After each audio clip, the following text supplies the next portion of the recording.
Kia sasa ni matokeo kutoka vituo vya kupigia kura vingapi ambavyo vimeweza kuwasilishwa katika kituo cha kujumlisha kura cha eneo bunge? Si jambo Mashirima, na nipo katika kituo cha kujumlisha kura katika eneo bunge la Nyaribari Chache. Hapa nipo ndani ya shule ya upili ya wavulana ya Kisii, ambapo tumeshinda hapa usiku kucha, na kama unavyotazama nyuma yangu hapa, hivi ndivyo hali ilivyo. Wale ambao ni wakuu ama maafisa wa IEBC kutoka vituo mbalimbali wanaendelea kuwasili katika eneo hili, na kama unavyotazama hapa ni foleni ndefu tu ya masanduku tu ya kupigia kura katika eneo hili la Nyaribari Chache. Itakumbuka kwamba eneo hili la Nyaribari Chache lina takriban vituo vya kupigia kura 183. Kati ya vituo hivyo ni mpaka sasa wakuu wa IEBC wameweza kukamilisha tu kujumlisha kura kutoka kwa vituo 20 tu. Kwa hivyo bado safari ni ndefu katika eneo hili la Nyaribari Chache. Itakumbuka kwamba pia katika eneo hili pia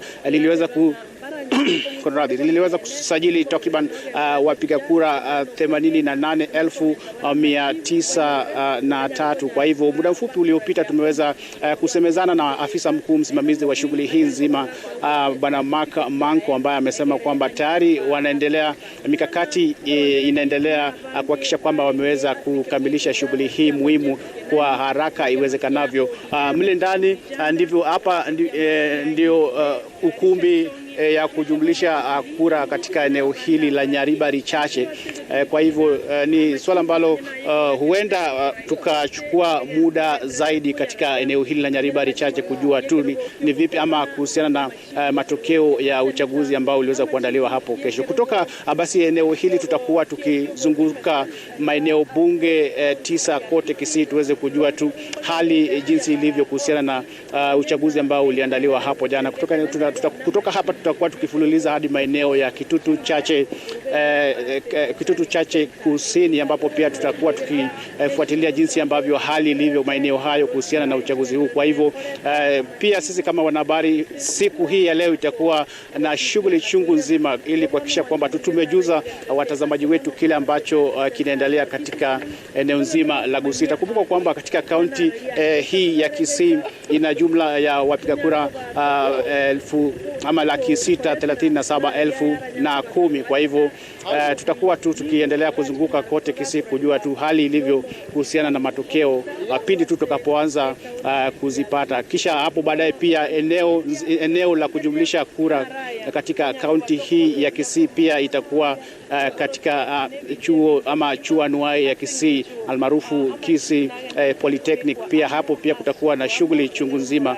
Kwa hivyo tungali tunazidi kufuatilia matokeo ya uchaguzi ambayo kura ziliweza kupigwa hapo jana. Mashirima. Naam, shukran Crispin kutoka kaunti ya Kisii. Bila shaka atakuwa anazunguka katika baadhi ya maeneo bunge, hususan katika vituo vya kujumlisha kura katika maeneo bunge yaliyoko katika kaunti ya Kisii, ili kuweza kutupa taswira kamili kuhusiana na jinsi shughuli hiyo ya kujumlisha kura inavyoendelea. Mwanahamisi, awali mlikuwa mnazungumzia masuala ya matokeo ya kura ambayo tuko nayo hivi sasa. Bado vituo vya kupigia kura vilivyo jumlishwa kura zake hapa katika kituo chetu cha kujumlisha kura bado ni vituo vichache sana, lakini kuna taswira inayoonekana katika eneo la Mlima Kenya ambalo mlikuwa mnazungumzia. Kwa mtazamo wangu ama kwa swali ambalo ningependa kujibiwa, labda kutokana na kuwa Raila Odinga alianza kukwea mlima kuchelewa ikilinganishwa na Ruto, iwapo angeanza mapema ama kama Uhuru angeanza kumpigia debe mapema, kungekuwa na tofauti? Javas, iwapo Raila angekuwa pale mwanzo tu alipokuwa ametangaza azma yake kwamba anataka kuwania urais, akaamua priority anapatia Mlima Kenya, mambo angekuwa tofauti na alivyo sasa? Sio sana, kwa sababu tayari alikuwa hajakubalika na Mlima Kenya. Mlima Kenya kwa muda huu wote kihistoria ulikuwa umemkataa kabisa. Kwa hivyo ile salamu ya heri na Bwana Uhuru Kenyatta na kumchukua Bwana Martha Karua kama mgombea mwenza ilikuwa ni kusaidia kufungua ule mlango na madirisha ili aweze kuingia katika mlima Kenya. Lakini pia angetafuta njia za watu ambao wamekubalika, wamependeka na kuweza kushawishi eneo la mlima Kenya kumkubali yeye. Lakini sasa angalia kwamba alichukuliwa na mabwenyenye kwanza. Mabwenyenye hao, ile ambayo tunasema kwamba Mount Kenya Foundation, haijakuwa na uzito wa ushawishi wa kisiasa, japokuwa hela, rasilimali wanazo. Kulikuwa na changamoto kidogo pale. Ingetakikana kwamba waweze kutafuta mbinu mbadala ama mbinu tofauti na ile ambayo ingekuwa karibu sawia na ile ambayo Bwana William Ruto alitumia kuingia mlima Kenya. Sasa ukiangalia yeye kushirikiana wake na Bwana Uhuru Kenyatta hakumpeleka katika kila eneo mlima Kenya. Kumbuka wakati ambapo Bwana Uhuru Kenyatta alikuwa na wania kiti cha urais kwa mara ya pili mwaka 2017. Alizunguka kila mahali, kila pembe. Alionekana hata kule Murang'a akifanya kampeni juu ya gari, mvua ikimnyeshea. Watu wakasema jamani, unaona? Alijitolea, amejituma, amenyenyekea. Rais mwenyewe ananyeshewa na mvua na yuko anaongelesha wananchi. Hatujaona wakati huu kipindi hiki Bwana Uhuru Kenyatta akijitokeza hivyo, akijituma hivyo kumfanyia kampeni Bwana Raila Odinga. Japokuwa Bwana Uhuru Kenyatta ameleta miradi mbali na maendeleo katika eneo la mlima Kenya. Lakini mpiga kura, kuna mambo mengi hata ya kisaikolojia ambayo huenda yakamfanya apigie kura mtu fulani ama asimpigie. Kwa sababu tumeona Bwana Raila Odinga akienda mikutano ya hadhara ya kisiasa kule mlima Kenya, watu wakiwa wengi kila kuchao, lakini hiyo haijaleta wingi wa kura ambayo ilikuwa imetegemewa kwamba angepata ama katika uchaguzi huu. Isitoshe, ingetakikana kwamba angalie pengine kutumia vijana ambao wana ushawishi mkubwa. Pili, yeye mwenyewe zungumza sema kwamba kama kuna jambo, iwe ni babake ama yeye mwenyewe aliwaifanya kwa watu wa mlima Kenya, basi anaomba radhi. Yani ile ionekana kwamba amenyenyekea, amejituma, amekuja na ako tayari kushirikiana na wao, lakini haikuonekana hivyo. Kwa hivyo kutumia hizi mbinu ambazo zimetumika kule, kujipiga kifua kwa viongozi wengine, pia kulileta hiyo shida ya kutokuwa na ushawishi mkubwa sana ama kunyoosha ile barabara ya kuingia mlima Kenya kwa Bwana Raila Odinga. Sawa, hayo tunasema ni ya sasa, hatuwezi kujua, mambo yanaweza kubadilika. Kuna kura za tarakaniti zile ambazo kwa zinashtua wa Kenya. Hatujui za Raila wakati huu ziko upande gani. Bado zinakuja. Na kwa sababu mimi si mganga, basi wacha nisiyagange. Sawa. Nataka tuzungumzie hili swala la Mombasa. Kura za ugavana ambazo zimeahirishwa hadi tarehe 23 ya mwezi huu. Pengine hawa wagombeaji wa kaunti hii na ile kaunti nyingine ambapo pia uchaguzi umeahirishwa hadi tarehe 23 wataathirika vipi pengine kwa mtazamo wako? Maanake mara nyingi watu wanataka wakiingia kwenye uchaguzi wanakwenda wanamaliza, wanapigia kura ni rais ni nani. Je, unadhani kulingana na haya matokeo vile yalivyo na vile pengine wao wenyewe magavana watarajiwa walikuwa wamejipangia mipango yao, itawaathiri namna gani na itaathiri vipi sauti ya mpiga kura wakati anapokuwa anakwenda kupiga kura wakati huo? Mipango yote ambao magavana wa Kakamega na Mombasa walikuwa wamefanya, yote yamekunywa maji. Uamuzi wa nani atakuwa gavana wa Mombasa na wa Kakamega utategemea pakubwa nani atachaguliwa kama rais wa nchi hii. William Ruto akichaguliwa, then gavana watakuwa wa mrengo wa Kenya Kwanza. Raila akishinda, then magavana watakuwa kutokana na mrengo wa Azimio. Tunasema hivyo kwa sababu ukiangalia kura ambazo zaonyesha kuwa hata kule Kakamega William Ruto amefanya vizuri zaidi ya pengine vile Uhuru Kenyatta alifanya kwa yale matokeo ambayo tumeyaona, kwa sababu unaona inaonyesha Raila ako around 60%, Ruto around 40%. Kwa hivyo haitabadilika sana, hata hizo zingine zikija haitabadilika sana, largely itabakia pale. Kwa hivyo kumaanisha upande wa Kakamega pia William Ruto make inroads ambazo kitambo hakukuwa nazo. Kwa hivyo wakipata governor tutarudi utueleze kwa nini kwa hivi sasa Ruto ameweza kuingia katika eneo la magharibi ambapo awali ilikuwa limetajwa kama ni ngome ya Raila Odinga. Lakini pengine kabla ya kumrushia Mashirima, maoni yako kuhusiana na uko kuahirishwa kwa huu uchaguzi wa ugavana? Ningesema kwamba changamoto iliyokuwepo ya kilojistokia ya kusafirisha vifaa vya kupiga kura ndio ilisababisha kuahirishwa huku, na hiyo pia itakuwa sasa na uzito wake jinsi Bwana Eric alivyosema. Wagombea viti mbalimbali vya ugavana upande wa katika jimbo la Mombasa, katika jimbo la Kakamega wachunge sana bahati isiwape kisogo, kwa sababu iwapo kwa mfano Raila Odinga achaguliwe kuwa rais, atahakikisha kwamba anatumia hela, bidii na ushawishi wote kupata gavana wa Mombasa, gavana wa Kakamega. Iwapo Bwana William Ruto atachaguliwa kuwa rais, pia atatumia fursa hiyo, uwezo, hela, nyadhifa na ule ushawishi, na pia kuwasihi wananchi kwamba kama tayari mimi ni rais, nimeshinda na wingi wa magavana na viti vya ubunge kwa mfano, kwa nini huyu mmoja tu ama hawa wawili watasalia? Ndio kwa sababu nasema kwamba wale ambao sasa ni wagombea viti hivyo wachunge sana, waombe, wasali kabisa ili bahati nayo isiwape kisogo. Haya, Mashirima, upande huo pengine ni nani ambaye yuko tayari na anatupasha nini katika kile kituo ambacho yuko kwa sasa? Hamisi, hivi sasa tunaelekea katika kaunti ya Uasin Gishu. Awali tulikuwa tumezungumza na Chemutai Goin ambaye alikuwa katika eneo bunge la Kapseret katika kituo cha kujumlisha kura. Hivi sasa anaungana nasi kutoka eneo bunge la Moiben. Chemutai, hali iko vipi hapo sasa na ukilinganisha na Kapseret? Je, kuna tofauti katika jinsi ambavyo shughuli nzima inavyotekelezwa? Na Mashirima, kama ulivyosema, tuko katika County Tallying Center ya Moiben ambayo ni mojawapo ya maeneo bunge katika kaunti ya Uasin Gishu.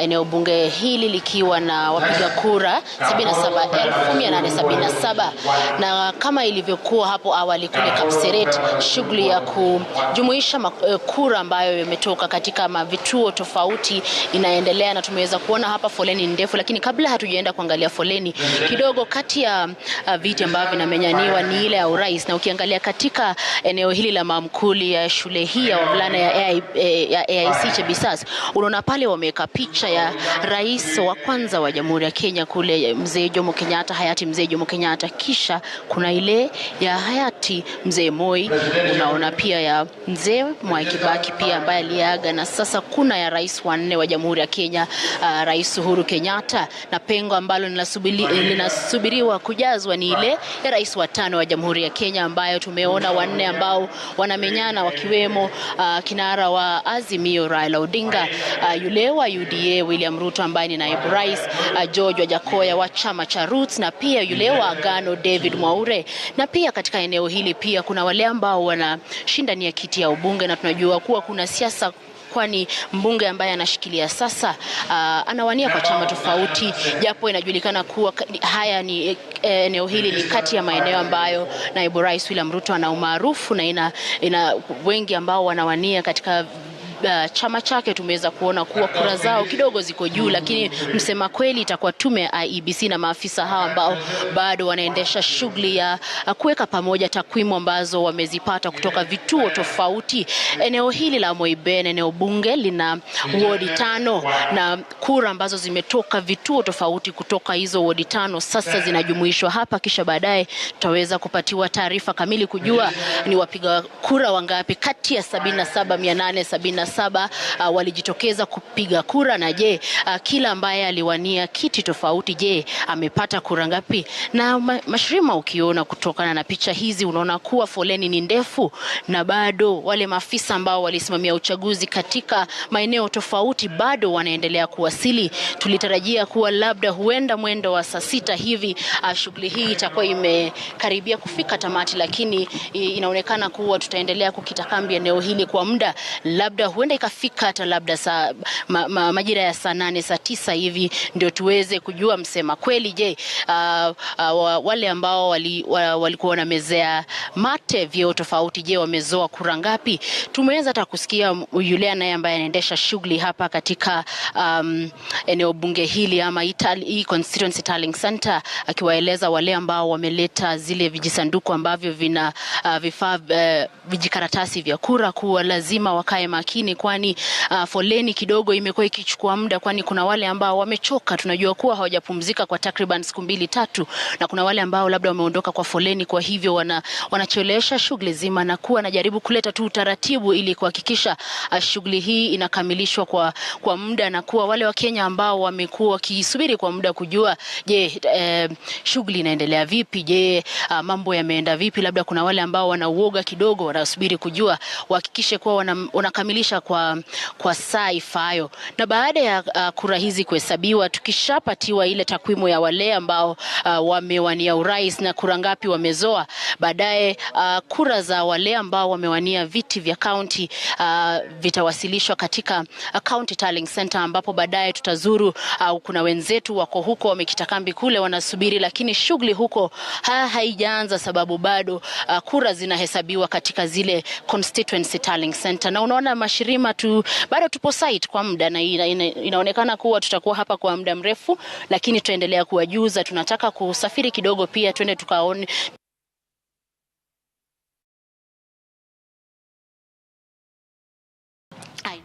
Naam, Chemtai anasema yuko site lakini tumempoteza kidogo hapo kutokana na matatizo ya mawasiliano. Tutarejea kwake baadaye wakati ambapo atakuwa anaelekea katika eneo bunge lingine, kituo cha kujumlisha kura katika eneo bunge lingine la kaunti ya Uasin Gishu. Lakini kama anavyosema Waswahili, asiyekubali kushindwa si mshindani. Japo tunazidi kupokea matokeo, kuna wale wagombeaji ambao tayari wamejitokeza na kukubali kushindwa katika vinyang'anyiro mbalimbali kwenye uchaguzi huu. Mmoja wao ni wakili Cliff Ombeta ambaye alikuwa mmojawapo wa wagombeaji katika eneo bunge la Bonchari kaunti ya Kisii, na hapa anasema kwamba Bonchari ilikuwa na maono tofauti na yake. Anashukuru kwa kupata nafasi ya kuwa kwenye kinyang'anyiro hicho, labda wakati ujao wataweza kuwa na maono sawa. Mwingine ni Moses Kuria ambaye alikuwa anawania ugavana katika kaunti ya Kiambu.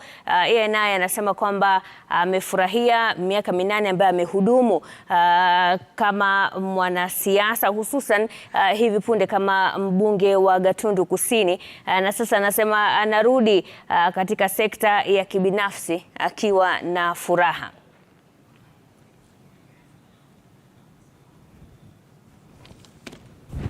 Naam, tutazidi tu kukuletea jumbe ambazo tunaendelea kuzipata, japo hatuweza kupata matokeo rasmi kutoka maeneo mbalimbali. Kuna hawa wagombeaji ambao tayari wamejua kwamba wameshindwa na wamekubali kushindwa. Mwanahamisi, nakupa nafasi sasa uendelee na mdahalo wetu, tukiwa tunangojea tu kupata taarifa zaidi kutoka maeneo mbalimbali ya nchi kuhusiana na shughuli nzima ya kujumlisha kura. Na asante Mashirima, na mimi nikiendelea huku, na mimi ningekuomba tu uvuke sakafu upande wa pili kule, uende katika kile kidubwasha kile, ubonyeze, manake najua yote 9-10 mtazamaji anataka sana kujua hizi kura zinakwenda namna gani. Kwa hivyo kazi kwako hapo, angalia hizo takwimu kisha tutakuja kwako. Nije kwenu sasa mawakili. Kuna hili suala ambalo lilikuwa tunalizungumzia kabla ya kumrushia Mashirima. Tulikuwa tunasema kwamba William Ruto ameonekana kupata umaarufu zaidi katika eneo la magharibi. Na sijui kwa mtazamo wenu mnaona ni kipi, lakini wengi walikuwa wanatarajia kwamba umaarufu ule ungekuja baada ya yeye kumchagua Wetangula na Mudavadi kuwa upande wake. Je, juhudi zao zimezaa matunda ama bado ni mapema kusema? Na kama zimezaa matunda, upande wake naye Raila Odinga, ni wapi alipokosea ambapo kulimfanya wana magharibi wakaanza kugeuka nyuma na kuangalia upande mwingine, wasipotaka pengine kusema tunakwenda na baba kama ilivyokuwa ni desturi ya miaka ya nyuma? I think ni vigumu kusema kwa sasa kwa sababu bado matokeo yanatiririka. Lakini kitu cha muhimu kwanza ni kukubali kuwa uchaguzi uamuzi wa Bwana Ruto kujiunga na Wetangula na Mudavadi ulimsaidia sana na ulimgonga kidogo Bwana Raila Odinga, kwa sababu wale ndio walikuwa the point people katika sehemu la magharibi, na kwa hivyo yeye kuwapoteza ilimtingiza kidogo, ilimkosea kidogo. Kitu cha pili, na kulingana na vile mimi nimeona haya matokeo, watu walimpenda William Ruto. Yeye hata kuchagua Gachagua kuwa deputy president hakukumsaidia sana Mount Kenya, kwa sababu watu walikuwa tayari washampenda, washamfurahia.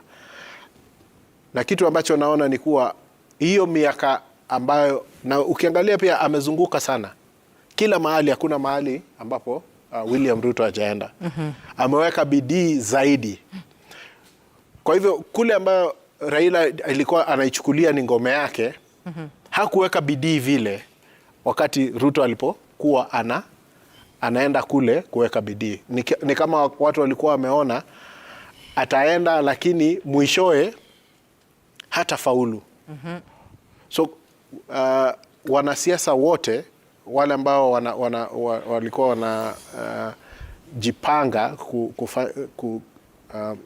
kuvai for president wali underrate the efforts that William Ruto alikuwa anafanya kuanzia uchaguzi ulipokwisha 2017 mpaka sasa hivi. Kwa hivyo hiyo kuenda kwa watu kuzungumza nao, and you remember 2017 William Ruto tulikuwa tunamuita in social media, na kila mahali alikuwa anaitwa the high priest of corruption. Kweli. So you need to look your transformation from the high priest of corruption 2017 to 2022, the savior of the country on economics. That transformation happened, ilifanyika wakati wengine wamefanya nini? Wamekaa wakisema hakuna mahali anaenda. Alienda pole. Wakati walipo realize amebadilisha, ilikuwa too late for them to recover, because lazima uweke sasa bidii zaidi ya ile ambayo Bwana Ruto ameweka ili uweze kubadilisha maoni ya watu. Na hiyo ndio kwa maoni yangu sababu ambayo sasa inafanya Ruto hata zile sehemu ambazo hakukuwa anatarajiwa kufanya vizuri, anaonekana kuwa anafanya vema. Javas, pengine niende na hii kauli ya mwisho ya Eric ambapo anasema watu walikuwa wamekaa tu wakisubiri kwamba yule wacha aendelee na kampeni zake, lakini pale ni kwetu. Pengine tutakuja na hii kauli ya kwamba wakati walipokuja kushtuka ilikuwa mtu unashtuka unajifinika blanketi kumekucha, ama mambo ni mengi sasa muda ni mchache inakuwa ni too late. Unajua safari ya kesho huandaliwa leo. Na Bwana William Ruto ni kama alijua kuwa safari yake ni ndefu mno, kwa sababu ndio ilikuwa mara yake ya kwanza, ni mara yake ya kwanza kuwania kiti cha urais. Kwa hivyo alianza kujiandaa mapema sana, na ni kama imani yake ilikuwa imepungua sana kwa ile hakikisho ya Bwana Kenyatta kwamba atamuunga mkono. Pengine alianza kuona dalili, mawingu yakikusanyika, na akaanza hivyo. Alafu unajua ukipanda upepo utavua tufani. Kweli. Na sasa hivi Bwana William Ruto akaona kwamba kama mkulima wa siasa, basi pengine aanze kuandaa shamba lake mapema, akitegemea mvua itakuja wakati gani, mbegu atafute kadhalika. Na sehemu ya magharibi ukiangalia kwamba hata wakati Mheshimiwa Kibaki, magharibi sehemu nyingine ilienda na Bwana Raila Odinga, sehemu nyingine ya Bungoma, Trans Nzoia ilienda na Bwana Mwai Kibaki, na ikamsaidia sana. Vile vile Bwana William Ruto alishika viongozi wa Bungoma na sehemu ya Trans Nzoia, akajua kwamba kuna jinsi ambavyo ukilinganisha sehemu ya magharibi ile ya Wabukusu, tabia zao za kisiasa ni kama za watu Mlima Kenya. Kura zao hupenda waweke katika kibindo kimoja. Waliweka hivyo wakati wa Kibaki, kura nyingi zao zilienda katika kibindo kimoja, hata hivyo wakati huu. Na imesaidia sana kwa sababu jinsi ambavyo Bwana Wetangula amesaidia Bwana William Ruto kuvuna kura imekuwa ni ya manufaa sana kwa Bwana William Ruto. Bwana Mudavadi pia amejaribu, ameng'ang'ana sana wakati huu kuweza kuvuna kura kwa manufaa ya Bwana William Ruto katika mrengo wao wa Kenya Kwanza. Kwa hivyo hii yote imechangia. Na hivi isidhani Bwana Odinga pia hangetakana kwamba atulie tu akijua kwamba magharibi ni ngome yake. Ingetakana kwamba pia jitihada iweze kufanyika. Jambo lingine ni kwamba jinsi ambavyo chama cha ODM kilifanya mchujo haikufurahisha wengi sana katika eneo hilo, na pia kukawa na hasira, na kuna watu wengine ambao wameenda kugombea kama wagombea huru, na mambo haya yote kama vyama pia hiyo ilichangia sana katika swala hili la Bwana William Ruto kuweza kuingia katika sehemu ya magharibi. Sawa sawa, tunazungumza hayo yote tukizingatia matokeo haya ambayo ni ya awali na ni matokeo yani ni asilimia ndogo tu ya zile kura ambazo zimepigwa ambazo zimeweza kuhesabiwa. Sasa nataka niwaruhusu ili muweze kufuata mambo mengine, lakini kabla ya kuondoka, kauli moja ya mwisho. Atakayepatikana ni mshindi pale, atakayepatikana ni mshindwa. Manake tunaona pale ile asilimia ambayo wanapelekana nayo ni chache mno. Ni jambo gani ambalo anastahili kulifanya kuhakikisha kwamba ameleta Wakenya wote pamoja na Kenya inaendelea mbele pamoja, watu bila kuweka siasa za chuki baadaye? Wapiga kura waliojisajili walikuwa takriban milioni 22. Waliojitokeza ni milioni 12 tokana na takwimu za Tume Huru ya Uchaguzi na Mipaka. Na inamaanisha kwamba Wakenya wengi sana hawakujitokeza kupiga kura. Lakini atakayeshinda hatashinda kwa hatua nyingi sana. Asilimia itakuwa kidogo hivyo. Kwa hivyo nchi imegawanyika katikati. Yule ambaye atashinda basi awe na moyo ambao ni wa kutulia, wa kuleta nchi pamoja, na sio moyo wa kujipiga kifua. Viongozi hao wote waweze kushirikiana kwa sababu nchi hii ni yetu, demokrasia hii ni yetu. Kwa hivyo asije yeyote akajipiga kifua akisema kwamba yeye sasa ndio babe, yeye ndio kusema na kwamba ataendesha nchi peke yake. Atakayeshinda alete Wakenya wote pamoja, na ikiwezekana ashirikiane na viongozi wengine kutoka pande ule mwingine, kwa sababu huko mbele ni lazima tuende sote. Eric, kauli yako ya mwisho kuhusiana na hilo, amani na maisha baada ya uchaguzi. Mshindi baada ya IBC memaliza kufanya zile internal procedures, mshindi ni wa Kenya. Kwa hivyo kitu ambacho tunachoomba ni kuwa watu wapatie IBC nafasi ili iweze kupatiana results zile genuine, because ukifuata social media na mitandao ya kijamii kuna a lot of misinformation. Kweli. So tuwe na subra, tungojee IBC imalize hesabu tuweze kutujulisha ni nani ambaye ameweza kuwa mshindi. Kwa hivyo kitu ambacho tunatakiwa tuhifadhi amani, kwa sababu hii nchi ni yetu, na yule ambaye anakayeshinda baada ya hii election inatakiwa ikuwe Kenya. Kama Kenya itaweza kusonga mbele kutokana na hii election na kubreak from the past, because this election, the way it has been done, vile imefanyika na everything that has happened is like a break from the past. We're opening a new chapter, ni chapter mpya ambayo Kenya inafungua. Kwa hivyo tusonge wote into the new chapter, na wale ambao wataweza kushinda wajue wako na jukumu ngumu zaidi, kwa sababu more than half or close to half of the country haikukuja kupiga kura. Hawana imani kuwa kupiga kura kuna maana, na kwa hivyo lazima wakiingia kwenye uongozi waweze kuhakikisha kuwa wamefanyia wananchi kazi, ili tufike mahali ambapo as a country tunaona kuna umuhimu wa kuparticipate in the political process. Okay. Pia wale ambao ni wenye chama, wenye vyama, lazima wafike mahali wakubali kuwa wenye chama halisi ni wananchi. Ile ukiangalia vile political parties zilivyochagua wagombea, unaona pia kuna a lot of dissatisfaction, and it will come out from the results. There are people, kuna watu ambao kwa ngome zingine wataweza kupoteza, na kwa hivyo wenye chama pia lazima wakubali Wakenya ndio wenye chama. Sawa sawa. Kufikia hapo basi niseme tu asanteni sana mawakili Eric Theuri na Javas Bigambo kwa muda wenu ambao mmetumia kuja hapa na kwa mchango wenu ambao bila shaka una umuhimu wa aina yake katika shughuli hii nzima ya uchaguzi mwaka 2022 humu nchini. Asante sana. Na mtazamaji, basi kwa sasa nampokeza mwenzangu Mashirima Kapombe atupeleke sehemu mbalimbali kabla ya sisi kuweza kuondoka kwenye studio na kukupatia wewe matokeo ambayo yanaendelea kutoka. Manake kama nilivyosema awali, hivi sasa wengi hawataki kusikia mengi. Wanachohitaji ni kuona ni nani yuko wapi na anapata kura ngapi. Kwako Mashirima. Bila shaka, na moja kwa moja tuelekee katika kaunti ya Bungoma ambapo John Wanyama yupo.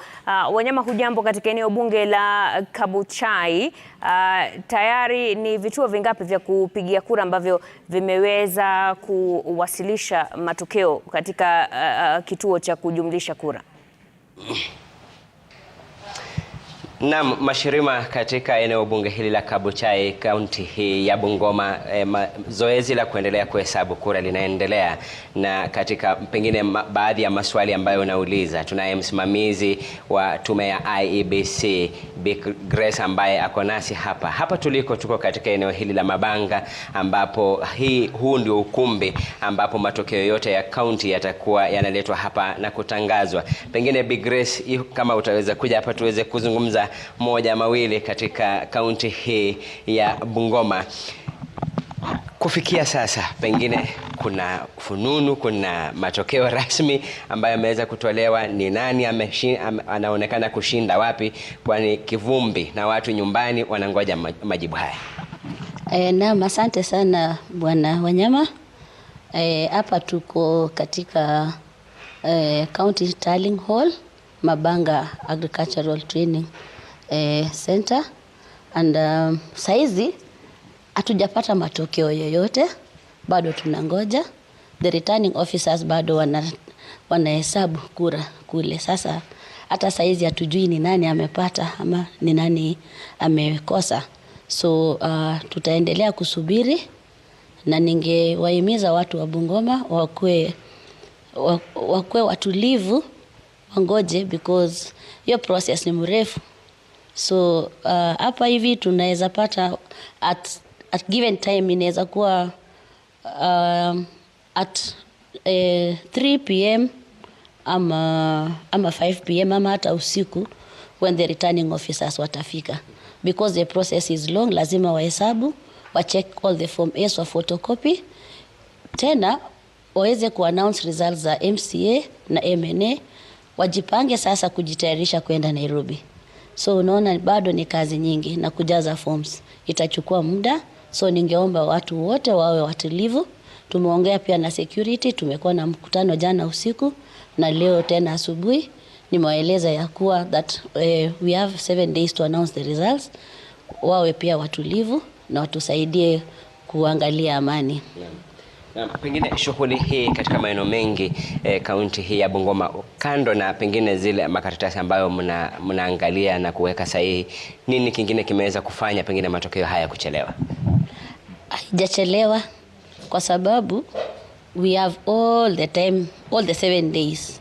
So tunataka kuhakikisha ya kuwa kila karatasi imejazwa vizuri na kila candidate amewekewa correct marks.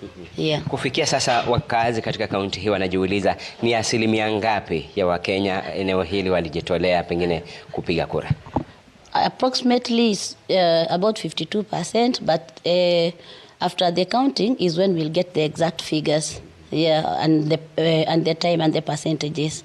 Kwa hivyo watulie wangoje. Hivyo tu vile sisi tunatulia hapa. Naam. Yes. Asante sana. Na waweke amani. Naam. Yeah.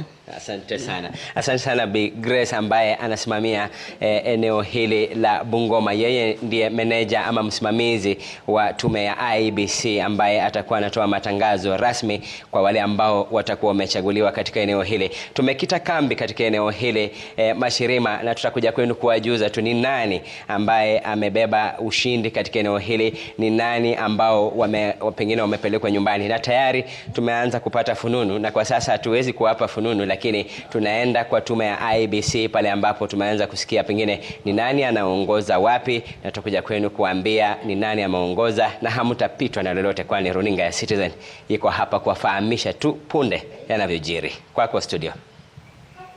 Naam, shukran Wanyama hapo kutoka kaunti ya Bungoma. Turudi katika kaunti ya Mombasa ambapo awali Francis Mtalaki alikuwa anaangazia jinsi hali ilivyo katika kituo cha kujumlisha kura cha eneo bunge la Nyali. Hivi sasa ameelekea katika kituo cha eneo bunge la Mvita. Mtalaki, ni vituo vingapi vya kupigia kura ambavyo tayari vimewasilisha matokeo?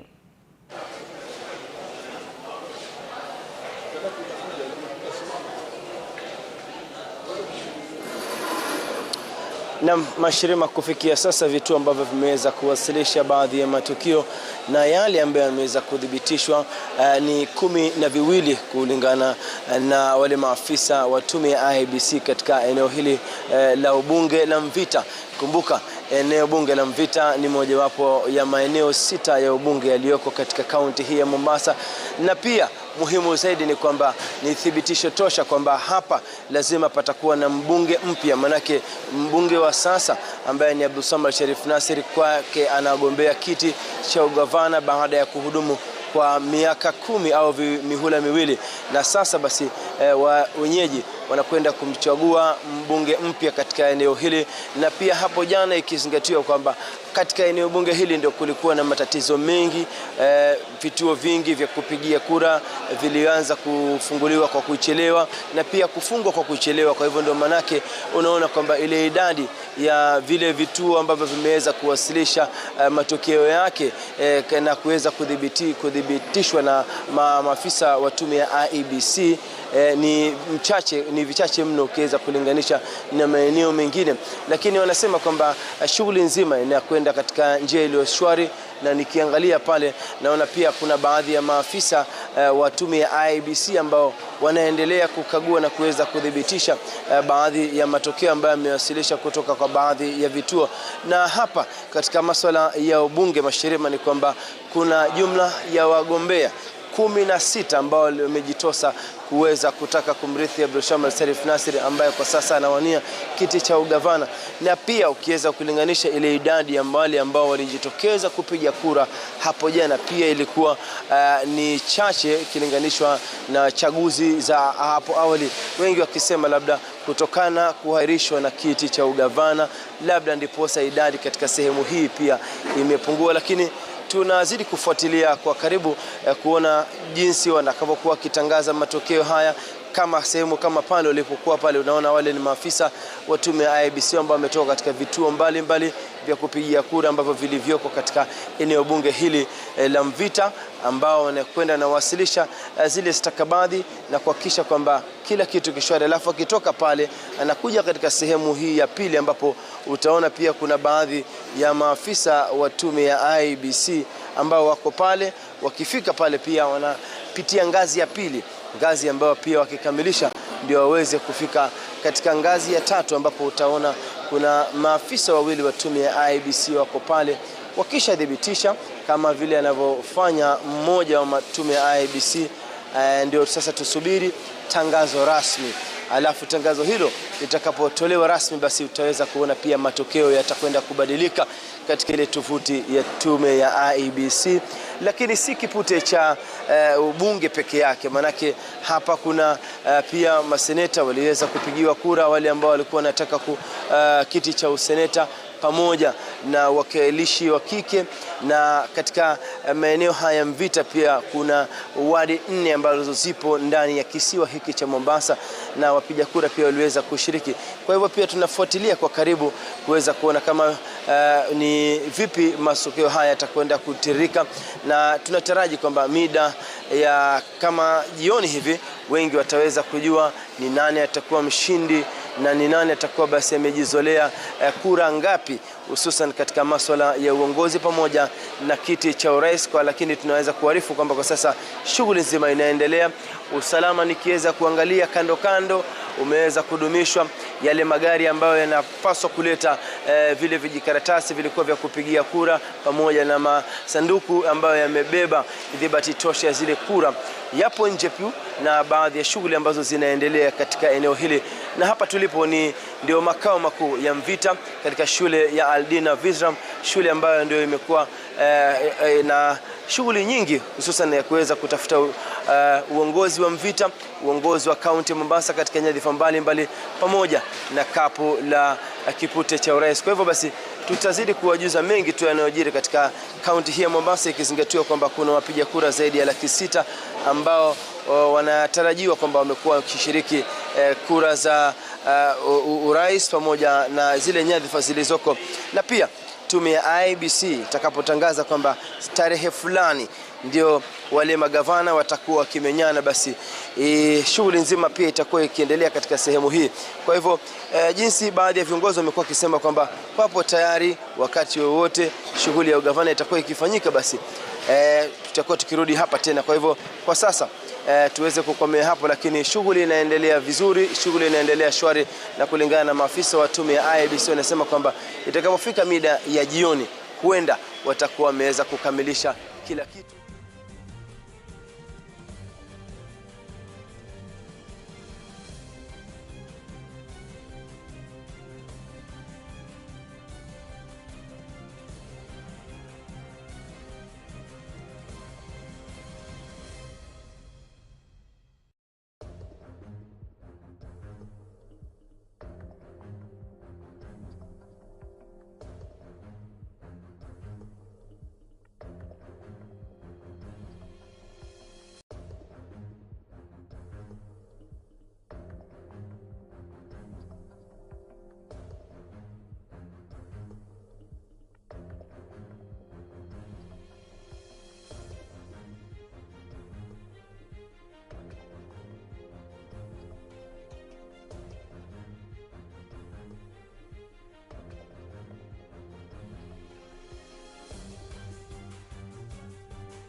enablers of our democracy. About 14 hours have now passed since the closure of the voting exercise as required by the law. Results for various seats are streaming in and tallying of votes for the various electoral positions is going on. We, as the National Peace and Mediation Team, have noted the following. 1. Election postponement and adjournment. The Commission has resolved to hold the by-elections in 8 areas due to court orders and mismatch of materials content on 23rd August 2022. These include gubernatorial positions in Mombasa and Kakamega counties, members of National Assembly, Kitui Rural Constituency, Kacheliba Constituency, South Pokot Constituency, and Rongai constituencies, and some of member of county assembly wards in Wajir County. Election in Elders constituency were adjourned to today, 10th August, due to insecurity reasons. Failure of KIMS kits. The Kenya Integrated Election Management Systems, KIMS, kit failed in many areas, which delayed the voting process. The kits failed to pick the fingerprints of various voters across the country. Our observers noted that a majority of these affected were women, the elderly, manual workers, in most cases. IEBC authorized the use of manual register for the identification of voters.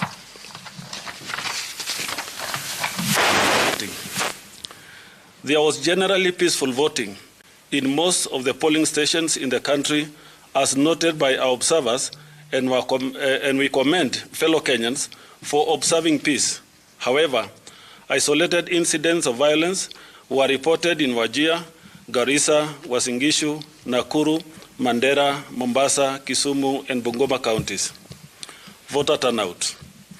The voter total turnout as per now is at 12,065,803 out of the registered voters of 22,120,158, which translates to 56.17%, which is the lowest ever during a general election in Kenya. Delay in opening of polling stations has also been noted. Delay in opening of some polling stations resulted in some voters giving up and not voting.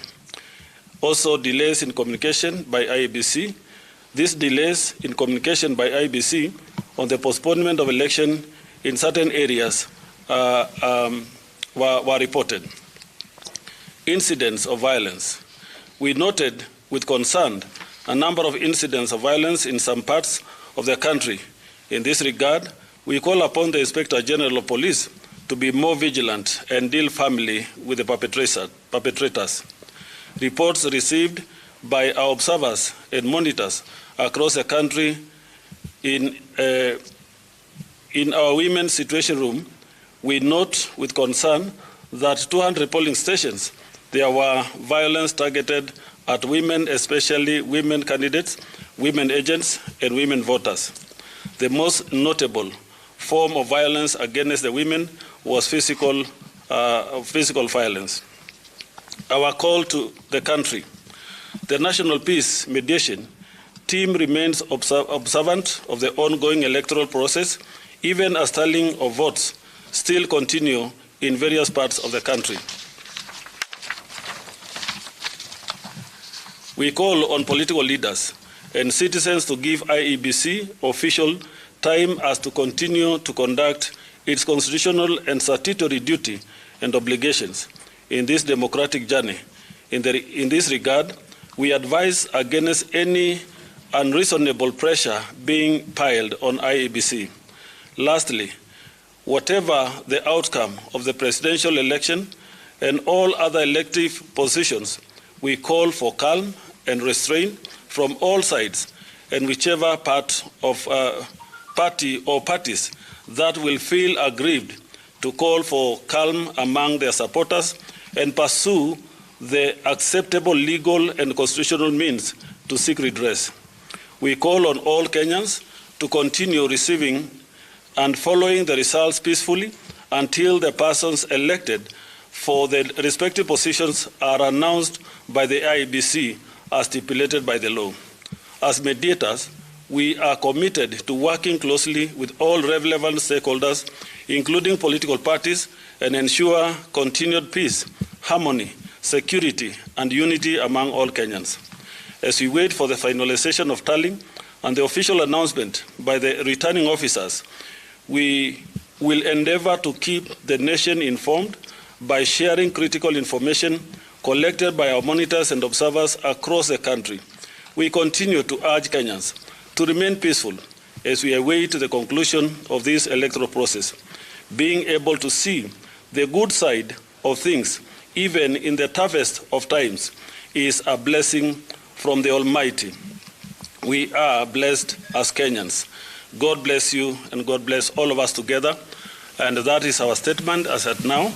And I'm happy to invite my co-chair, who stood for me the whole of yesterday because I went to the village to vote, to add on something that he may wish to add. Thank you. Thank you. Thank you. Thank you, Chair. Thank you very much. You have said it all, but I would like to take this opportunity to let the Kenyans and the public know that in the National Peace Mediation Team, we also have the Women Wing, right, which is identified as IRCK Interreligious Council of Kenya, eminent women who have these, under their framework, the Women's Situation Room here. And with us here, I would like to introduce the chair lady who's heading the section, Dr. Grace Ogile, and also the deputy chair, Mrs. Sabahat Ahad, to give you an opportunity to say a word or two on the women's situation and how we as a team are handling that. Dr. Grace.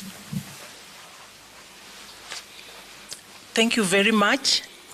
I represent the eminent women leaders on mediation, and I'm very, very delighted that we are working together with the team of the mediation team for peace. Just to quickly say that our monitors are all over the country collecting data specifically on issues of violence against women. As we are receiving the information from the field, we'll come back again to let you know exactly what we have gathered with data. At the moment, the first day indicated that women, as was read, are facing violent issues at all levels. We preach for peace and mediation. Thank you very much. Thank you. Thank you so much. That is our statement. As said now, we'll continue the monitoring, and our role basically is to call the country to calmness and all of us to exercise this democratic right to make sure that we have the next government in the best way we can, and may God bless all of us together. This statement is signed today by the Most Reverend Dr. Jackson Ole Sapit, the head of the Anglican Church of Kenya, also the chairman of this National Peace and Mediation Team. Asanteni sana. Thank you. Maybe if you have any questions, just one or two, 3 questions.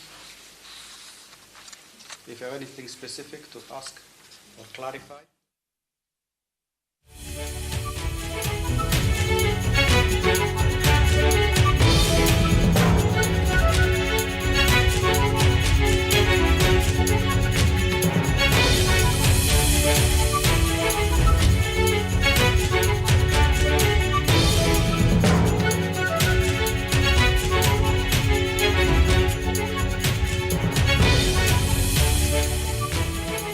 Well, a very good morning to you. Or is it, you know, the days have all sort of merged into one? Especially for you, Ivo. Especially for me. I was here now. Right, so you're excused. Okay. If I don't know what time of day it is, right? Yeah. Good morning, good evening, good afternoon, whatever you want to call it. I know you've also been awake. And because it's been 17 hours since the polling stations closed in the country, especially in places where the polling started on time. And as Wafula Chebukati said last night, we're now in the results transmission phase. The IEBC currently reporting more than 90% receipt of forms 34A from the polling stations, and we are crunching the numbers. Good morning, greetings. I'm Yvonne Okwara, and first things first, we must, I don't know if we should do a drum roll. Welcome to the new member of Team Excellence. Yes. Ms. Surfin Wow. Ching. Wow. Thank you. Karibu sana. Very good to have you on this team. And I am happy to be here. Yeah. Feels as good as it looks to be here. Oh, good. Also, she's dwarfing all of us here, but Oh my I God, know. you had to go there. For once, I someone thought is we taller had than this Trevor. conversation. We discussed this off air and we said we're not going there. But you just, anyway, Here we I are. like it already. Good. Well, to have you here. I am Safin Achieng Oma, and talk about a 360 degrees coverage of the most intense election in Kenya's history. We are present in all the 47 counties. We will be speaking to our reporters across the country to find out the latest. Chemtai Goin in Uasin Gishu County, Samogina in Siaya County, Laura Otieno in Kisumu, Martin Munene in Nyeri, Abdigaraf Hussein in Wajir County, where Elders constituency, by the way, is yet to vote after a security situation reported yesterday. Francis Mutalaki in Mombasa, John Wanyama in Bungoma County, and many more we have for you in our comprehensive broadcast lined up for the day. you know, for a moment there, I thought you were going to mention all of them. We have them in I the know. constituencies. I wanted to, but that is just a teaser of what we have. So keep it Citizen Television throughout the day. We promise you nothing but the best. Absolutely. Kenya's choice wall-to-wall coverage continues, and have the voting patterns here spanning the last two elections, 2013, 2017, and 2022, a year that may record the lowest voter turnout yet. Later on, we'll be speaking with Wanjiru Gikonyo, Executive Director, TISA, that is the Institute of Social Accountability, Oliver Kipchumba, Advocate of the High Court, and Kevin Osido, Executive Director, County Governance Watch. IEBC has so far received 44,186 forms out of the 46,229, and many are wondering, where are we getting our provisional figures from, Yvonne? Yeah, that's right. So we accepted the call to do our parallel tallying, and I will do that. In fact, Trevor, as I walk to our tallying center, that number has since gone up to 44,235. So those are the numbers that have been received of Forms 34A from IEBC, from the polling centers at IEBC to their public portal. But I want to take you now to what is our parallel tallying process that has been enabled by the IEBC. So, of those 44,235 Forms 34A, we are accessing those here at our tallying center at Royal Media Services. So I want to show you just what that operation looks like. We were here at 1 a.m. last night, and by 1 a.m. we had about 2,000 odd of those Forms 34A. That number has gone up this morning by this team that is seated here, getting all of those Forms 34A that have been received on the public portal, downloading them and putting those numbers together. So we are doing our own tally. We're collating the numbers and putting those together. As of last night around 1 a.m., before I left the studio, they were at 2,000 forms of those 44,000. This morning, this team here has managed to take a look at over 9,000 Forms 34A. And so those 9,000 Forms 34A put together by the team here is what is added up together and gives us the tallies that we are showing you. Now let me show you where those numbers go to. From these guys over here, they now put those numbers together, and we are putting them on the Citizen digital page where you can get the very latest results. If you take a look at these numbers, there's the national tally, and you can go all the way down to the counties. So 9,000 forms that are in from Royal Media Services. These are what our numbers look like on the Citizen digital page, but these numbers are also available on our touch screen, and that is where Trevor Ombija is now with some of those numbers. Trevor, can you get into some details of the numbers that we have and we've been collating and tallying here? Absolutely. Thanks, Yvonne. Let me take you straight to County of Wajir, County number 8. That's where there's a lot of issues going on right there. There are 6 constituencies in Wajir: Wajir North, Wajir South, Wajir East, Wajir West, Tarbaj, and Eldas. Now, Eldas has a total voter population of 23,359. The entire Wajir county itself has 207,758. I'm picking Wajir because that is where there's been a bit of a commotion there, and the voting has not been done yet. But generally, this is how they voted. In fact, I'm now breaking it down county per county. I'll not go through all the 47 of them because I know we want to touch base with Chemtai Goin, who's in Uasin right now as we speak. But this is how they voted. In Wajir, Raila Odinga got 8,838 of the numbers that we have counted so far. Remember, the IEBC is way ahead. They've received more than 95% of the 46,229 Form 34As, like Yvonne was mentioning. We've done our tallying for 9,000. Anyone is allowed to do it. You can also log into the IEBC website and do your tallying as well. But our data analysts are crunching those numbers for you. Out of the ones that we have counted so far, this is how it looks like in Wajir. I'm starting from the north there because there was a bit of concern. They were supposed to start voting. They haven't started voting yet. William Ruto was at 6,545. That was representing 42.01% of the votes, and George Wajakoya 71. That was 0.45% of the vote. I'll stay on the north for a bit and pick another county to show you what's really going on there in Marsabit County so far. William Ruto was polling at 18,171. Raila Odinga 14,079 votes at 43%, 55%. You can see George Wajakoya there 90.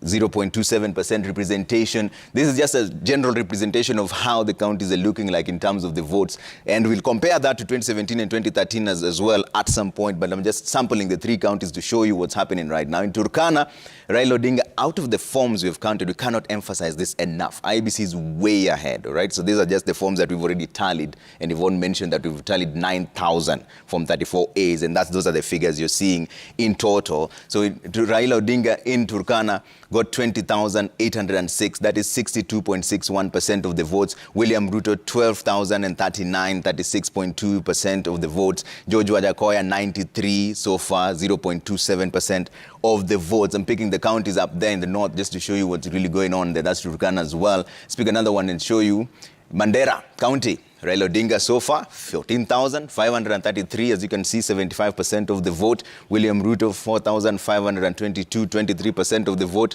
I'll compare that to the previous years and show you what the difference is. But Samburu County, for example, Raila Odinga at 16,905, 56% of the votes.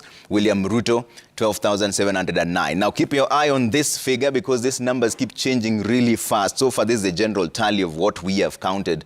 William Ruto is currently still on the lead with 50%, 1,594,797 of the votes that we have counted. All right, we've counted 9,000. IBC is reporting more than 44,186. They have about 2,000 to go. They're reporting 95% having been received of Form 34As, but they're not doing the actual numerical tally. They're just confirming the number of 34As that have come through. But let's now cross over to Safin Chieng, who is on standby to go to our reporters on the ground with Chemtai Goin. Safin.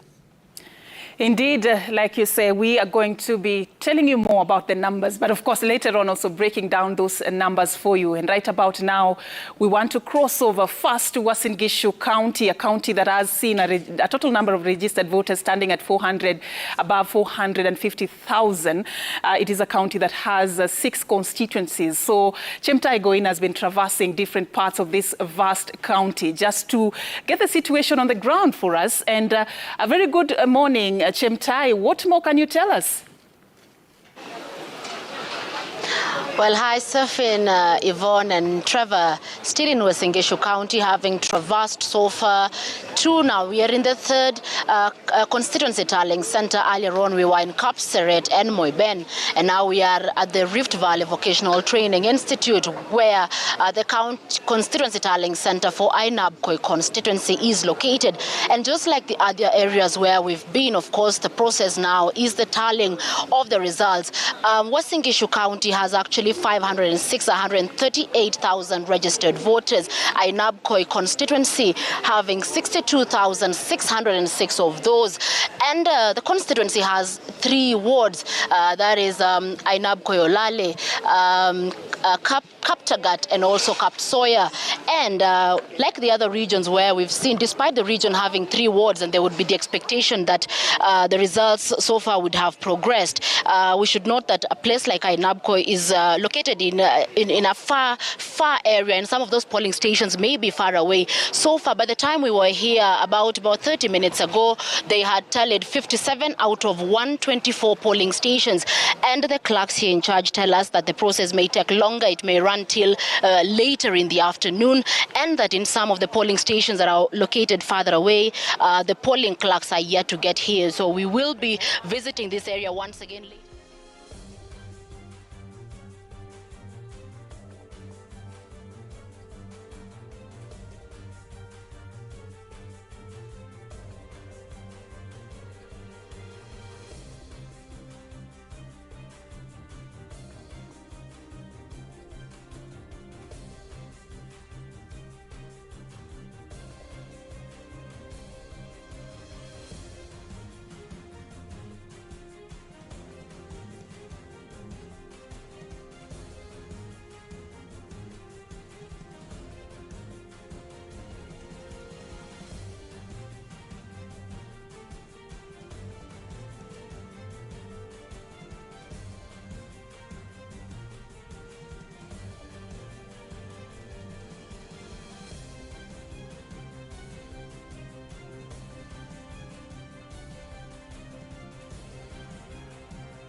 Over to Kwara for more. Yeah, that's right. Thanks, Surfin. And yes, we will definitely be linking up with Marianne Nyambura, who's in Nakuru West. But first, I want to take you to Alego Usonga constituency, one of 6 constituencies in Siaya County, where the incumbent Samuel Atandi was fighting for re-election in a county, by the way, that has had quite a bit of turnover over the last couple of election cycles. And I've seen a tweet from Sam Atandi, I think earlier this morning, claiming victory.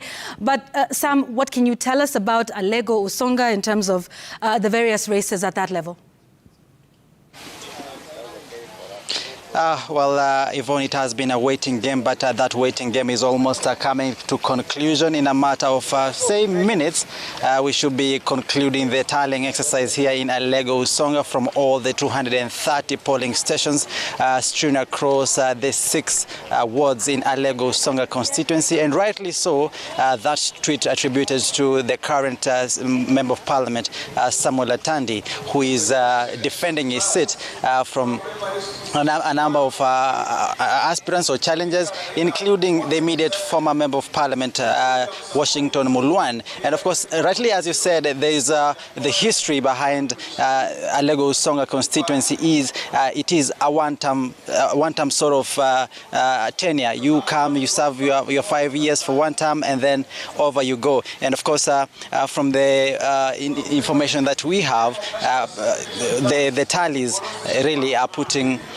confidently so the sitting Member of Parliament, Samuel Atandi, way ahead of the pack, and probably that's why from, of course, his agents across all the 230 polling stations putting him ahead of all of his challengers. And probably that is why he is saying that it is about time that he breaks that one-term jinx here in Alego Usonga. And as I said, we are just waiting for results from 6 more polling stations out of the 230. So we are talking about 224 polling stations that have already been polled or tallied. And any minute from now, say in the next few minutes, we should be getting a word from the returning officer on exactly how the tallies look like, say from Member of Parliament here in Alego Usonga. Of course, the other seats that we are also looking very keenly following is the governorship, how it will play out here in Alego Usonga. Of course, vis-a-vis other constituencies, 5 other constituencies here in Siaya County. We'll be looking at the position of woman representative, the position of senator, and of course, for the immediate people here of Alego Usonga, the different wards, they'll also be keenly following who will be their members of county assemblies. Of course, it has been a grueling exercise since morning, actually since yesterday, an exercise that began with the counting of votes, and from the counting of votes in the respective polling streams, now the presiding officers left their polling streams, streamed here at the constituency tallying center. Of course, they had to be their documentation verified, their polling materials already in their ballot boxes also checked in, and of course from there their results had to be tabulated and also just verified before the formal announcement being made here. And of course from there now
provisional results. This is where we stand right now. UDA's William Ruto is at 50%. That's 1,674,439. That number just changed while I was reading it. So it's 1,674,964. The numbers keep changing in real time. That's representing about 50.12%. Raila Odinga is at 48% with 1,620,158. That's 48.46%. But Yvonne, you have the numbers in mixed sense of all this. Yeah, and you know, when we're all looking at that, it's important to just get some perspective on those numbers that Trevor is talking about. Those are from Royal Media Services tallying that we're putting together. So we have so far totaled just over 9,000 polling stations. That's about 20% of the stations that have so far come in to the public portal. That's at the Independent Electoral and Boundaries Commission. Now, if you recall, yesterday at around 4 p.m., the update that was given by the IEBC was that there was about 12,065,803 votes that were cast in total. So if we were even to go by that, that would mean there's about 9 million votes out there that are still waiting to be tallied. So even as we give you these numbers, and Trevor is on that wall, remember, it is still too early to tell. And who knows what the numbers will be, but, you know, let's just manage our expectations, all of us as Kenyans. I know we're all excited about, you know, getting the numbers and finding that final tally, but just to note that there's still many votes out there that are yet to be tallied, counted, before we can start to draw conclusions one way or another. So, but keep it here. We continue with that number, 9,000 that we have totaled so far, polling stations, hopefully more to come as we carry on. But let's get more from what's actually happening on the ground. Surfit? Indeed, even as we look at those national numbers and the key position, that is the presidential position, we're also curious to find out what is happening on the ground in as far as the other 5 elective seats is concerned. And joining us now from Narok South constituency is Ben Kirui. I don't know what you have for us with regards to how the numbers are looking like when it comes to especially the gubernatorial and the senatorial race in Narok constituency, and also talk to us more about Narok South constituency. Senate 1, Towoi Kitele 1. Senate election results at polling station Olorian Primary School, polling station 1 of 2. Bete Kemoi 3. Naam, shukran sana. Studioni tuko katika eneo bunge la Narok Kusini ambapo mambo yanaonekana kuwa sasa yameanza kuwa ya kasi, manake tulipofika hapa mapema bado foleni ambayo unaona pale ilikuwa imefika kwenye lango kuu, lakini unavyoona tukisonga tu na mpiga picha wangu JMO, unaona kwamba hata wale presiding officers tayari wameanza kusonga. Awali hapa kulikuwa kumetulia kwa na kile ambacho kilikuwa kinaendelea, lakini sasa hivi kule returning officer ambaye yuko anatangaza zile matokeo ambayo yanatoka kutoka katika maeneo tofauti ama ward tofauti za eneo bunge hili la Narok Kusini yanaendelea, na kile ambacho naweza sema ni kwamba ni kipute ambacho ni cha karibu mno. Hauwezi baini sasa hivi kwamba ni nani atakayeweza kuchukua ubabe wa eneo hili la Narok Kusini. Manake hadi sasa kati ya vituo 171 ni takriban nusu ya vituo hivyo ambavyo tayari matokeo yake yametangazwa.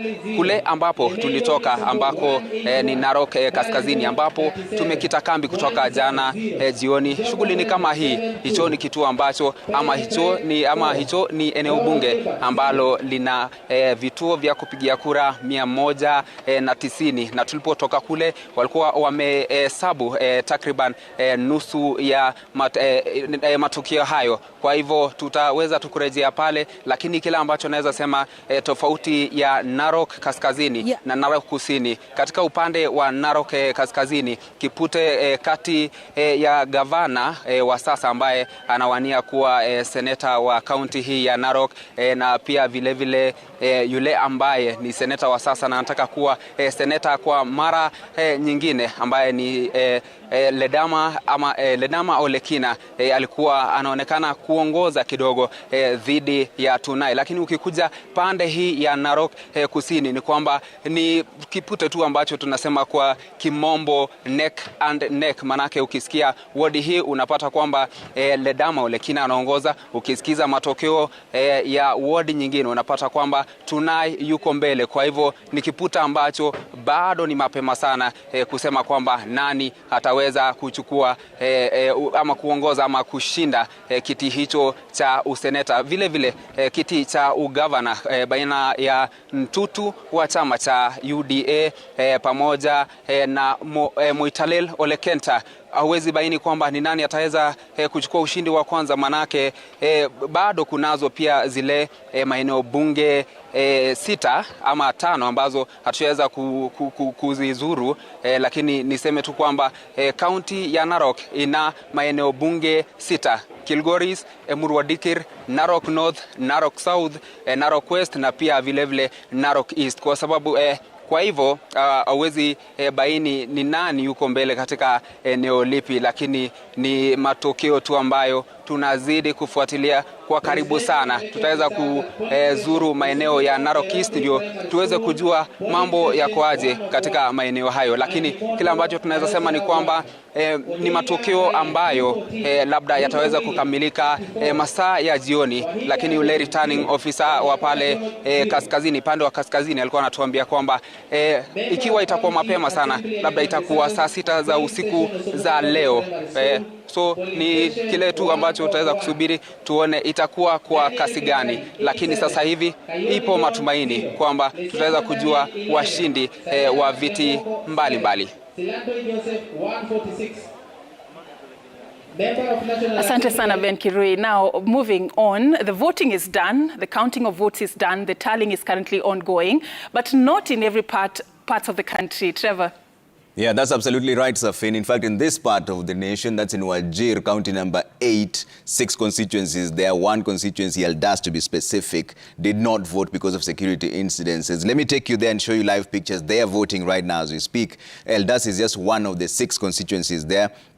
There's Wajir North, there's Wajir South, there's Wajir East, Wajir West, Tarbaj and Eldas. Eldas itself has a voter population of 23,359. That entire Wajir county has 207,758. So I'll just run you through the numbers because really it's the numbers that will make the decision on this particular poll. Wajir North, which voted yesterday, has a number of 33,927 people voting. Wajir East, 35,794. Tarbaj has 25,267. Wajir West has 31,334. Eldas, that are just voting today after that security incident, has 23,359 voters. Wajir South had 58,077. The total voter population there in county number 8 is 207,758. And Yvonne, I'll come back to you and check on the numbers in terms of what IBC is reporting in terms of the polling stations that have now reported so far. Yvonne? Yes, so this is Eldas. Remember, this was suspended, Trevor, that was yesterday? Yes. Due to some of the issues there. And of course, the big question even that we were discussing last night is if the IEBC would be able to do its final tally of all the votes without Eldas, and that is now happening today. We of course know that there are other races, Kakamega and particularly Mombasa as well, will be having. It's now apparently a by-election because that's what happens when you don't vote on the day that you're supposed to. That's the day of the general election. That'll be happening on the 23rd of August. But for today, residents and registered voters in Eldas, in Wajir, get to cast their votes, even as we await total numbers from the IEBC. Now, the question is, therefore, will we wait for these numbers to come in total before IEBC can put together all of the numbers from all of the Forms 34A for all the polling centers, including LDAS that is happening right now? So will they wait until 5 p.m. and then announce all of them together? I think that's the big conversation now that we wait for. And a quick reminder that the chair of the electoral management body, Wafula Chebukati, did say that he would be making the final declaration of the presidential result during the day. Yeah, and that's a fundamental question you're asking, Yvonne, because based on the IEBC website that I'm looking at right now, and we have to look at this in real time, Wajir is one of the lowest reporting in terms of polling stations, because they're about 60.33%. That's around 368 polling stations have reported out of the 610. Now, based on what we've tallied so far, this is how the numbers are looking like in Wajir County at this particular point. This is without LDAS. LDAS is just voting as we speak. Raila Odinga is at 56.73%. That's about 8,838. William Ruto is at 6,545. That's about 42.02% of the votes that we have tallied. Provisional results. It's IEBC's role to make the final announcements. George Wajakoya is at 71. That represents 0.45% of the total votes. That's in Wajir specifically. Now, we could compare this now with the 2017 vote. It could take you there just provisionally, though, because these numbers are very different. 2017 is the full numbers. This is what happened back then. Raila Odinga got a total of 43.87% of the votes. That was 52,362. But that number, we cannot compare it at this particular point because the numbers here are still being tallied. This is based on our numbers so far. But in terms of the general presidential numbers, this is how we're looking like as we speak. And like I mentioned, these numbers keep changing really, really fast. William Ruto is at 1.7 and 1,119. 50% of, actually 50.17% of the votes. With Raila Odinga is at 48.41% of the votes. That's 1,641. Changed while you're still there on air, 818, changing in real time. And Yvonne, this is what we were saying. It's the IEBC's role to give the final tally, and we're actually crossing over there, right? It absolutely is. So anyone can do this or is free to, but you know, it's definitely a task, and I'm sure there's lots of individuals and indeed also the political camps that are doing their own tallies as well. No doubt they're getting them from their agents who are located at the various polling stations. But speaking of, you know, what is happening at the IEBC, let's do a check-in. I think yesterday we had all of 3 major sort of updates from the IEBC. So we're possibly hoping for one. Hopefully this morning, okay, it's already past noon. So hopefully we get one very soon. Ayub Abdikadir is at the Bomas of Kenya. Ayub, good morning, good afternoon. What time are we likely to see an update or hear an update from the commissioners today? Good afternoon, Yvonne, Trevor Mbija and Safino Cheng from the Communications Center. This is the National Tallying Center of the Independent Electoral and Boundaries Commission, IEBC, and it's where the President of the Republic of Kenya will be declared winner. But before that, there is a clearly stipulated process by the Constitution as to how that comes into effect. And this National Tallying Center is coming to life. Yesterday, there wasn't much activity because it was polling day when Kenyans took to the more than 46,229 polling stations across the country. So let's begin with table number 1 here, and just what happens in terms of just clarifications and elaborating for the Kenyan people, educating them as to what happens. Now, this seat is a preserve of the returning officer or returning officers from across the 290 constituencies. You have to add 1 and 291 because there's a returning officer from the diaspora voters who will be exercising their vote. And according to the poll commission, the Kenyan people have come out in countries like the United Kingdom, the United States of America, the United Arab Emirates, and other countries in the East African region. These 2 seats and the 2 over there will represent the 4 presidential candidates who have been cleared by the poll commission IEBC. In this case, they will be the Azimio la Umoja One Kenya Coalition Political Party, presidential flag bearer Raila Odinga, the Kenya Kwanza Alliance or the UDA, Dr. William Ruto. You will have the Agano Party presidential candidate Wahiga David Mwaure and Professor George Lushiri Wajakoya of the Roots Party. And here will be the IEBC staff. What they will be doing here, in essence, is they will be verifying the Form 34S physically. The returning officer here will bring his from the constituency that he represents, and they will be verifying, counter-checking whether the numbers are true as to how they have been relayed through the online transmission.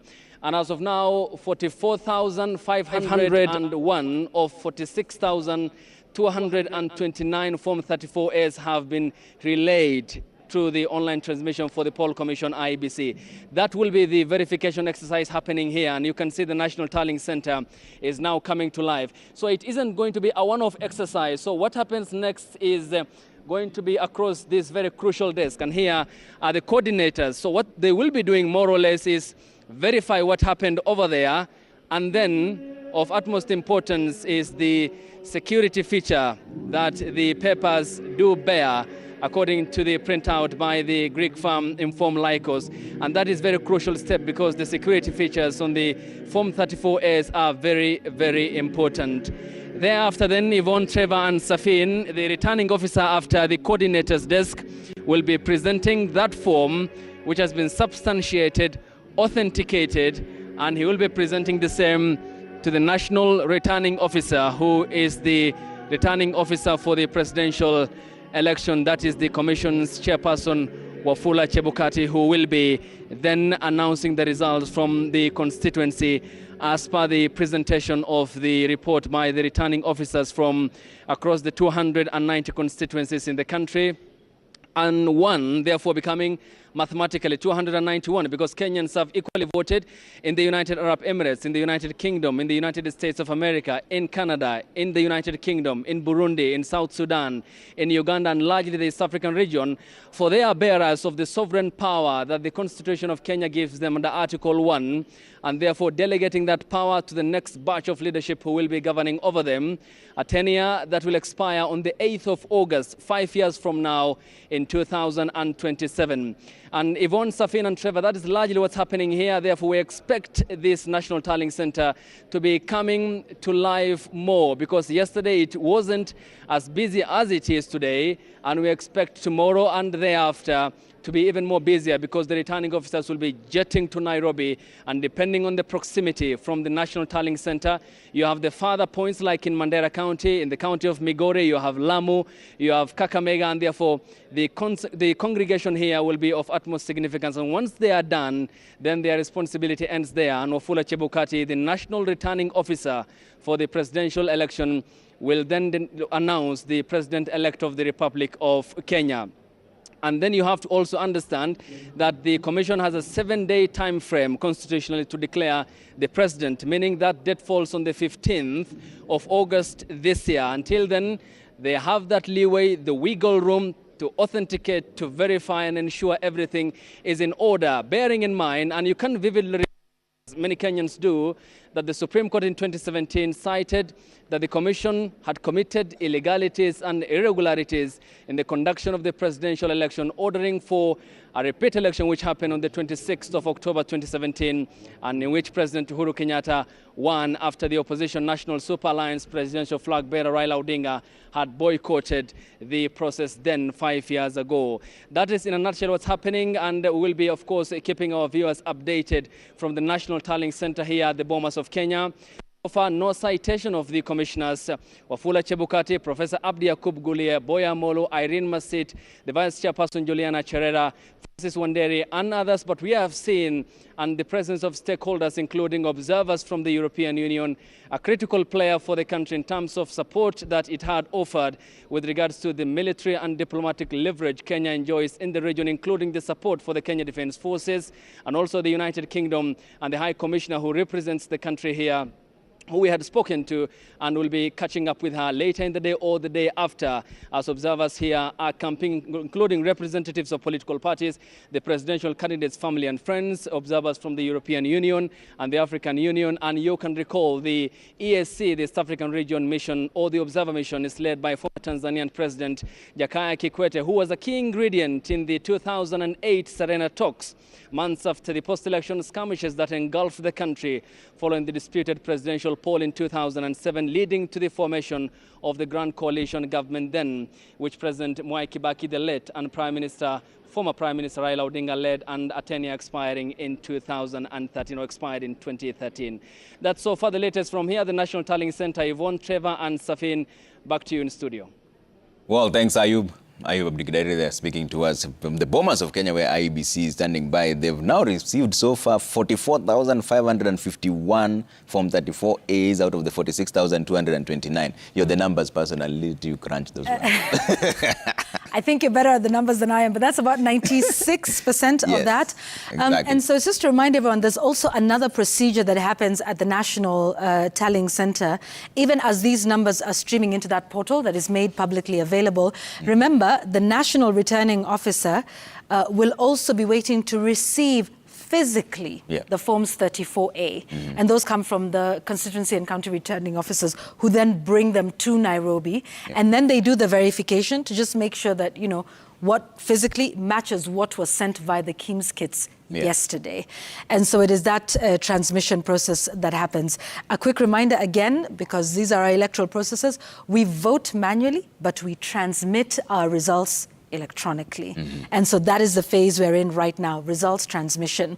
Of course, some of these declarations are also happening locally, and that's important to note. There's also many things that are happening locally with all the local races, the county woman member, the senator, the governor, member of county assembly, and the governors as well. A lot of those also will determine the bigger governance picture of what we get into with whoever wins the presidential race. Absolutely, all the 6 elective positions, and the numbers we're giving you are provisional numbers. It's the IEBC that will give the final tally, but our data analysts are crunching those in real time. They're downloading the forms literally and counting, so the numbers you're seeing keep changing really fast. But let's hear this from the ground. Safin is standing by there with Dennis, right, Safin? Indeed, and right about now, we want to cross over to the vast Kilifi County, in one of the 7 constituencies of Kilifi County. Standing by there, we have our very own reporter there, Dennis Otieno, in Kilifi North constituencies. It's been a long night for you, Dennis, and an early morning for that matter. You have to wait till very late in the evening for the numbers to start coming in, and for the IEBC officials to conclude the tallying. Kindly tell us, how is the progress so far? What do you have for us?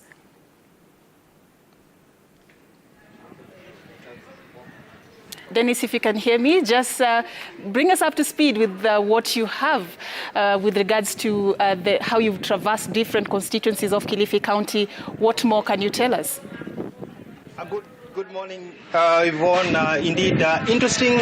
It's been an interesting turn of events here in Kilifi County. As we speak right now, the tallying process of the tallying of the votes from the various polling stations. There were 1,144 polling stations spread across this county. Is actually going on right here at Pwani University. This is where we do have the main tallying center for the counties. And there's been an interesting night looking at what happened in the wee hours of the morning. We did have 3 instances where there were cases of unsealed ballot boxes being delivered right here at the tallying center. The first instance was we had 5 unsealed ballot boxes coming from Bufa Primary School polling station, and out of the 6 ballot boxes that were brought from that particular polling station, only the presidential ballot box had been sealed. The rest were left open, and the second instance was from Poroshoni Primary School polling station, where we had 1 unsealed ballot box which was bearing the governor's votes, and the third instance was 1 unsealed ballot box bearing the MCA votes coming from Kiwandani Primary School. And this has actually not gone down well with the agents that are representing the main candidates who are squaring it out in this particular election. The presiding officers who are in charge of that particular process cited some various reasons. One of them saying that they ran out of the straps to seal the boxes, and that is why they decided to bring them like that. Others cited the issue of the weather. It's been pretty hot here in Kilifi, especially in Kilifi North where we are.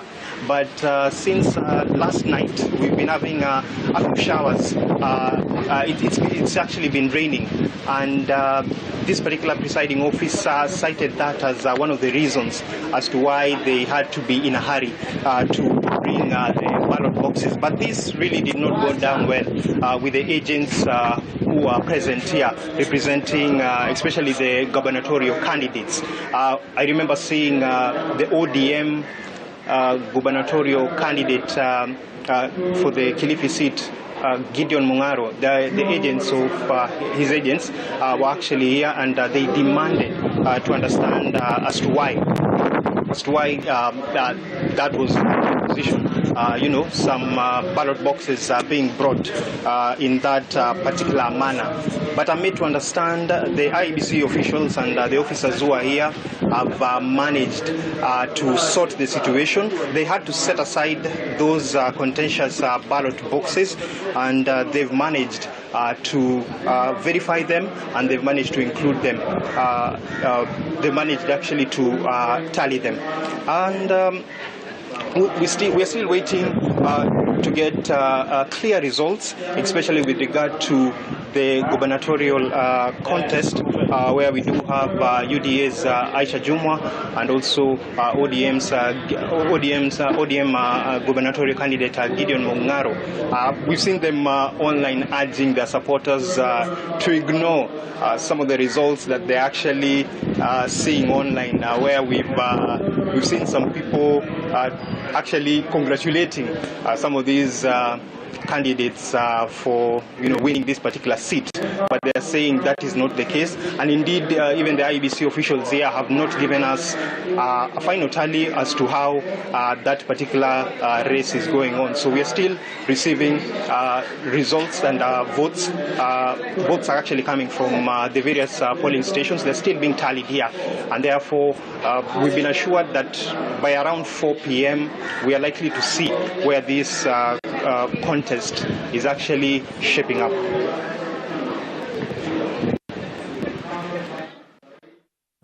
It's Dennis Otieno there with an update from Kilifi County. Around 4 p.m., that's when he says the earliest they're expecting numbers on, of course, an official communication from the officer in charge of the Tallying Center there.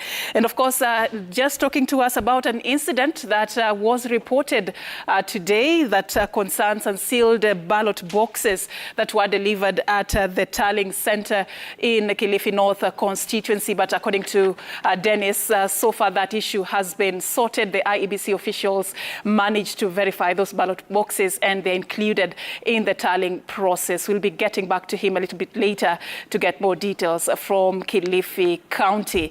And now we take you to another part of the country. Trevor? Yes, Safin, we're heading straight to Bomet, county number 36. Their voter registered there is 376,985 of them, spread across 5 constituencies. Let's bring in Emily Chebetu, standing by there with the latest. Emily, good afternoon. It's good to see you again. What's the latest from where you are?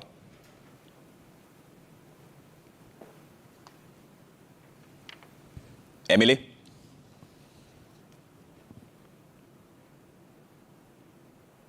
All right, we'll get Emily in just a bit, but I was mentioning earlier on that it's 5 different constituencies in Bomet. There's Sotik, there's Chepalungu, there's Bomet East, there's Bomet Central as well, and Konoin. But first we cross over to Hassan Mugambi, who's standing by in Meru. Hassan, good afternoon as well. I know it's been a crazy night and day for you as well out there. What's the latest from where you are?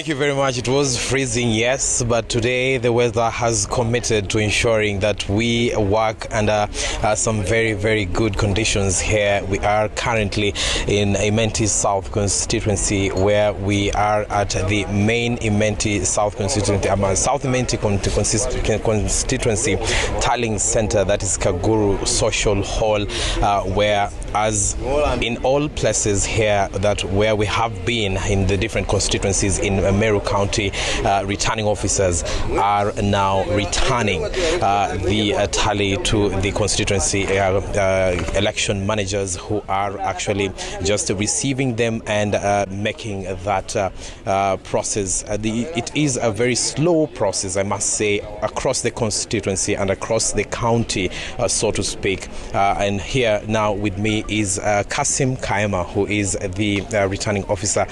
Thank you very much for agreeing to speak to us. First of all, what is the status of the process so far? Karibu sana Citizen TV. My name is Kasim Kaima. Mimi ndo msimamizi wa kura wa eneo hili la South Imenti. Tumeanza kuhesabu kura asubuhi kama saa 1 hivi. Sasa hivi tumefikisha vituo 68. Kwa jumla tuko na vituo 241. Kusema kweli, hii sababu kwa vinaenda polepole ni kwamba kuna ile idadi kubwa ya wale wagombeaji. Kwa mfano MCA niko na 65, MNA niko na 13, kuna president, kuna hizo zingine, na lazima utangaze kila position ndo umalize ndo fuata nyingine. So kama unavyoona kuna mlolongo mrefu, lakini tuna imani kwamba tutamaliza. Naam. Na labda kuna maeneo ambayo yalishuhudia kuchelewa katika swala zima la kufunga vituo vya kupigia kura? Ndio, kwa sababu kufikia saa 11 ule muda ambao wa kisheria watu wafunge kituo, walikuwa bado watu kwa mlolongo. So kisheria huruhusiwi kuwafukuza ama kuwaondoa, lazima waache mpaka wamalize kuvote ndo sasa ufunge kituo. So by saa 3 saa 4 hivi baadhi ya vituo vilikuwa bado havijafungwa, lakini nashukuru baadaye vilifungwa na wakaanza kuhesabu kura mara moja. Na labda kituo kimoja kinachukua takriban muda gani hivi kufanya matangazo haya na kumalizana na wale maafisa ambao wamekuletea hivi vifaa, na ni vifaa vingapi ambavyo vinakuwa venye kurejeshwa ndio Mkenya aweze kutathmini tunakuelewa huenda ikachukua muda gani kwa shughuli hii kukamilika kikamilifu? Kukagua PO moja na materials zake huenda ikachukua nusu saa, kwa sababu kuna zile materials zinazoita strategic kama KIMS, kuna hizo forms, na lazima tuhakikishe kwamba zimekuwa filled kama vile tunavyotarajia. Kama zina makosa tunawaregesha, wana refill tena, lakini this time tumewatrain kwamba kutoka kwa kituoni wasifanye mistakes. So kuja hapa tunaweka kwa stages kama 3. Ya kwanza ni hizo materials, ya pili ni ya KIMS, alafu waje kwangu tangaza majibu, then wapeleke materials nje. Na hilo linachukua takriban nusu saa hivi. Kama nusu saa hivi, ndio. Naam. Kama nusu saa. Kwa hiyo tunatarajia sasa kwamba tutakuwa hapa kwa muda mrefu na tukue na subra. Tuwe na subra kwa sababu hakuna shortcut. Lazima taratibu zifuatwe na watu waweze kuachilia, because kuachilia hivi huenda kwa na makosa, alafu tutatuna kwa Supreme Court tuambiwe tuna hizo makosa ambayo tulifanya 2017. So tuko very careful. Naam. Afadhali tuchelewe, lakini kila kitu kiwe kiko in order. Na labda ukikamilisha hapa sasa tunaelekea wapi kwanza kumalizia hapa?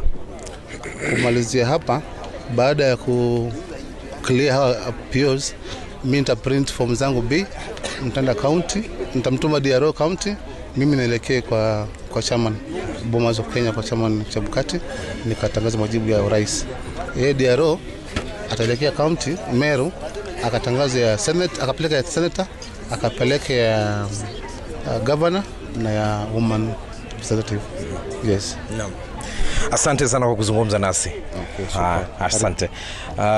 That is Kasim Kaima, who is the constituency returning officer here, just telling us that patience is what should be employed right now. It takes around 30 minutes to clear one presiding officer from the different constituency polling centers across this particular constituency. And right now he has just looked at 68 out of a number of 200 plus that he is saying that he is expecting to see them all. 30 minutes per each returning officer who has come from the different places in this constituency. Remember, just like they were given this material, they are returning them.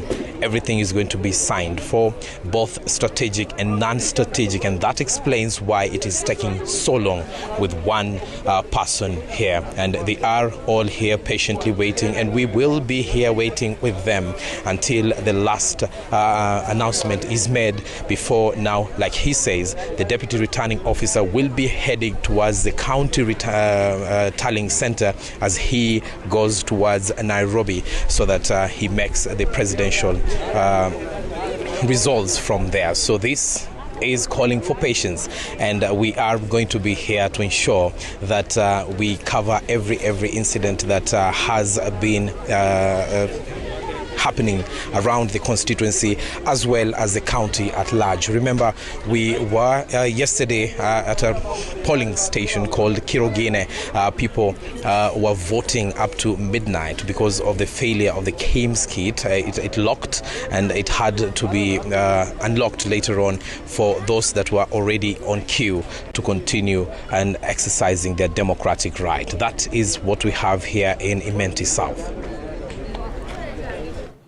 Thank you very much, Hassan Mugambi, for that. Now, before we go to the next one, we just want to give you an update on the next tally, but also just to remind you, we have our guests who are here. They've been patient. We will get to them in a moment because we want to understand what they think about what's been happening over the last 24 hours, and then, of course, 17, maybe now 18, 19 hours since the polling centers closed.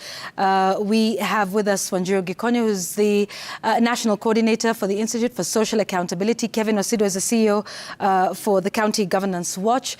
They're here with us. I don't know if you want to get to them or if I should give you this update first. They're here in just a moment. But listen, can we take some of those numbers for the presidential race, on the full screen, because I have an update for you on the numbers that we are tallying. So this is what things look like at the moment with the countrywide results for the presidential vote. Dr. William Ruto of UDA is at 1,754,257. Raila Odinga, who's the candidate for Azimio La Umoja One Kenya, is at 1.697 million votes. Coming in third is Professor George Luchiri Wajakoya of the Roots Party with 16,159 votes. This is per the Royal Media Services tally.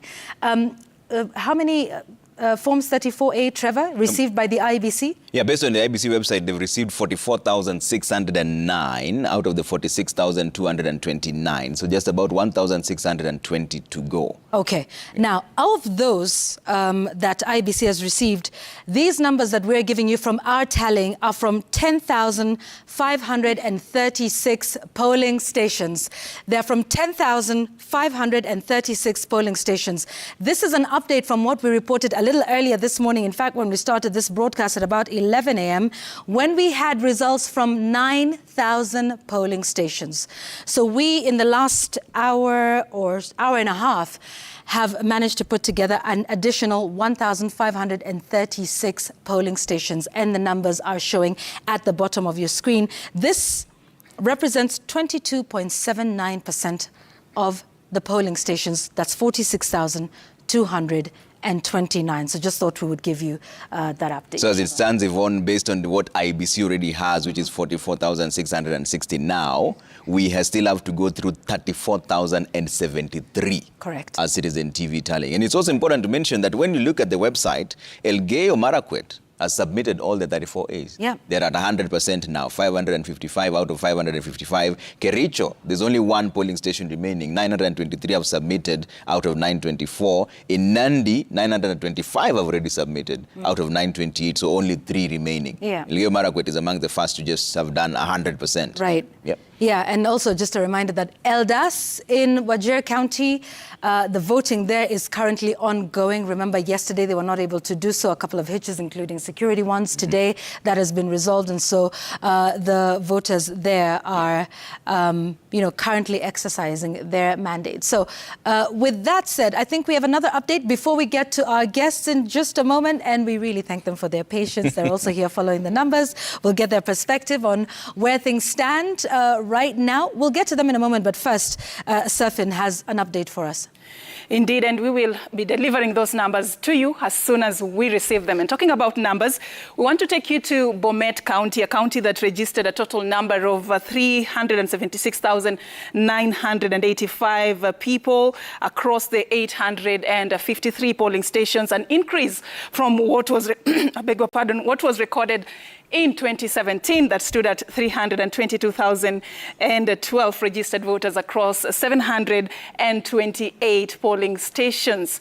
Between 2017 and now, a lot has changed in terms of the voter registration and also the voter turnout and the voting patterns. But I guess that is something we have to wait until the tail end of the day to find out. But what do we know as per now? Joining us now live from Bomet Central constituency, one of the 5 constituencies in Bomet County, is Emily Chebet. Chebet, what do you have for us? Safin and Yvonne, we're live from Bomet Central constituency, where it is the Tallying Center, that is Tenwek High School.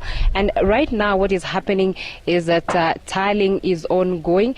It started as early as 1 a.m. in the morning. We are expecting 156 polling stations to come here, but currently they have counted around 60 polling stations. So clearly we still have a long way to go, but according to the returning officer here, he is optimistic that in the afternoon he would have at least managed to reduce the queue. I don't know whether my camera person could zoom and look at the queue currently. These are the ballot boxes from 153 polling stations that we expect to count by end of today. And from here, they are going to head to Bomet town, that is St. Bakita School, where county tallying will be happening. And now this is, you can just look at the ballot boxes. They are they're sealed to ensure security and safety. So once you're here, you come and register your ballot and where you come from. And it is just a very slow, but we can, for them, they are very happy that it is slow, but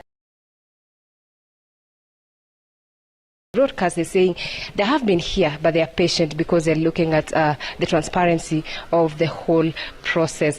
Again, this county or the sub-county alone, we have 71,409 registered voters, and those are the votes that we're waiting for to count at the end of the whole process. And you can look at it, Safin, the process is ongoing, the registration, the returning officers are seated. Everybody is just waiting eagerly to see what will happen at the end of the process. The observers are here to look at the process, and a few of them that I spoke to earlier actually were saying the process, yes, is a bit slow, but again, they are also comfortable with the process because they want to get the credible and elections. Again, on this other end, you can see that security is good because they are looking at the safety of the people and also the ballot papers. And again, we can listen to a few of noise on my background. It is now the counting and mentioning of the tallying boxes that have arrived here. And on our screens, we are just looking at a few. And Safin, just to mention, we do not have numbers that we can give our viewers currently because, like I said, here we have only tallied 60 polling stations out of 153 polling stations that are supposed to be here. So clearly it is a bit early, and just the process is going on smoothly. Before we came to Tenwek High School, we were in Sotik constituency, one of the constituencies that is making up Bomet County. And in Sotik constituency, the process is the same. It's a bit slow, it is moving, but the counting and tallying is ongoing. And again, you can remember that Bomet County has 853 polling stations. 2 are prisons. And now today in the morning we also managed to speak to a returning officer, and everything, systems are ongoing. They were preparing the police and they're expecting to get results from the constituencies, the 5 of them, as early as 2 p.m. and they would be able to now start tallying the ballots. And now I want just to speak to one of the observers here to tell us how long they've been here and also how the process has been. Asante sana. Okay. Naam, tafadhali. Majina langu ni Elliot Ngada. Mimi ni observer wa ORPP, Office of the Registrar of Political Parties. Nimekuwa hapa tangu jana na tumekuwa tukitarajia hii shughuli kamilike, lakini kisheria lazima iende.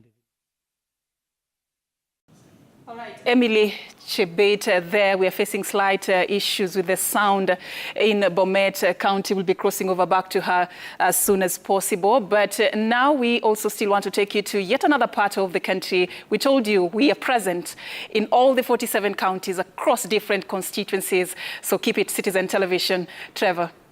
Thanks, Afin. County number 47, where we are right now, right? 17 constituency. Let's cross over to Gatete Njoroge, who's standing by in Embakasi East Aviation School. Gatete, good afternoon. It's good to see you. What's the latest from where you are?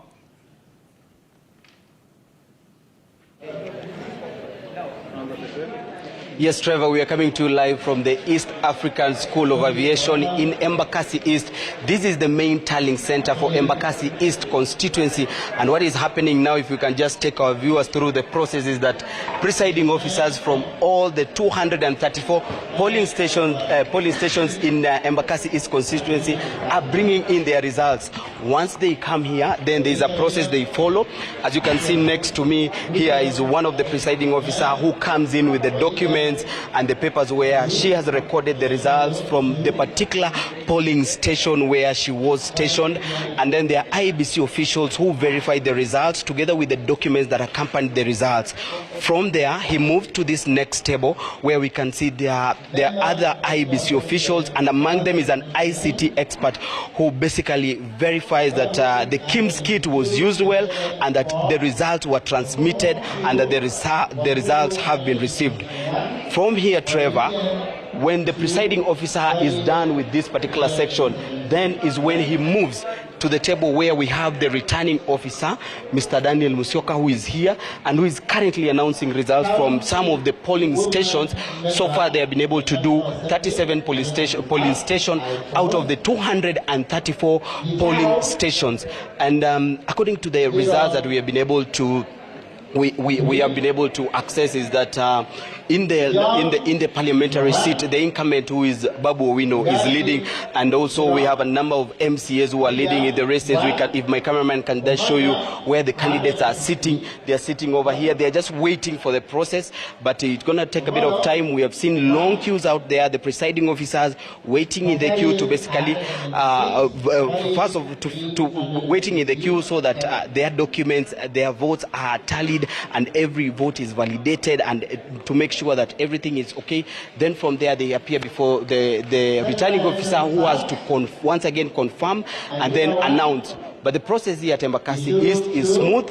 we are still waiting until the last moment when the final result will be validated, and then the announcement will be made on who will have emerged victorious, that is in the Member of Parliament seat and also in the MCS seat. Trevor.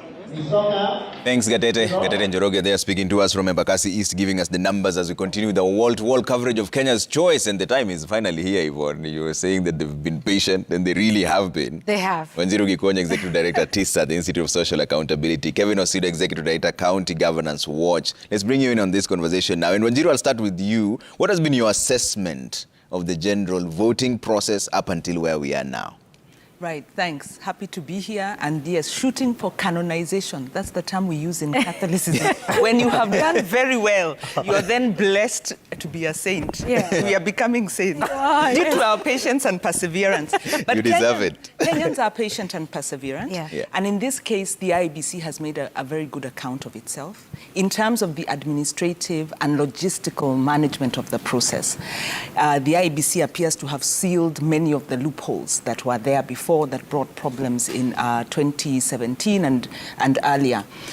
They were very clear in terms of the tallying process. They were very clear in terms of the transmission process, the access by political parties to monitoring what's happening on the portal, giving back-end access to the political leadership, having consultations with the political parties. So they seem to have done their work administratively.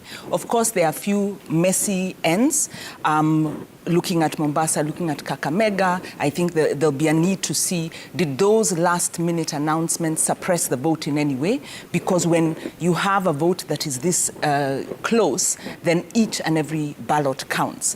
Of course, some of the other loose ends might be broader governance that will be addressed later, looking at where the KIMS kits failed, looking at the procurement process of the KIMS kit, looking at the procurement processes of the ballot papers. Of course, we know the ballot papers were delayed slightly because of the court rulings, and that could factor in. So all in all, I think the IEBC has done its job. I think my second reflection would be the lower than expected voter turnout. It's not terribly low, but it's not where it should be.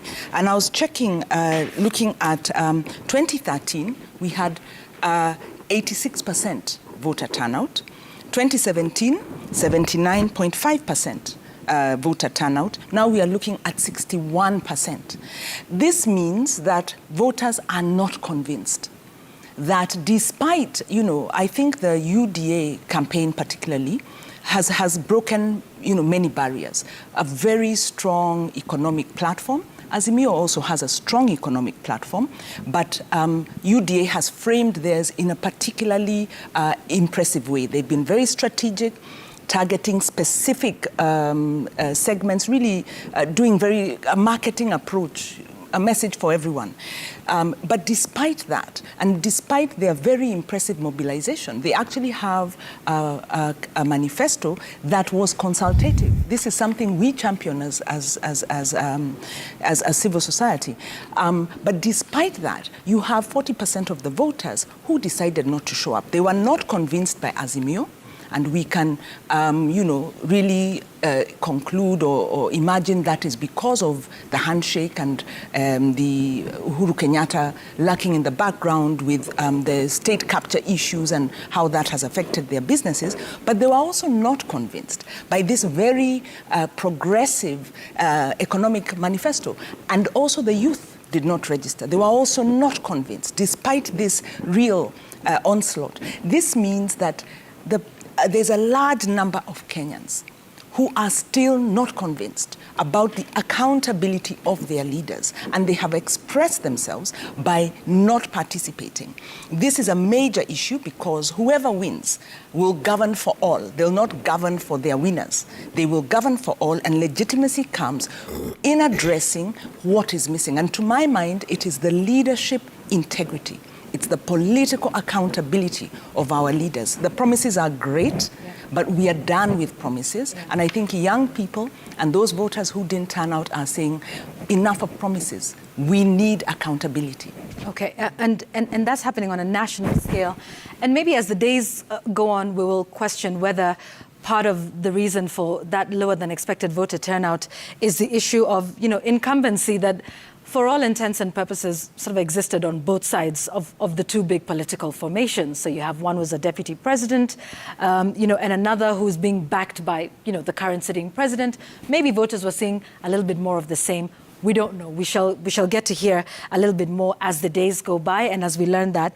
But you're picking up, Wanjiru, on voter sentiment, particularly with the national vote. I wonder what the voter sentiment is, at the local levels.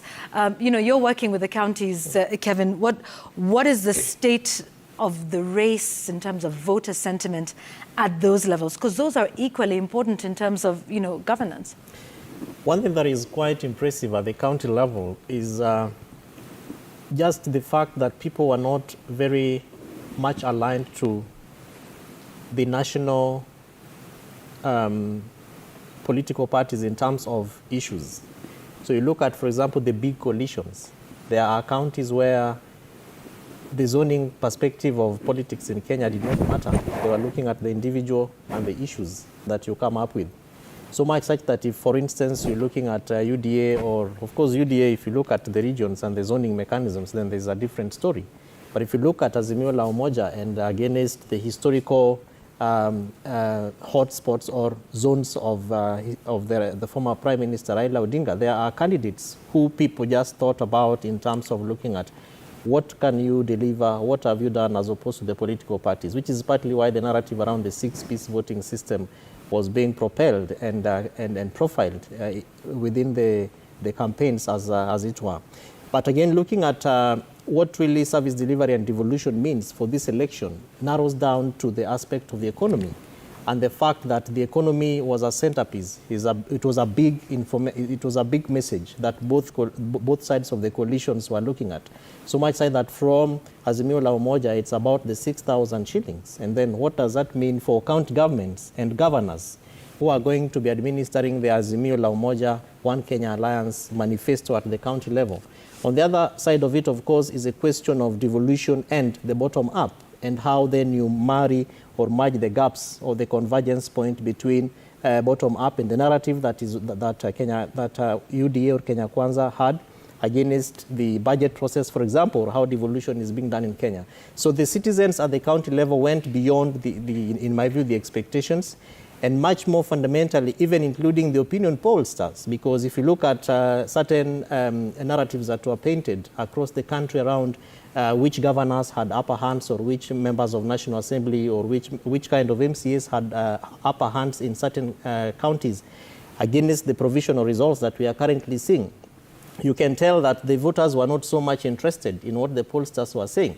They were looking at the individual against your profile in terms of service delivery and what that means for the next 5 years. So, and of course, the third thing is that politics around in Kenya is local. So what's happening at the local level will necessarily and automatically reflect on what's happening at the national level. But yes, there are provisional results, and we look forward to seeing what kind of data IEBC is going to be sharing with the nation. Yeah. Can I add to that? Yes, Wendy. Just to say that and I totally agree with Kevin, and one thing that UDA appears to have gotten right is allowing, or rather Kenya Kwanza appears to have gotten right, is allowing its members to battle it out at the election, at the local election level, as opposed to pushing for single candidates.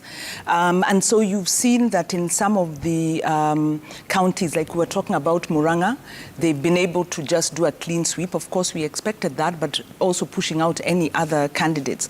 Whereas we've seen with some of the ODM spots, some of the, for instance, the result in Homa Bay, or what has emerged from Homa Bay, you look and say some of the strongholds, you don't expect to see a contestation around the anointeds.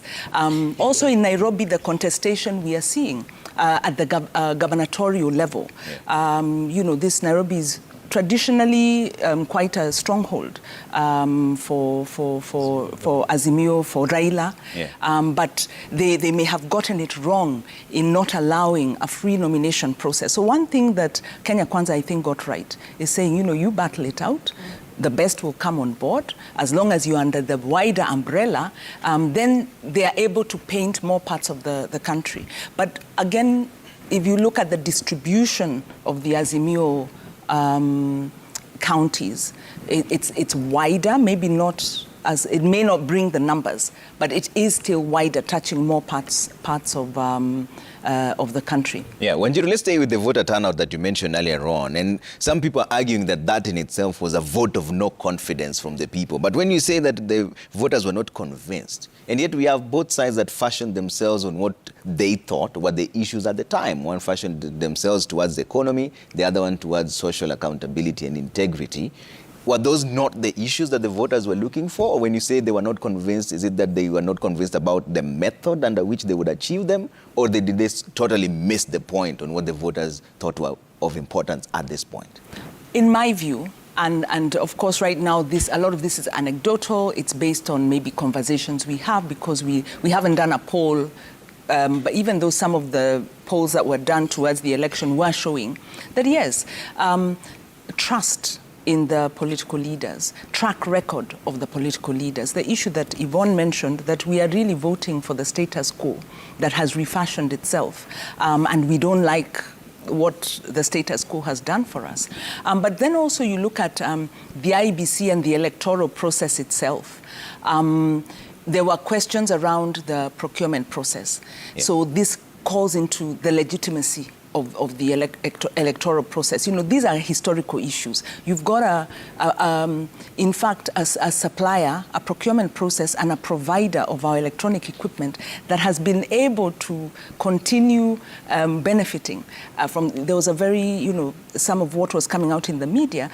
It looks like this procurement is very biased towards some interests. Now, these kind of things settle in the minds of voters. And they say, well, so that means if I vote, it's not going to make a difference. And you've heard the youth saying that a lot. So the electoral process and the lack of accountability. But we also saw that Chapter 6 was essentially swept under the carpet when the EACC listed 241 ineligible leaders, and only 6 of those were disqualified for very many reasons. So voters then will sit there and say, well, I'm not interested in wash. I'm not interested in people who've been stealing public money.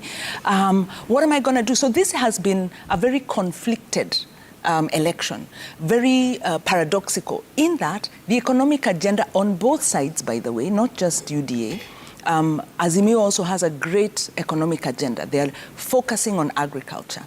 They are saying we want to link agriculture, small-scale farmers.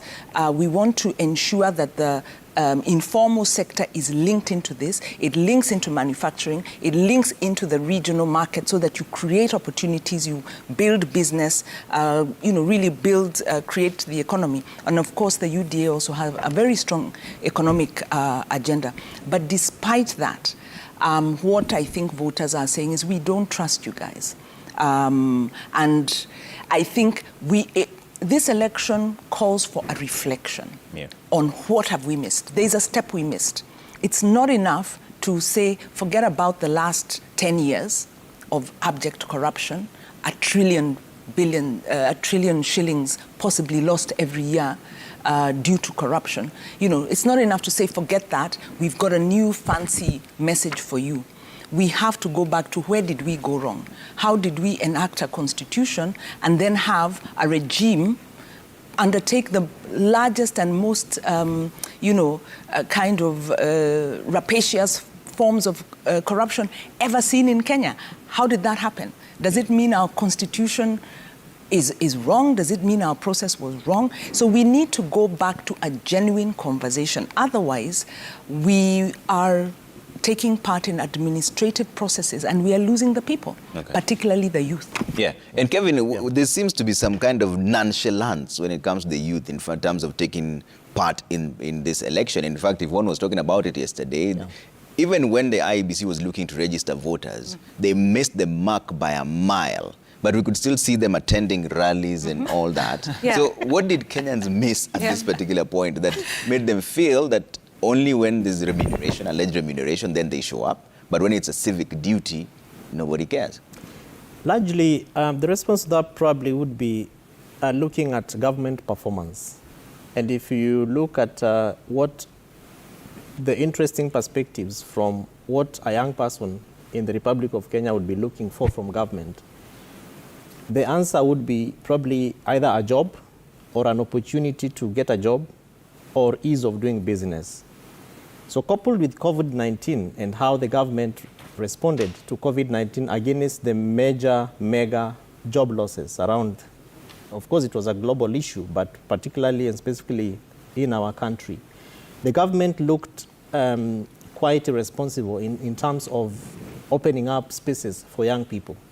Of course, we have a number of young people who are innovative in their own ways, and they came up with their own things that they thought would respond to either them getting jobs or helping communities, societies to deal with COVID-19. But largely, if you ask young people out there, what is it that would make you wake up early in the morning to go and vote for a government? They will tell you it's an opportunity to get a job or an ease of doing business for me if I am a young entrepreneur. Now, for the Jubilee government, including the president and his deputy, they have not been able to do that for the young people. And to the extent that one of them is running for office is not as encouraging. It's not as exciting.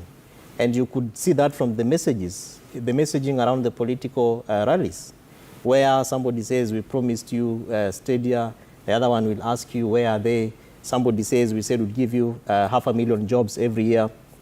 The other party would ask, where are those jobs? And then there's never a response.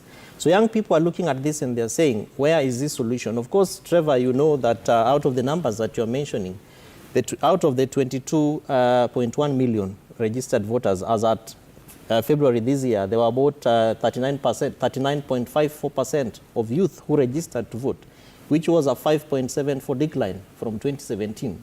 So within the 5 years, there is a trend, as Wanjiru said, that as the general populace, the general voters are looking at what is it that would excite them, the youth are also interested in picking small bits and pieces of what would make them want to support a government.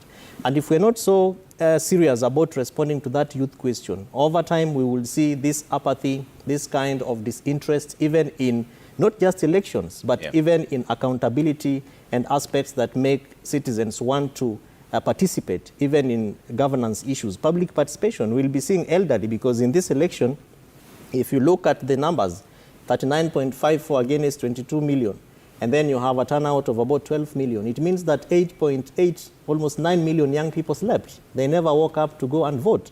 And that's partly why, from statistics and what we see already, the elders were even being carried by the same young people and being taken to polling stations. We don't see that excitement among the youth now to want to come and be part and parcel of, of governance and leadership.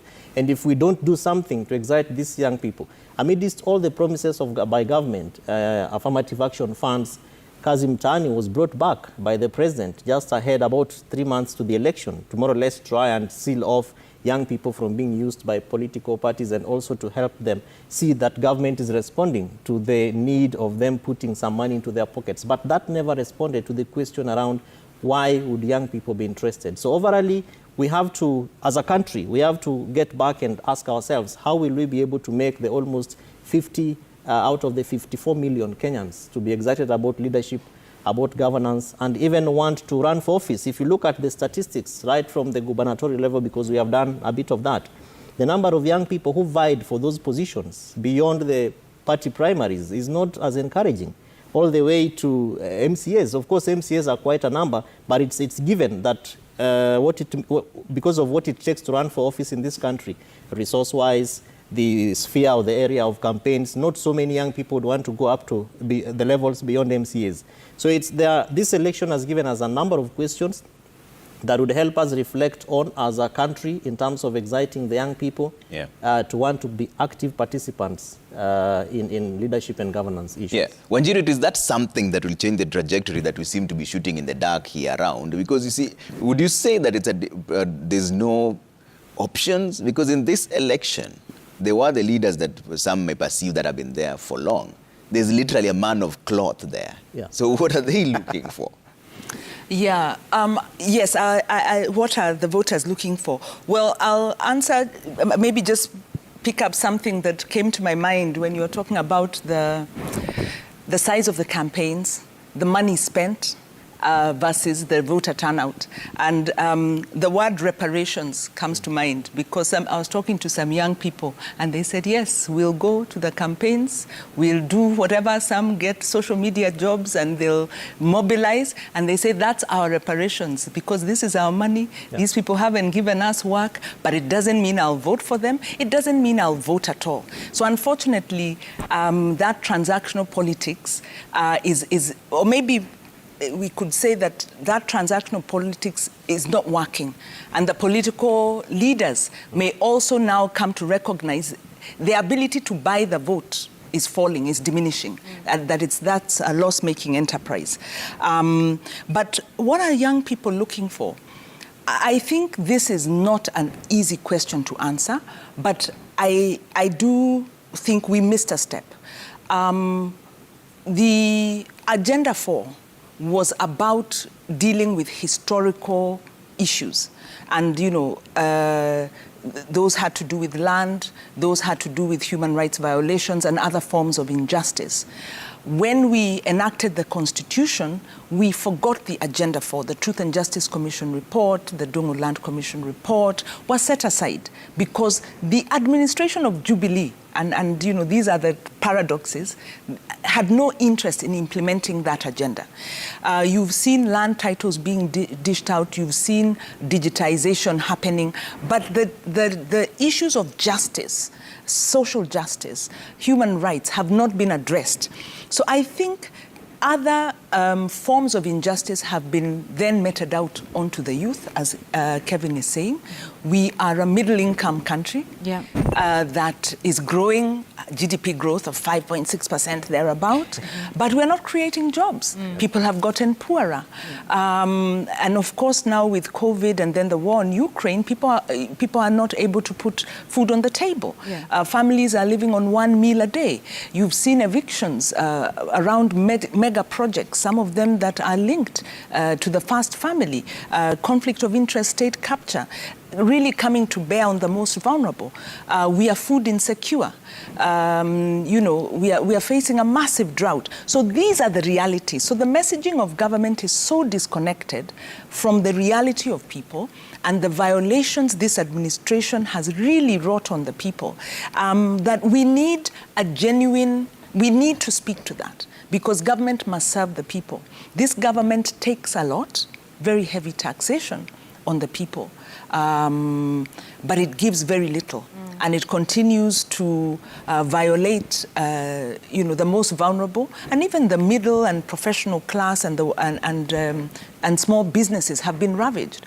So yes, we need to deal with the historical issues. We need to deal with the new crimes, the state captures, the corruptions, political leaders who become rich just because they get into office. So we need to deal with that. But I'll also just say on a positive note, we are very encouraged by the regulations, the recent directive of the SRC on members of parliament who will no longer be able to draw. I think there's been a cap on their sitting allowances and their other forms of allowances. They are being told, yes, and then also we had the ruling on CDF. So through the court system and through the courage and proper functioning of the commissions, we are beginning to contain the political excesses of our leaders and to begin to deal with that. So we need more of that. And yes, it's not easy, but it's something we must do.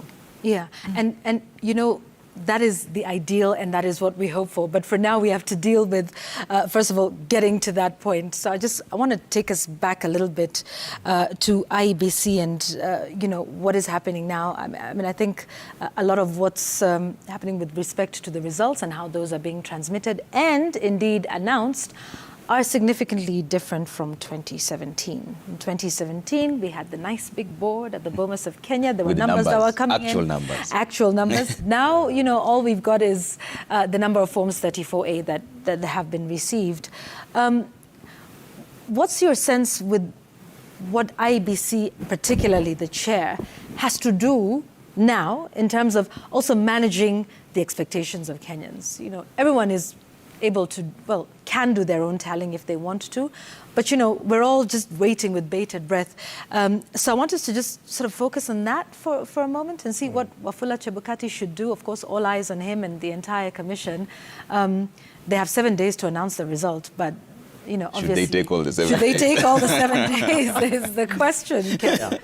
I think one of the things that IEBC has not done very well, of course, it came as a late thought based on a lot of advocacy and a push for IEBC to communicate, is public engagement.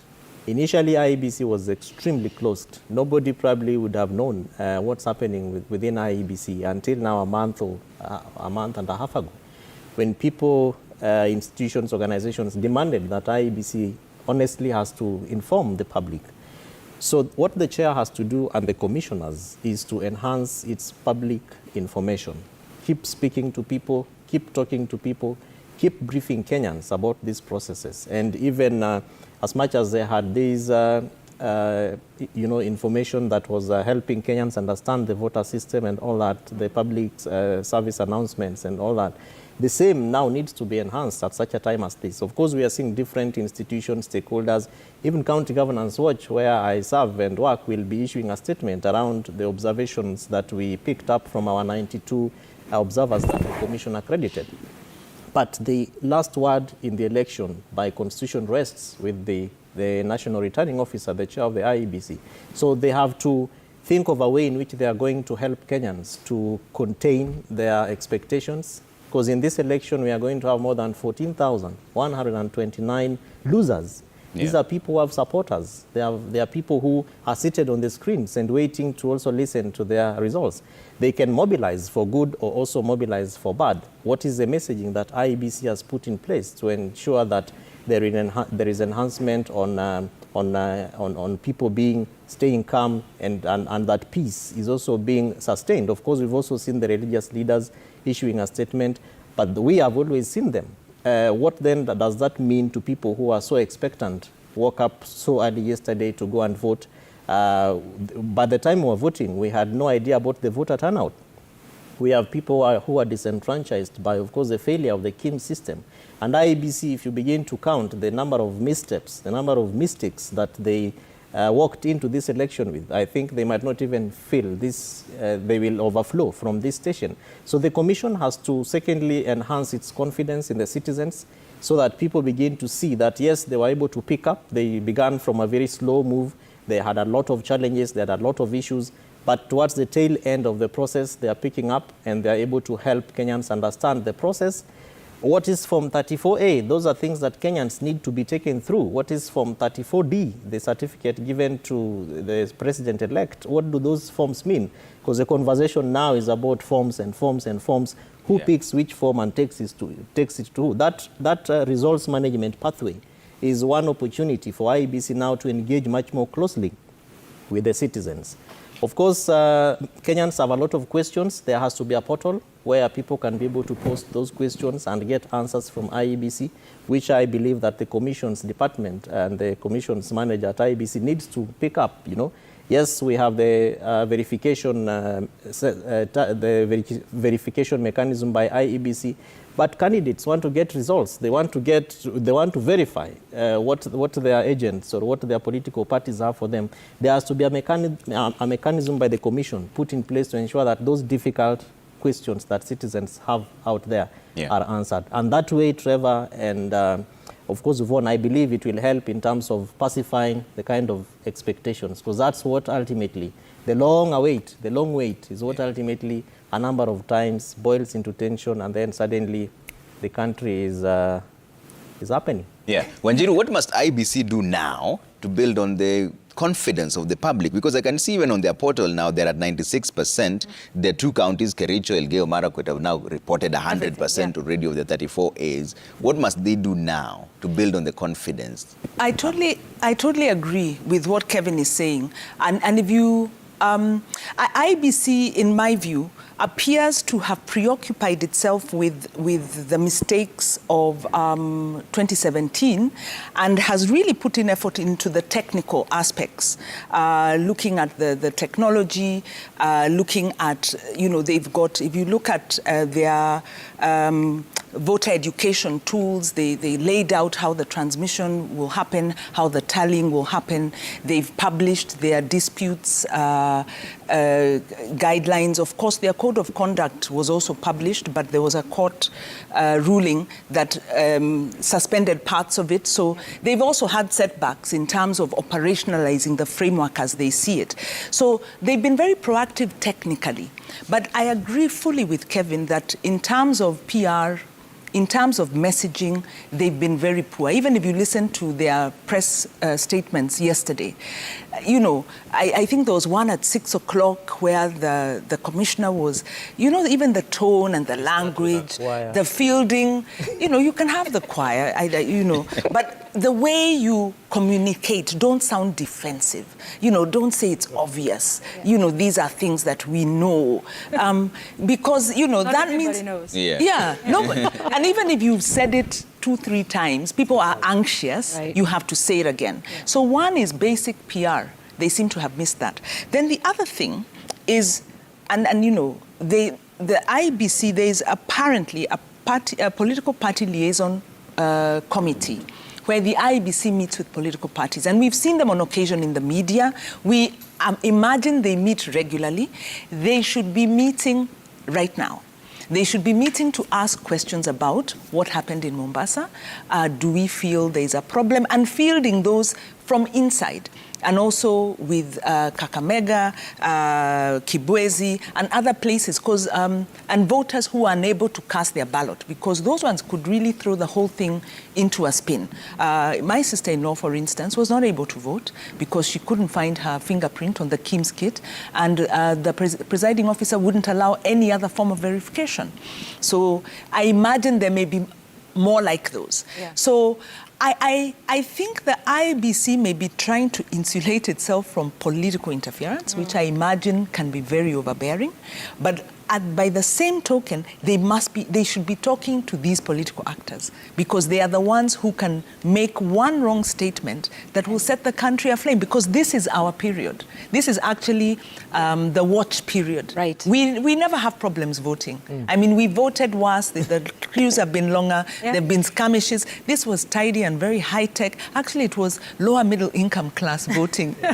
But now is when we go back to our real character, and IBC has to be alive to that. So how do we get them? And you're right. This is really it. The transmission and the declaration and the announcements that are made, because it is at this point that people would start to get a little anxious and sometimes, jump to conclusions and make assumptions about, what's really happening, particularly with the numbers. And like you said about the issue regarding political interference, remember that was a big deal in 2017 with, lots of talk about interference from both sides of the political divide within the commission. But what is also interesting, I think, particularly when you take a look at, Kakamega with what happened. So Kakamega and Mombasa both had their gubernatorial races pushed forward.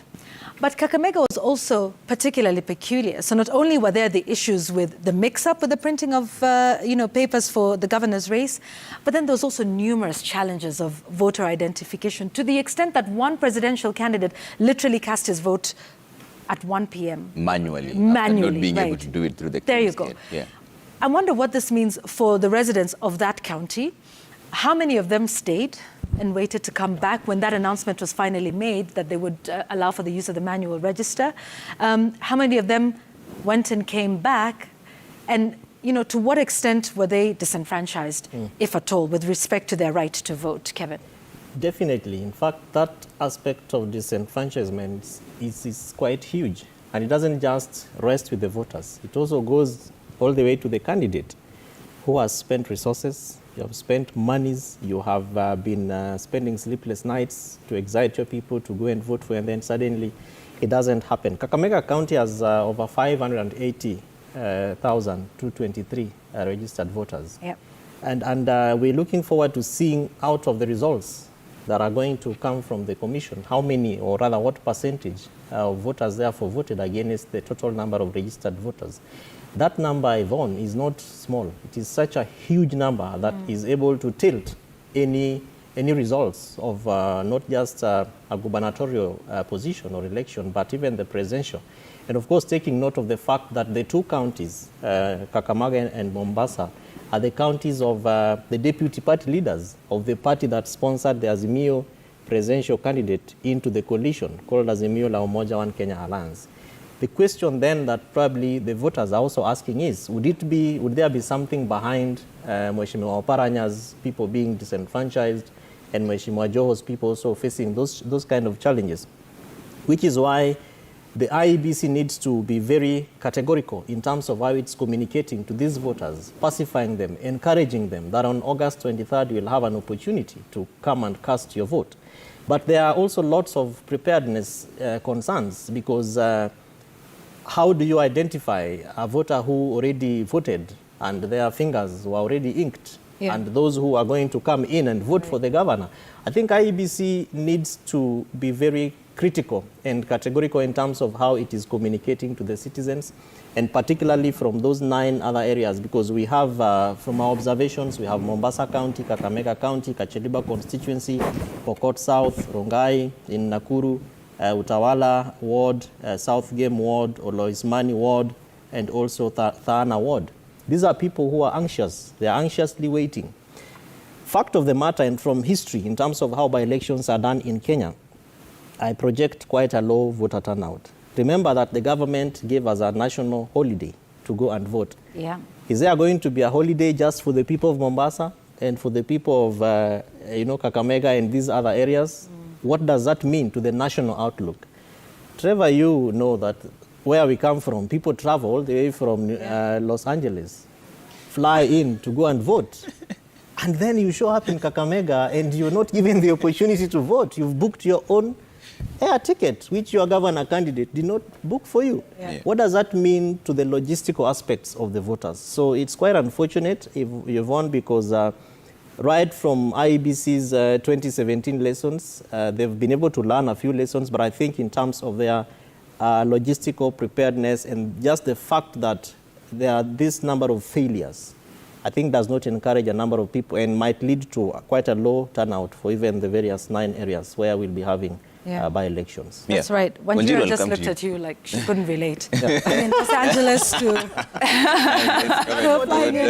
I mean, if Wanjiru were to vote traditionally from where her ancestors were, it's probably a 30-minute... It's a 30-minute drive. So I'm trying to compute that. But, in an election that's been really quite seamlessly managed, it's unfortunate that these major blunders have happened in strongholds, Azimio strongholds, when an election is this close. And this is why this should be an issue. So it's concerning if there's an... the IEBC has an intention to announce a result based on the number of, all the 34 A's coming in when this issue is outstanding. Because if there was a suppression of the vote on account of these bungled messages, then you need to consider the factors that Kevin is talking about, because those could make the difference between difference in the presidential call, and that could tip this process into a place we don't want it to go.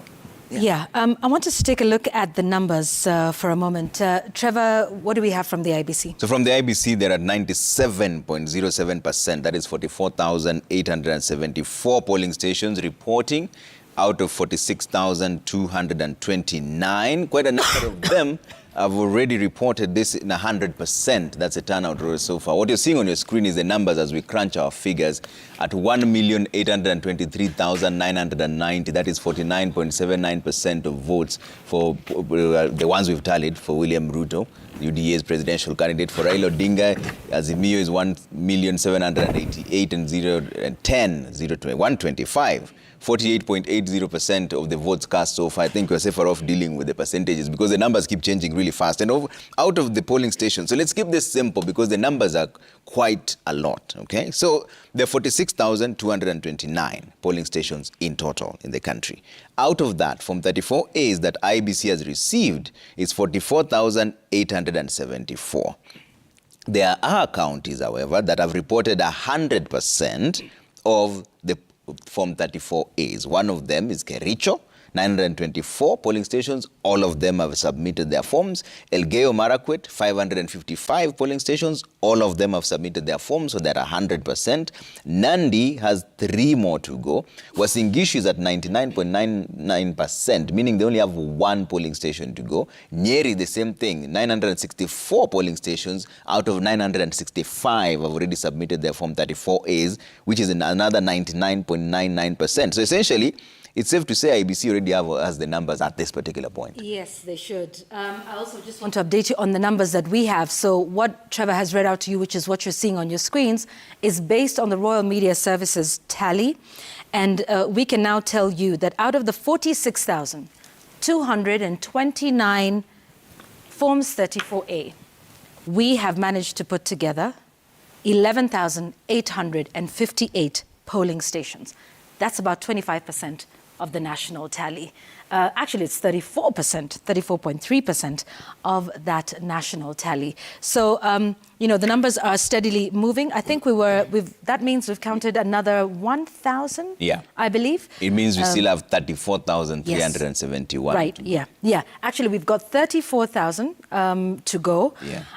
But what we have counted so far is 25% of the total Forms 34A from across 46,229 polling stations. So we continue with the count. Exactly. We keep the numbers coming through to you. As soon as we have them, you will know them. But Wanjiru, we're talking about the IEBC. Are we seeing somehow a disjointed administration right from the top? When the judiciary makes pronouncements that has an impact on elections that is happening the next day, and then IEBC also comes out and says that only 200 KIMs out of the 46,229 failed, meaning what the court had mentioned, had they not had a manual register, what were they supposed to do? Is there a cavalier kind of approach and a disjointed administration right from the top where the left hand doesn't know what the right hand is doing and doesn't care how it would impact the whole outcome? Yeah, well, the interesting thing with that is that IEBC pulled out of the multi-stakeholder consultative forum, which was supposed to bring, to align these kind of questions at maybe administrative level. And the IEBC pulled out, saying that that forum was encroaching on its mandate, some of its mandates. And so, of course, there is no discussion. And then, coupled with that, you have a very short period during which a lot of decisions were shooting hard and fast. And this period was short because you also recall that the IEBC was not properly constituted until a year ago. We then have had amendments to the Elections Act in January. And so from that point on, we've been on a very tight implementation program. Without dialogue and without common thinking, of course, these things are going to happen. We've also had, kind of some inattentions within the IEBC itself. The IEBC is a body, of course, that, their 2021 report by the Auditor General gives them a qualified opinion. On grounds, I think they have maybe 16 grounds of imprudent use of resources, failure to account, and things like that. So the internal management of IEBC, the internal politics, is also a consideration.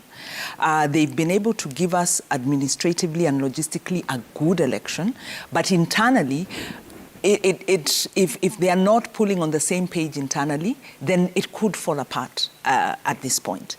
There are interests, of course, around the election. If those rear their head at this point, it could fall apart. Where do we stand now, and what could and should happen is it is our hope that the leadership will have consultations with the political parties. Even in 2017, part of the problem was the failure to dialogue. Yeah. And eventually I think that was acknowledged, but by then it was too late and things had kind of really gone south. So they need to learn and do that earlier.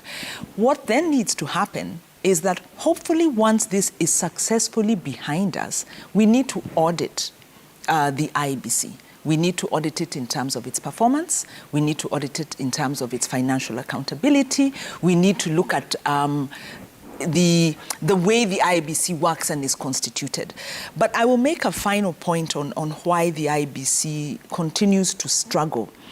We have an administration, the Jubilee administration of Uhuru Kenyatta and William Ruto, that has continued to undermine institutions. So the independence of our institutions has been under attack, whether it's the judiciary, whether it's the EACC, all these independent bodies have suffered from interference by the administration, because this administration has sought to put under its thumb all points of oversight and independent kind of checks and balances.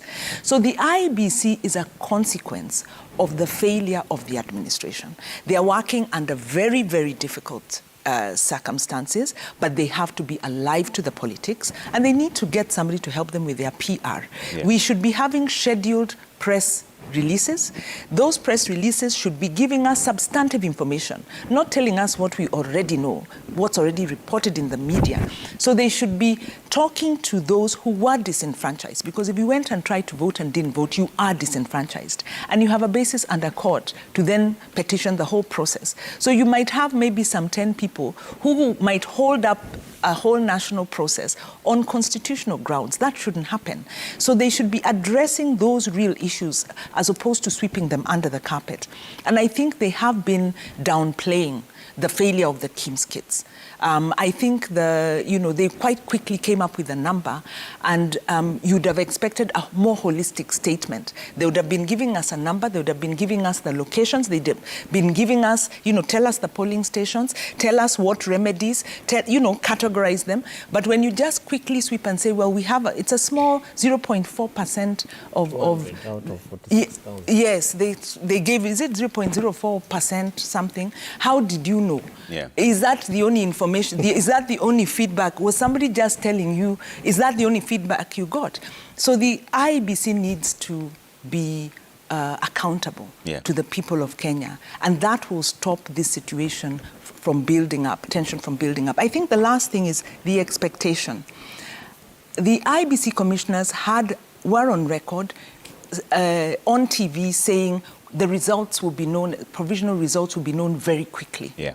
Of course, every hour that the count goes on, switching up back and forth, tension builds up. Yeah. So they need to ensure their communication is clear and that they do not make an announcement without the concurrence of the political parties and resolving those issues that may be outstanding. Yeah. Kevin, is the IEBC the weakest link here? Is it just designed to fail right from the top? Because even when you talk about budgetary allocations, there was delays with that as well. And the expectations now is that they execute their mandate within a limited time frame, and yet the resources weren't allocated. Are they the weakest link, or is this just an entire system that needs to be overhauled and relooked at?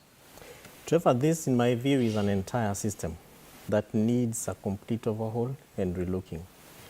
Because the history of the electoral management body, the EMB of Kenya, whether it is ECK from 1997 to IIEC to IEBC, the trajectory has not been quite encouraging. And probably it's because of the manner in which our institutions are designed, either to be successful and progressive or to fail and just be moribund.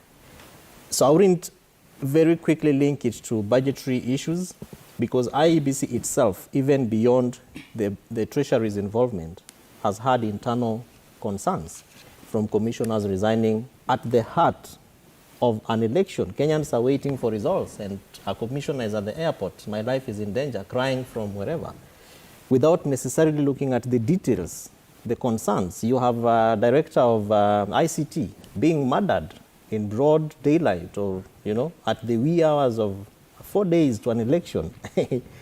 and nothing absolutely happens. Kenyans are told that we are sorry, we met Musando, we got Musando's body, and many years on, who killed Musando? Those are concerns that Kenyans look at and they're like, really? Like, seriously? Elections? Elections are bungled, and Kenyans go into an election twice in a year, and the same person where the buck actually stopped is still managing another election in a few days or a few months or a few years. So, Trevor, these are concerns that, in my view, also help me to look at the spirit of the Kenyan. What are the opportunities and avenues to hold the IEBC commissioners, both the administrative aspects and the management aspects, from the chair's perspective and the CEO's perspective? How can Kenyans ask them, why are you not using our monies correctly? Because elections are run on taxpayers' monies. Their salaries, the cars, the fueling, the papers, everything within the commission is taxpayers' money. Does it ever bother us as a people that we are seated waiting for results that we probably are not so sure about even the mechanisms around which those results are being tallied and are being disseminated to the public? So that question would rather go back again to the citizens so that we begin to ask ourselves, can we petition the IEBC? And if we are to petition the IEBC, what would be the role of political parties who actually play a very fundamental and critical role in terms of determining even who becomes the commissioners of the IEBC, including Parliament? Can we have a mechanism as citizens and voters, the 22 million of us, having conversations with our representatives, to petition IEBC on our behalf? Summon the chair of IEBC and his commissioners and then ask very critical fundamental questions around election results management, the preparedness of IEBC. Why would we make it so difficult for Kenyans to vote and then bring in voter education just a month to the election? Of course, one good thing that IEBC did was that in 2017, the voter educators were deployed up to the constituency level, and it was only one person. But for 2022, we have 2 people deployed up to the ward level. But why start it so late, despite the financial questions? It's really a system of the electoral cycle, and IEBC is aware about this, that when one election ends, you do an audit, and then you start preparations for the next election. Why do we wait until it is so late, Yvonne? Yeah, and as we continue with that conversation, I just want us to pause for a moment because we've got, an update for our viewers before we go and take a look at what's happening. So this just in, the National Assembly Majority Leader, an outgoing Kipipiri Member of Parliament, Amos Kimunya, has conceded defeat. I want to read part of that statement that he said. He says, we wish to thank the people of Kipipiri for the opportunity of serving them for 15 years. He says it's a responsibility that his family and team has carried out with honor. He says, we appreciate that life is dynamic, shaped by constantly emerging and often surprising circumstances. We did our best for Kipipiri. We are proud of our achievements, and that history will never be erased. The people have, however, made their choice, and we respect that. We wish them well. May God bless Kenya and Kipipiri. So just once again, the National Assembly Majority Leader, an outgoing, Kipipiri Member of Parliament, Amos Kimunya, has conceded defeat. Someone else who has conceded defeat today is current Lang'ata Member of National Assembly, Nixon Korir, who's conceded defeat following an unsuccessful re-election bid for the seat of Lang'ata.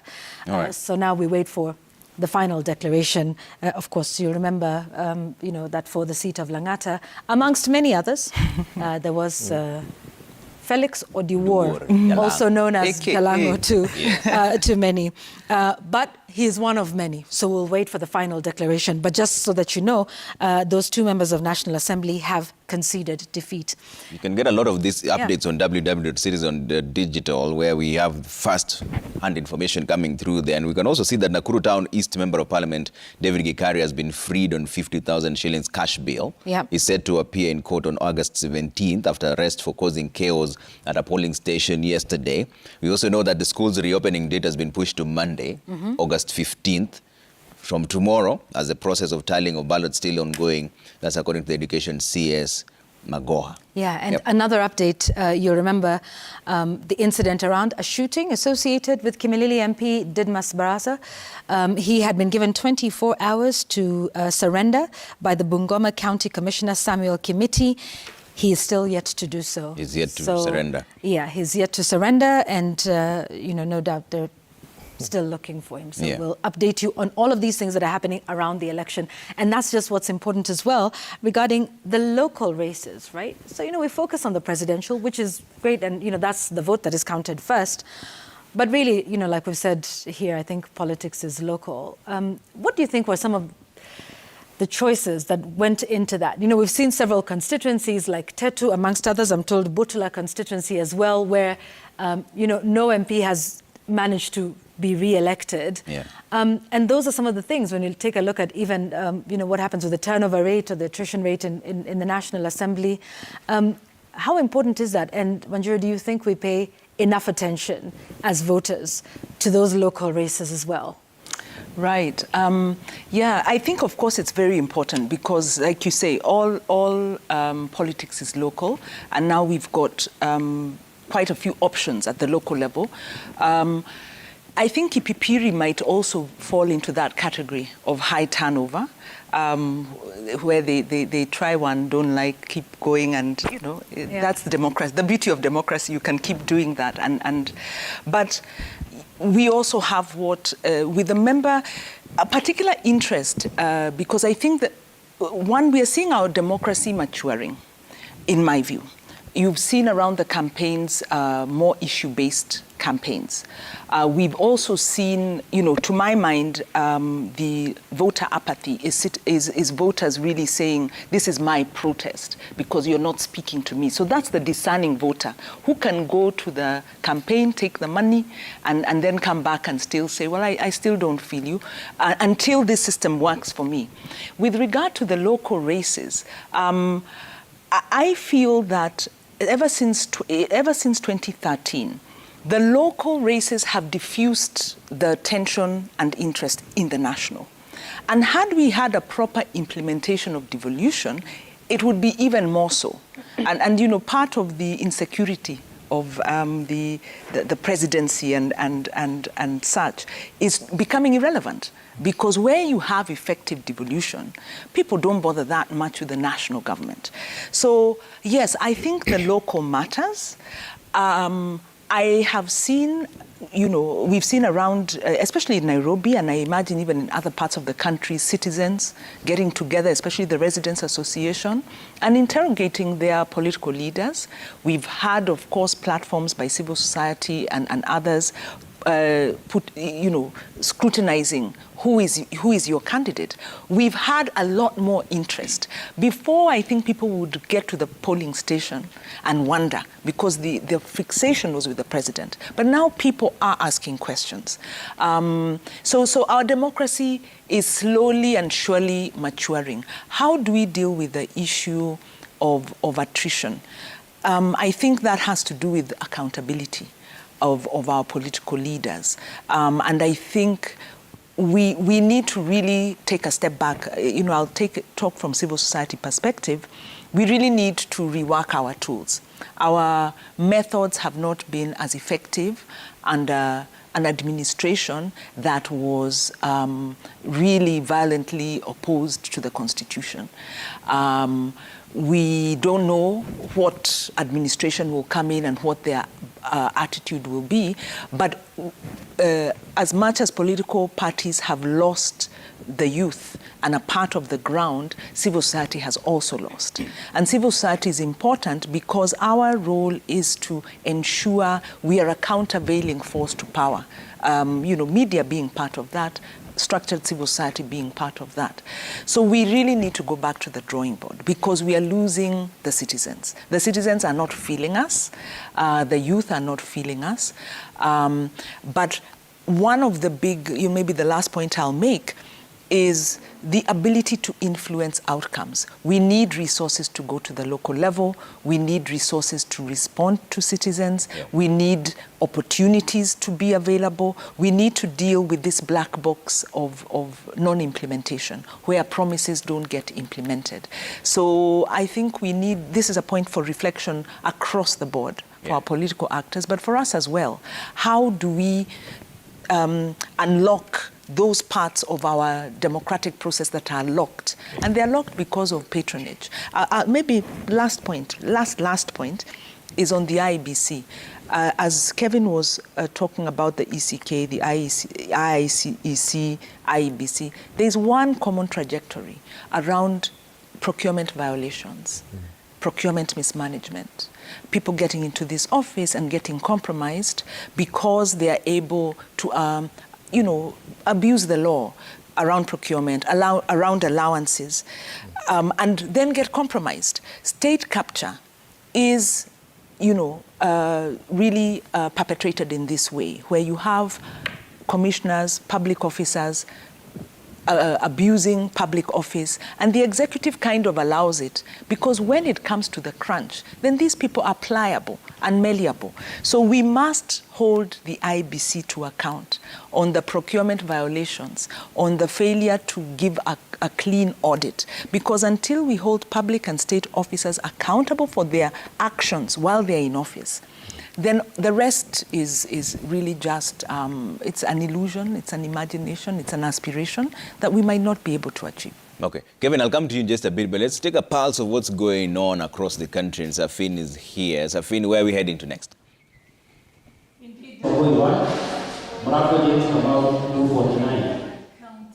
Speaking now to Seth Olale, who is currently in Kirinyaga Central constituency, just to get an update. It's good to see you, Seth. We've seen other parts of the country gotten information that nothing is happening so far in as far as numbers is concerned, as tallying is still ongoing. I don't know whether the situation is different in Kirinyaga Central constituency. Well, slightly the same because the ballot materials are being now returned to the accredited or the county tallying centers. All the 699 ballot materials from polling stations in Kirinyaga County are now being taken to the county tallying centers, of which we are right now at Kirinyaga Central constituency, and this is a constituency that has about 148 ballot polling stations, and right now we know that over 54 ballot material from the various polling stations have arrived here. What is ongoing is the returning officer, that is Mwangi Maina, is now just announcing those results. We know that 94 still of polling stations the materials from polling stations are yet to arrive here at the Kerugoya Central constituency. Like I said, it has a cumulative of 148. Earlier on, I spoke to the returning officer, whose voice is now being heard on the background, giving some of those results. He did indicate to me that according to his own projection, that the earliest finality of the results can be announced as from 10 p.m. tonight. So still a long way to go as far as the tallying of these particular results from all the 148 polling stations in Kerugoya Central constituency is concerned. But let's now move on to the other constituency, which is Dia constituency. We're being informed that about 85 of polling station out of the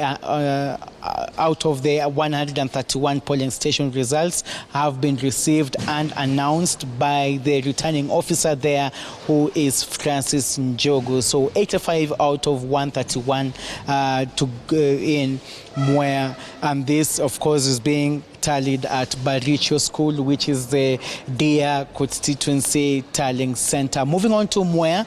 Mwea is the largest constituency in Kirinyaga County with the highest number of registered voters out of the 378,000 registered voters. Mwea, we are being told the process is quite slow. We were there earlier on and we were able to verify that about 22 out of the 236 results have been received. That was according to Geoffrey Gitobu, who is the returning officer there. And so in Gishugu constituency as well, the tabulation is ongoing. Material is still coming in, and we're being told that is happening at the Kianyaga High School in Gishugu constituency. We were earlier on informed that about 50 out of 181 polling station materials have arrived at the Gishugu constituency polling center based at Kianyaga High School. So that's what's happening right here. Like I said, the final tally and announcement of the winners will come on later on, because we're being told that as per now, the tabulation is still continuing and it's still too early to call. So we're just here camping in Kirinyaga County waiting for that moment when the returning officers will just complete this particular exercise happening in all the 4 constituencies of Kirinyaga County. Back to you. Thank you so much, Seth Olale, for that update. Of course, we'll be coming back to you a little bit later. Now, we cross over to Nakuru County. Marian Nyambura is currently at Bahati constituency. Marian, what is it that you have gathered so far? The latest from Bahati constituency, as far as the process of tallying is concerned. Well, Safin, what is happening here at the Kiamaina Secondary School, which is the Bahati Constituency Tallying Center, is that verification of the ballot materials is what is happening at the moment, verification as well as tallying. What we have gathered so far is that 74 polling stations have already submitted their ballot materials out of the 178 polling stations across Bahati constituency that has a total of 97,000 registered voters. But with me here is the returning officer, the county returning officer, Dr. Joseph Mele, as well as the Bahati constituency returning officer, George Nganga, just to shed more light into what exactly is happening. Perhaps you could start off with the constituency returning officer, George Nganga. Maybe just tell us how is this process so far? 74 polling stations have already submitted, verified. You've verified them. How is this process so far? The process is going on well. We started receiving presiding officers from their respective polling stations yesterday from 11 p.m. The process has been going on. We are receiving all the 6 election positions, announcing them to the agents, the media, and other stakeholders who are here in the tallying center, Kiamaina Secondary School.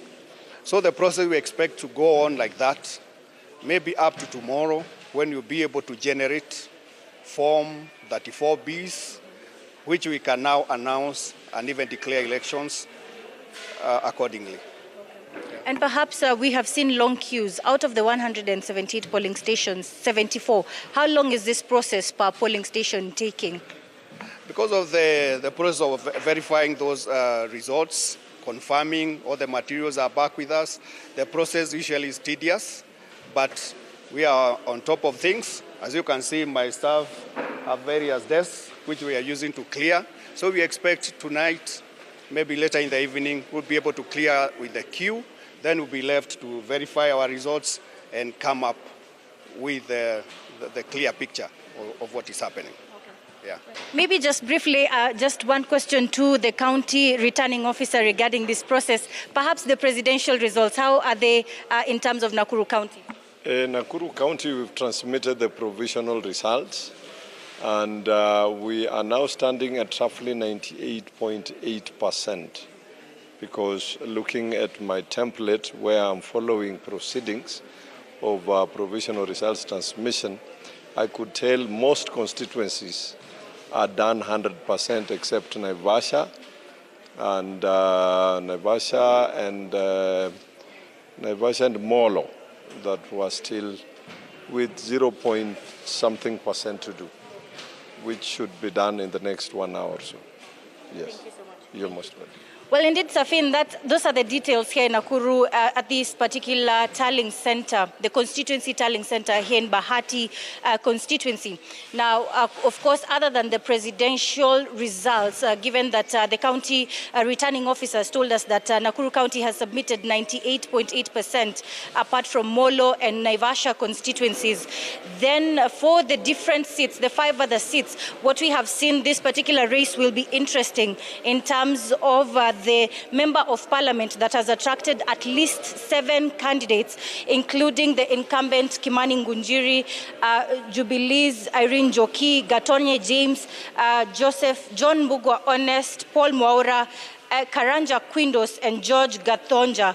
That is for the member of parliament race, as well as for the gubernatorial race, of course, which has attracted a total of 6 candidates, including the incumbent governor Lee Kinyanjui, as well as Senator Susan Kihika, Eliud Karanja, as well as Munywa Wayaki, James Mungai, and Stanley Karanja. So this race, of course, for the gubernatorial race, which has attracted 6 candidates, the senatorial race has also attracted a total of 10 candidates, including UDA's Tabitha Karanja, as well as 9 other candidates. But of course, given the process that is taking a while in terms of verification and tallying, then we might have these results. What they're saying is that we might have these results transmitted to the county tallying center, possibly in the course of the evening, and then tomorrow morning is when possibly, according to what the county returning officer is saying, possibly tomorrow morning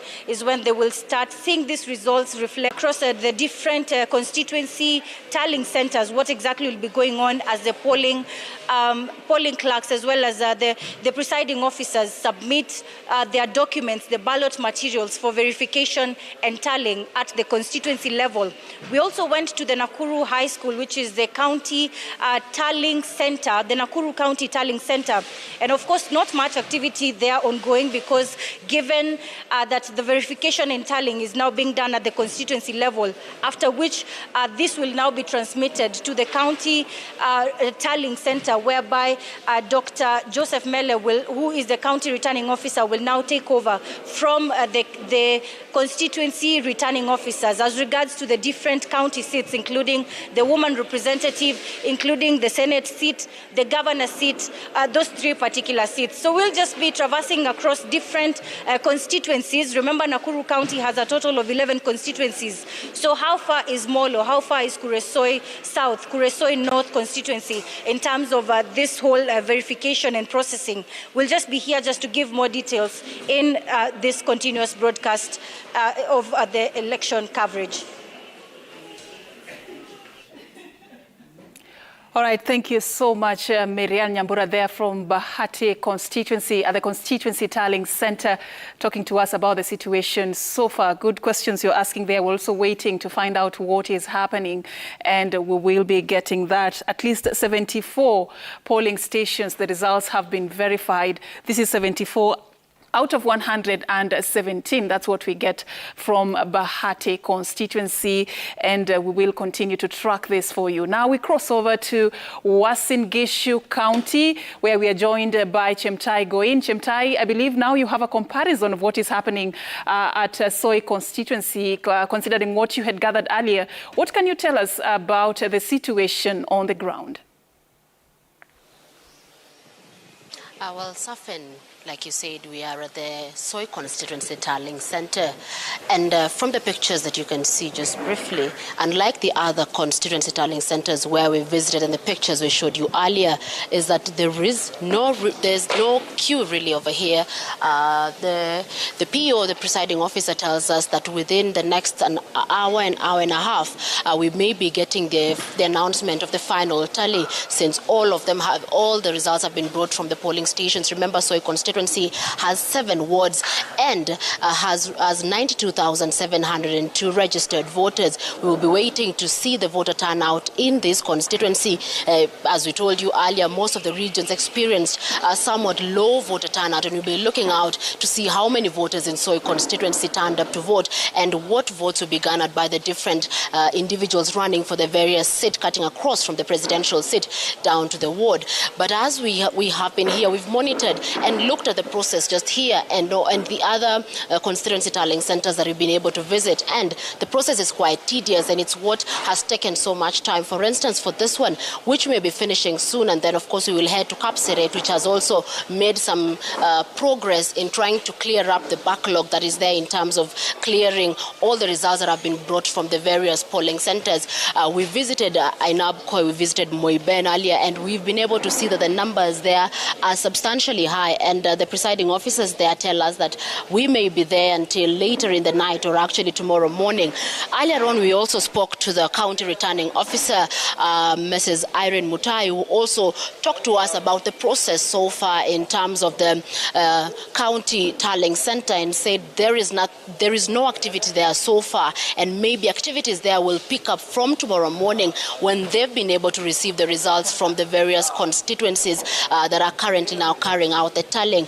And looking at the process now, we anticipate that by around 3:34 in the afternoon, we should be able to have the results from Soy constituency. And you know, for the presidential bit, the announcement that will be made here in Soy will be the final result that will be now remitted to Nairobi for the national returning officer, IBC chairman Wafula Chebukati, to formally make that announcement when they have received all the tallies from across the country. We are also monitoring, of course, the parallel tallying that is being carried out by Rural Media Services, and looking at the numbers in Uasin Gishu County. We will be giving you further updates in the afternoon once we've actually received the results from Soy constituency. But Safin, we are still pitching tent here in Uasin Gishu County. We will be touring Kapseret to check the progress following our earlier meeting there. Then also check on Tarbo, which we have been notified that the queues there are also substantially long. Safin?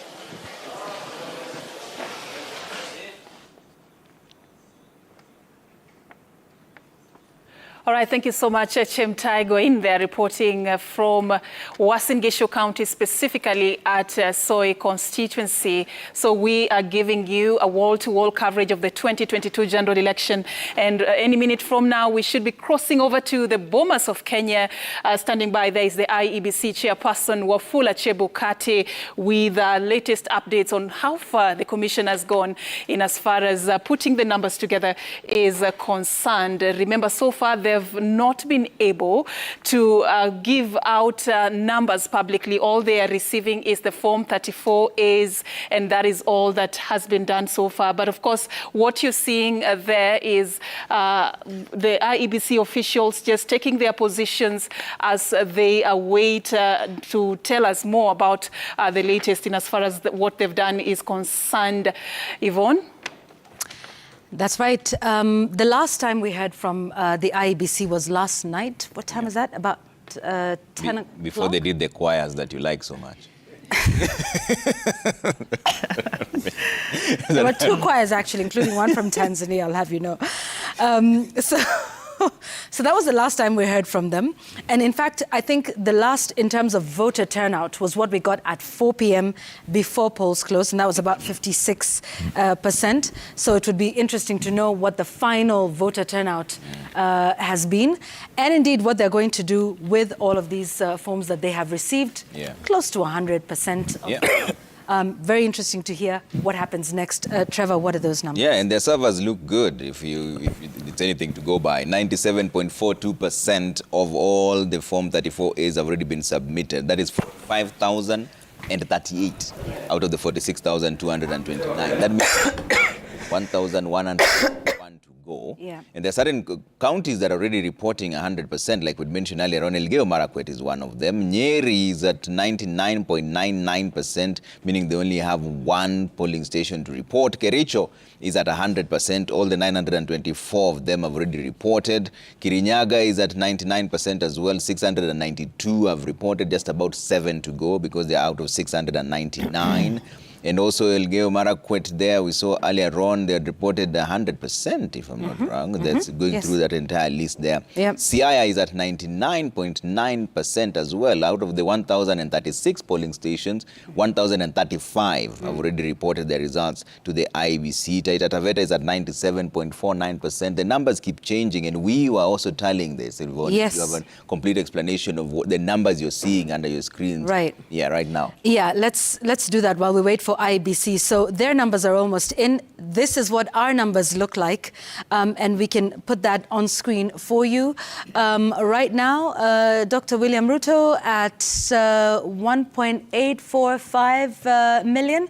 I think what we'll do as we tell you how many we've got there, Trevor will go to our touch screen where he can tell you what's happening. But what I can tell you from those numbers that you're seeing on your screen, those are from 11,858 polling stations. That's about 25% of the national tally of 46,229. Trevor now on that touch screen with some more details in terms of what the countrywide numbers look like, and indeed what's happening at the counties as well. Trevor? Absolutely, Yvonne. And just like you mentioned, this is our tally according to the data analyst who we have here. State-of-the-art equipment, going through those numbers one at a time, 34 A's, downloading them, collating them, and giving you the figures. We are behind with the IBC, of course, because they get them fast and then we download from the system. Everybody's allowed to do this. You could do this at home if you have the patience. For 46,229 Form 34 A's, they're doing 97% right now. This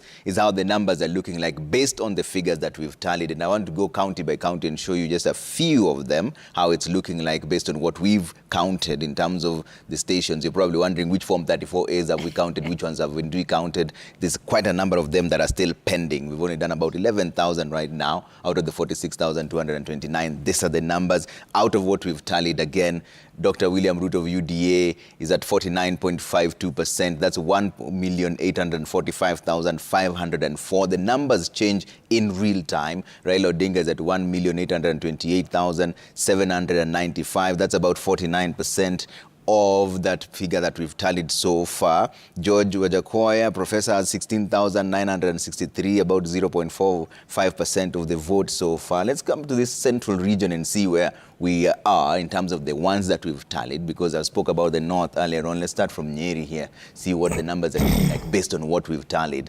In Nyeri, William Ruto is at 98,933. That is 83% of what we have tallied so far. Raila Odinga is at 17,782. That is 15.01% of the votes, the ones we've tallied so far. And George Wajakoya is at 492. That is 0.41% of the votes there that is coming through. And we see from IBC's website here, and I keep referring to them because it also changes in real time, Nyeri has already submitted 99.9% of the Form 34As expected in all the polling stations. All the polling stations in Nyeri are 965.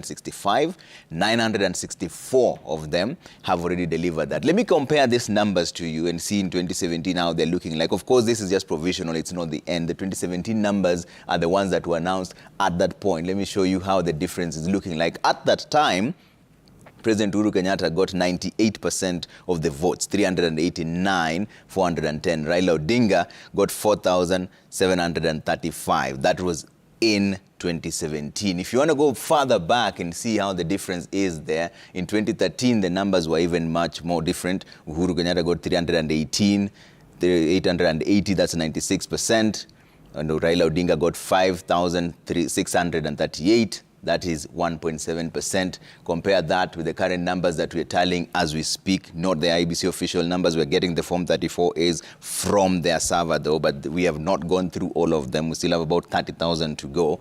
this is how the figures are looking like. William Ruto, 98,933, 83%. Raila Odinga, 17,782, 15.01%. Will the IEBC announce the results that they have collectively right now? We'll find out in just a bit because we're crossing over to them shortly. Let me take you to a different county and see what's happening in Laikipia. Based on the figures that we've tallied, William Ruto is on the lead again with 70%, 23 and 34. That is the votes that is gathered based on the figures that we've tallied. Raila Odinga is at 9,464. That's about 28% of that vote. And George Wajakoya, 100, 0.30% of the votes. I'm still taking you through the different counties just to see, based on what we have tallied, how the changing is like. In Nyandarua County, William Ruto, 54,049, based on the numbers we've tallied, 78% of that vote. Raila Odinga coming in second with 13,593, and that's 19% of the vote. And of course, Professor George Wajakoya, 281 there. That's the number that's coming through. Nyandarua, based on the IBC website, I'm just checking in real time also.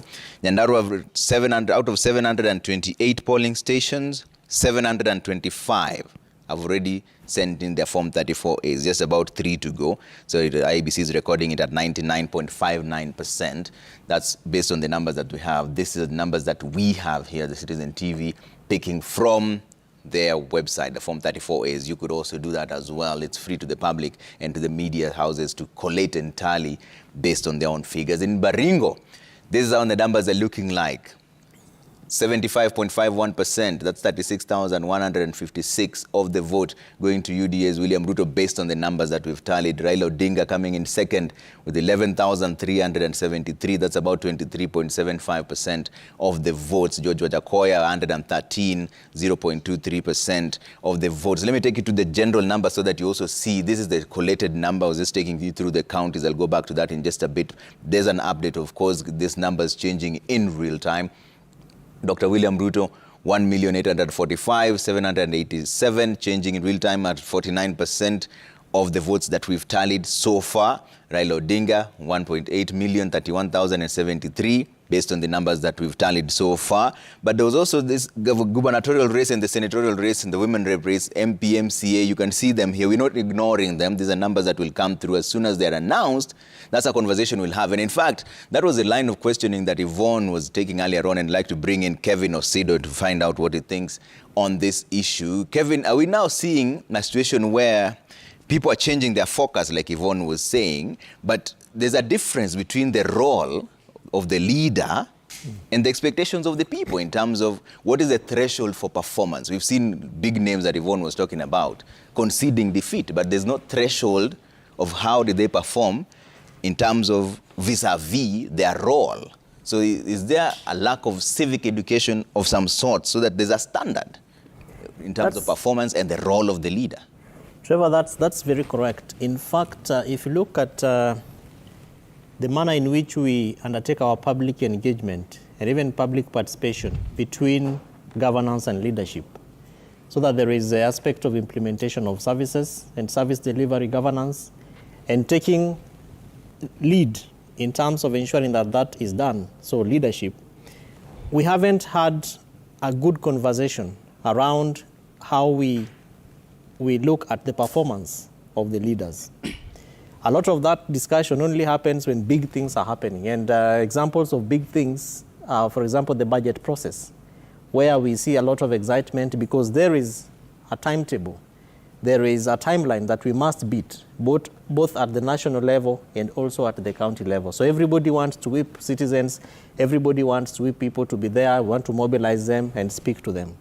But the daily accountability, the daily engagement with the processes is never keenly followed up. So that, for example, once we have allocated resources to the water sector, we never go back to check whether the project management committees meet, what are the indicators of the meetings, what are the number of meetings, the contractors. Of course, there is also the requirement that you have the bill of quantities.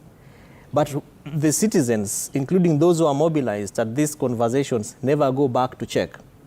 Now, you fast track that to the election, which is why there is all these, big names losing it, and some of them, of course, have to be seen to be containing it, is because we begin to remind people about what we said we would do. And that brings in the aspect of the money element in our politics. It is so huge, and Kenyan elections really is extremely expensive. So depending on you having been in government, probably you've amassed certain wealth, you have some monies in your accounts, you have collaterals, you can take loans and get money, as opposed to others who don't have these kind of opportunities. You'll get the resources and start bribing voters, and that gives you an upper hand. So the citizens will forget about what you said 5 years ago that you will do and how you have been able to perform, including breaking down the elements of the budget so that it responds to the daily needs of the people. So those who are in office never go back to ask people, have you eaten and how many meals did you have in a day? Is a conversation we have at the next election. Yeah. So it is true that some of the big names is, of course, as Wanjiru rightfully said at the beginning of this segment, the voters are tired and they're saying, yeah, we've had you for this long, but what is this new thing that you've brought to the fore? I remember as you are struggling to meet all these expectations, there are newcomers, new names that are angling for that particular position every day. Yeah. So they are busy working on the ground. And an example is, for example, Senator James Orengo, who is running to be my governor in Siaya County. The gentleman has been MP, Ugenya, he's been senator for 10 years. And I don't remember when we last saw him at the Azimio la Umoja national campaigns, even in Kirinyaga or in Mombasa or wherever.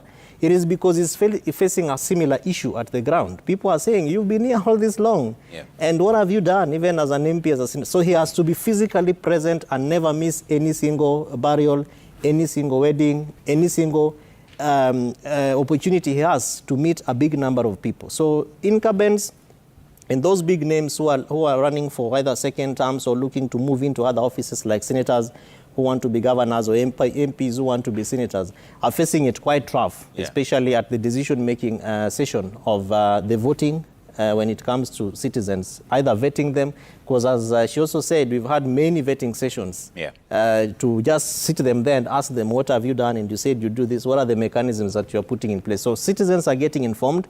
They are feeling empowered.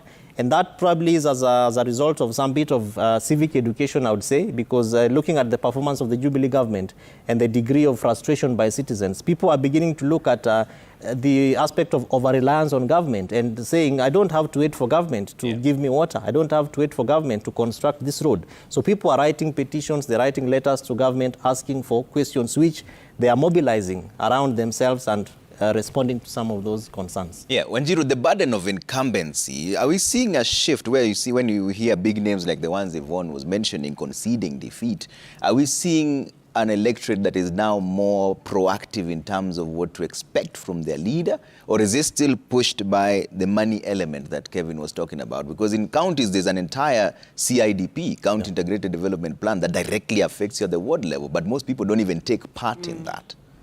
Right. I think the burden of incumbency is always a big factor.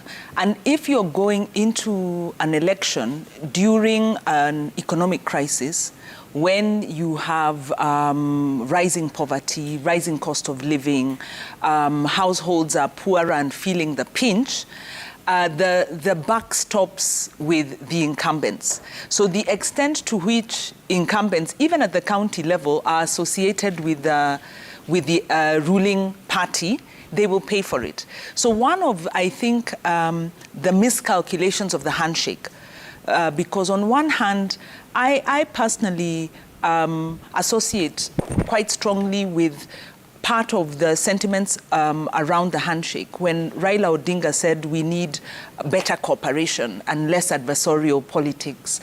We need to focus on nation building. I agree we need that as a country. But unfortunately, the handshake ignored the substantive issues.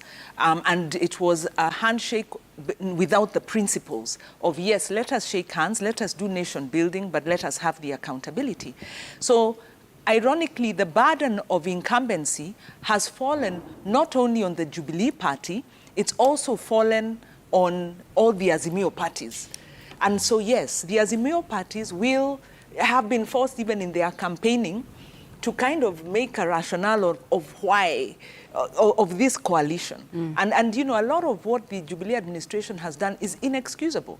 And of course, with Kenya Kwanza, UDA, William Ruto has been able to disassociate himself from the excesses and the failures of the administration. So it's really ironic that Azimio is you know, bearing that.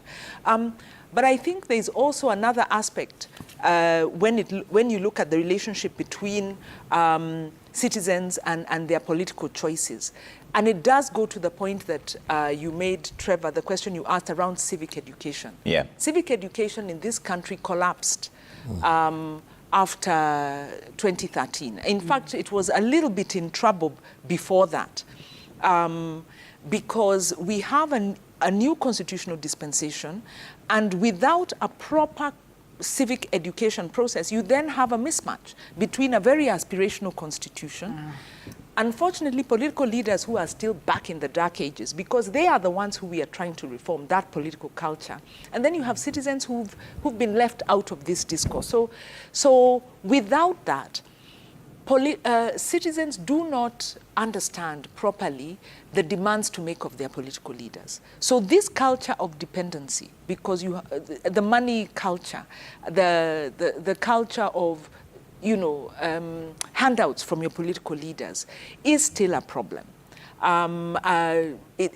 We have a system, an electoral system that's broken, and the civic culture in that is a regressive one. Yeah. So how do we interrupt that?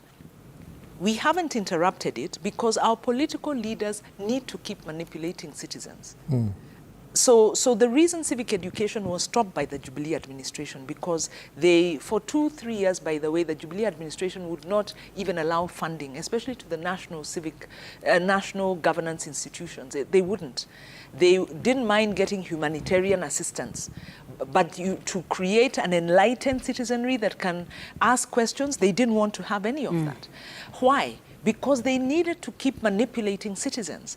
So we are in a catch-22 where we've got a progressive constitution, but we have a regressive political culture, and we are having some pockets of democratic growth and development. So the question we need to ask is, what do we need to do to safeguard the gains, but deal with the dominant regressive culture? And one of them, yes, we need to look at how citizens view their leaders, especially the member of the National Assembly and the CDF ruling.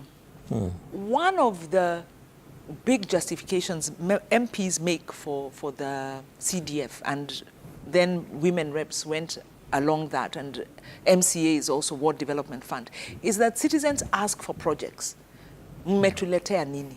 So one, they ask for jobs, but they also ask for projects. Build this road for us, do this. So when you have a budget system that's done somewhere else, and the political, the MP and the MCA go to the ground and they are asked for projects and they have no power to deliver projects, you have a mismatch.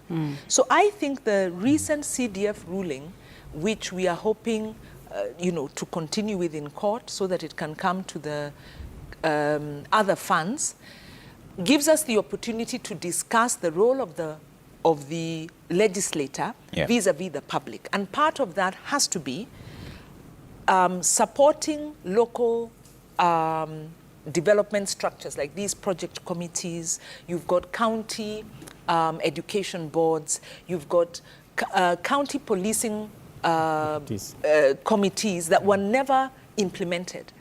That really you've got community policing, you've got water, you know, there's structures, citizen structures around water. Water sector groups. Working groups. You've Even the got CBF, the County Budget Economic Forum. You've got environmental committees. There are all these structures in law that are supposed to give citizens a say and power in their development. Public participation itself is enshrined in the Constitution. Public participation, this is public engagement. Actually, it's even beyond participation. It is citizens having a say and working with government. It's development by the people, for the people.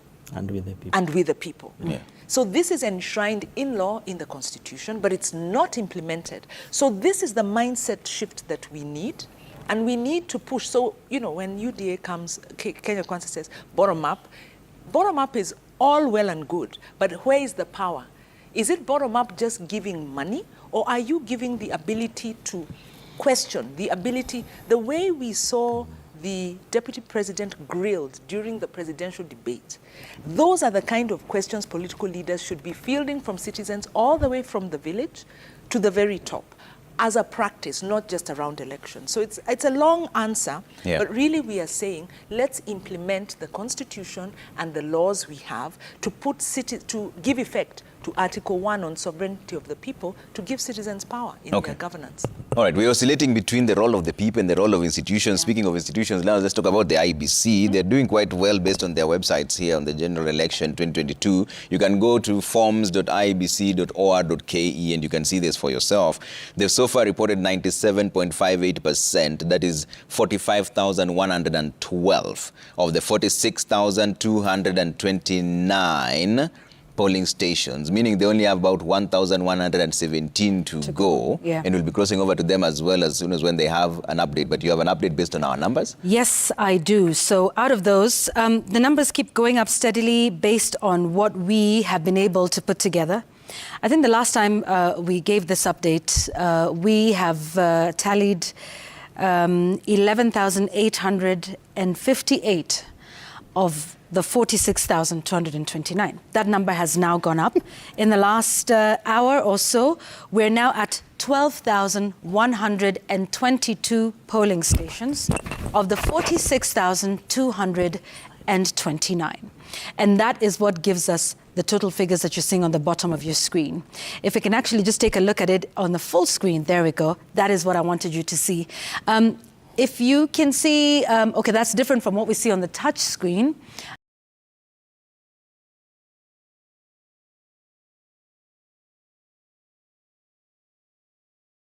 But I think if we're able to remove the lower thirds, you will see that the polling stations there, 46,229. You see what is submitted there.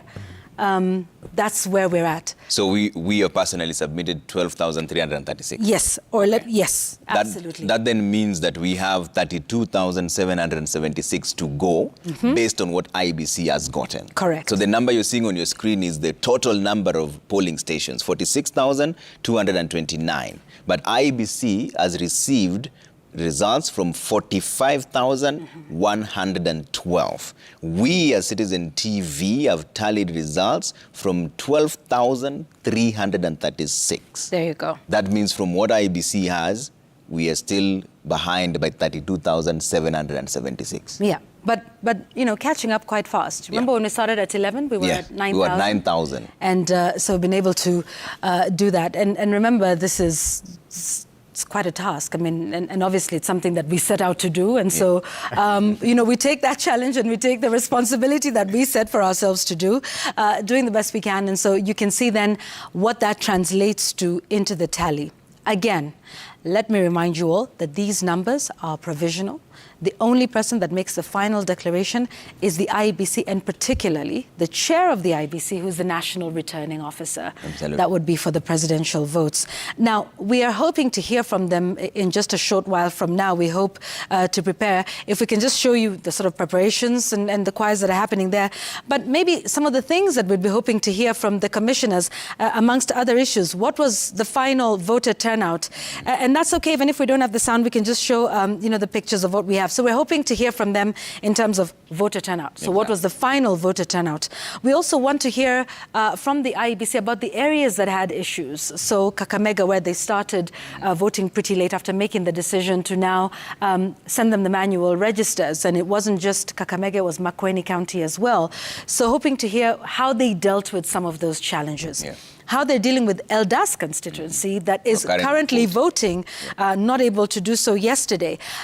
It would also be interesting, Trevor, to hear how many of the physical forms 34A have been received at Bomas of Kenya. Because remember, that's also a requirement. So just some of these questions and updates that we're hoping to hear from from the IBC. And the numbers, Yvonne, because you have and the numbers, right? Yeah. So there are 45,000 of them. True. What are their numbers saying? As we also do our own tallying here, that's coming through. And let me bring in now our guest on this conversation, as we will cross over to the IBC as soon as they come in. Let's talk about the IBC again in the one way or another. And Kevin, were you satisfied when you had IBC talking about their failures, but saying Inform Lycos did the blunder when it comes to Kakamega and Mombasa, but they will send them back? Was that a satisfactory explanation, that the burden is with the people we allowed to print and they made a mistake? It's not our fault. Trevor, that is a joke. It's quite unfortunate that is what I can say from where I am seated. But IEBC and its systems, its levels of approvals have a better explanation which they owe to the people of the Republic of Kenya. An example, at County Governance Watch, for instance, this is a sample of a tool we used to observe the election. Yesterday, we had about 92 plus observers. Before this thing went to press and released to this form, you imagine the degree of back and forth in terms of drafts. Change this, put this color, remove this image, this language is not right. So to a commission like IEBC, I think these are excuses. They are mistakes that, in my view, should not be tolerated. Yeah. And somebody at IEBC owes Kenyans a response. Somebody has to be held to account. And it bothers me, Trevor and Yvonne, and my good friend and colleague Wanjiru, that when the chair of IEBC and the CEO had a media briefing a few days to the election at Bomas, they couldn't even speak in sync. The chair was answering his own questions in this manner. The CEO was saying things, and they looked really confused, like the communications team at IEBC did not brief them in terms of what the issues are, and that briefing was not based on the actual happenings of the commission. But yes, of course, we have made some references to the challenges that IEBC has had. But we cannot be using those internal challenges as an excuse that goes to the extent of disenfranchising voters. Because you imagine that Kenyans, and this is more or less like our lifestyle, waking up so early. Where I voted, people were singing the whole night, from 9 p.m.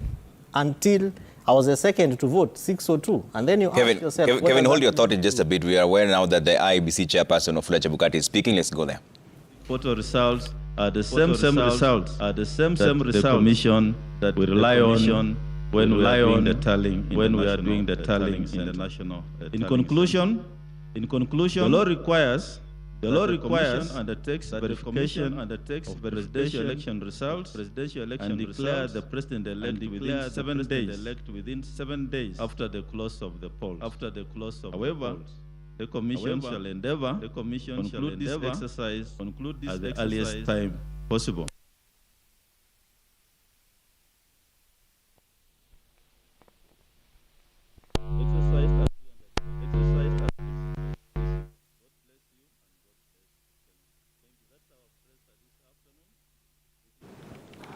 All right, we apologize for that slight technical hitch. Yvonne, these things are happening in real time, trying to capture things happening on the ground. Fletcher Bukati is speaking at the same time, the numbers are coming. So we apologize for that slight technical hitch. We'll cross over there. But we have essentially what he was talking about, that was the Fletcher Bukati, speaking about the Eldas constituency election having commenced today at 6 a.m., which is one of the things that you mentioned, right? Yeah. What else? Yes, and he also talked about the use of the manual register, and he updates that Didake Primary School polling station in Garsen constituency, he says there the commission used the manual voter register. Yeah. He also mentioned that there's a coalition, and announcement of results across the 290 constituencies is underway as we speak. The returning officers will physically deliver the forms at the National Tallying Center, where verification happens thereafter. Yes, and I think the interesting one that we're all waiting to see, on the results transmission of Forms 34A, he says that's ongoing. Of course, the projections are on the screens at the Bomas of Kenya, which we were showing yesterday. So still no numbers projections yet. are the forms. Yes, not the numbers, which is what we want to. But I think, and it's interesting because that ties into the other thing that you just mentioned about the coalition and the returning officers physically delivering the forms where the verification will happen. It would seem that they would be waiting for all the physical forms to be delivered so that they do the verification, after which then perhaps they would feel comfortable with announcing the results, which is the numbers from all those 46,229 polling stations. Yeah, because we know now they're at 97.65%, 45,141 Form 34As have already been delivered out of the 46,229. Yeah. But Kevin, you are finishing your thoughts on this issue. Yeah, so as I was saying earlier on, IEBC really needs to explain itself, the concerns to the people of Kenya. And number two is the fact that we're also coming from two petitions. One, of course, didn't go through in 2013, and the second one in 2017 was successful, still by the same commission. Yeah. I believe that there are certain lessons that IEBC probably must have picked, including the 2017 election audit report that was done and has an array of recommendations that really inform the democracy and the political growth of our country. It would be necessary and honorable, respectful to the people of Kenya that IEBC thinks through how it is adjudicating and administering this particular election. But of course, as we already said earlier on, it's upon them and incumbent to do that they inform citizens about the steps that they're making, like just the statement that the chair has made about elders. It is important that Kenyans are made aware about the challenges IEBC has, what mitigative measures and plans they are putting in place, and how then that relates to the interest and expectation of Kenyans, particularly in pacifying the kind of tensions that would be either rising or going down as we speak. Yeah. Wanjiru, are we being unfair to hold Wafula Chebukati to a certain standard? When he said, like, he's a CEO like yourself, are you able to pass the buck just like that? And you spoke about the procurement process earlier on, saying that Inform Lycos did the blunder and they said they'll replace it. So that's it. Yeah, I think, you know, Trevor, like we said earlier on, the commission is suffering in terms of communication. Because a CEO should never not take responsibility. I mean, it's a culture we have in this country. We've seen it across the board, where the person responsible keeps passing the buck. But whereas the error could have happened because, being a little bit more sympathetic with the IEBC is there were numerous court cases that caused the printing of the ballots to be delayed. And actually, the chair was in the media appealing for a resolution of issues. So an error could have been made. But once it's made, how do you own it up? So for me, it's more of the ownership. And the thing that concerns me the most is also the impact. So the error has happened. What are the likely impacts? And how are you going to mitigate those impacts? And like we said earlier, this could lead to a suppression of... What would you be waiting for? And I think that's why the issue of conceding is coming in. So we would like to encourage, as a commission, encourage those agents, please share the results with your candidates. You have received them, you have signed them, you are there at the polling station. And if you have lost the election, concede. I believe that is the way to go. Thank you. Another question? Yeah, it's still on the same, follow-up. What would you say about then the presidential numbers that, people are using to say ABCD is ahead of DE, for example? Which numbers? You're talking about which numbers? What I'm saying is, what I'm asking is, see a situation whereby some people are using numbers from your systems, from Form 32A to tally even the numbers for presidential candidates. What is your message and what is your view on this? As a commission, we have been very clear. We are saying this is a transparent process. Anybody can log in on the public portal. We have made it available to presidential agents, candidates, the media. You can log in and verify what's there. And the only assurance we are making is that the information in the public portal is the same results. The results in the public portal are the same results that the commission will use to complete this process. And that's why we have taken, we have informed you today, this afternoon, that even we're changing one single form is very, very critical, and that's why the form that was changed, or rather uploaded, the wrong form that was uploaded will have to be corrected in the presence of the agents of presidential candidates. So those are the results. You can interact with them, but please don't declare anybody a winner. It's our work to declare the winner, the winning candidate. So mine is encourage you to interact and assure Kenyans that there's no other result other than the one which is in the public portal. Yeah, thank you. Chairman Nicholas Delay from CAS Media Group. It's interesting that you've noted that the media is a little bit slow in tallying. Is this to say from your end that the 97.71% from your end you've been tallying, despite the fact that we know that you are yet to get the Form 34Bs, so that it's just a waiting verification and you confirm the results that you've gotten ahead of the media? And secondly, it's about 16 or 18 hours since transmission began yesterday evening. What could have been a challenge for those who are yet to transmit now? Did you experience internet problem with the transmission issues? Yeah, thank you. I talked about the media. You know, I also watch TV. And I talked about the media because I can see you're a little bit behind, but I'm sure you are trying your level best. The commission has gazetted the results transmission path in line with the law and the Supreme Court decision of 2017. And the law requires us to compare the images of Form 34A against the original Form 34As.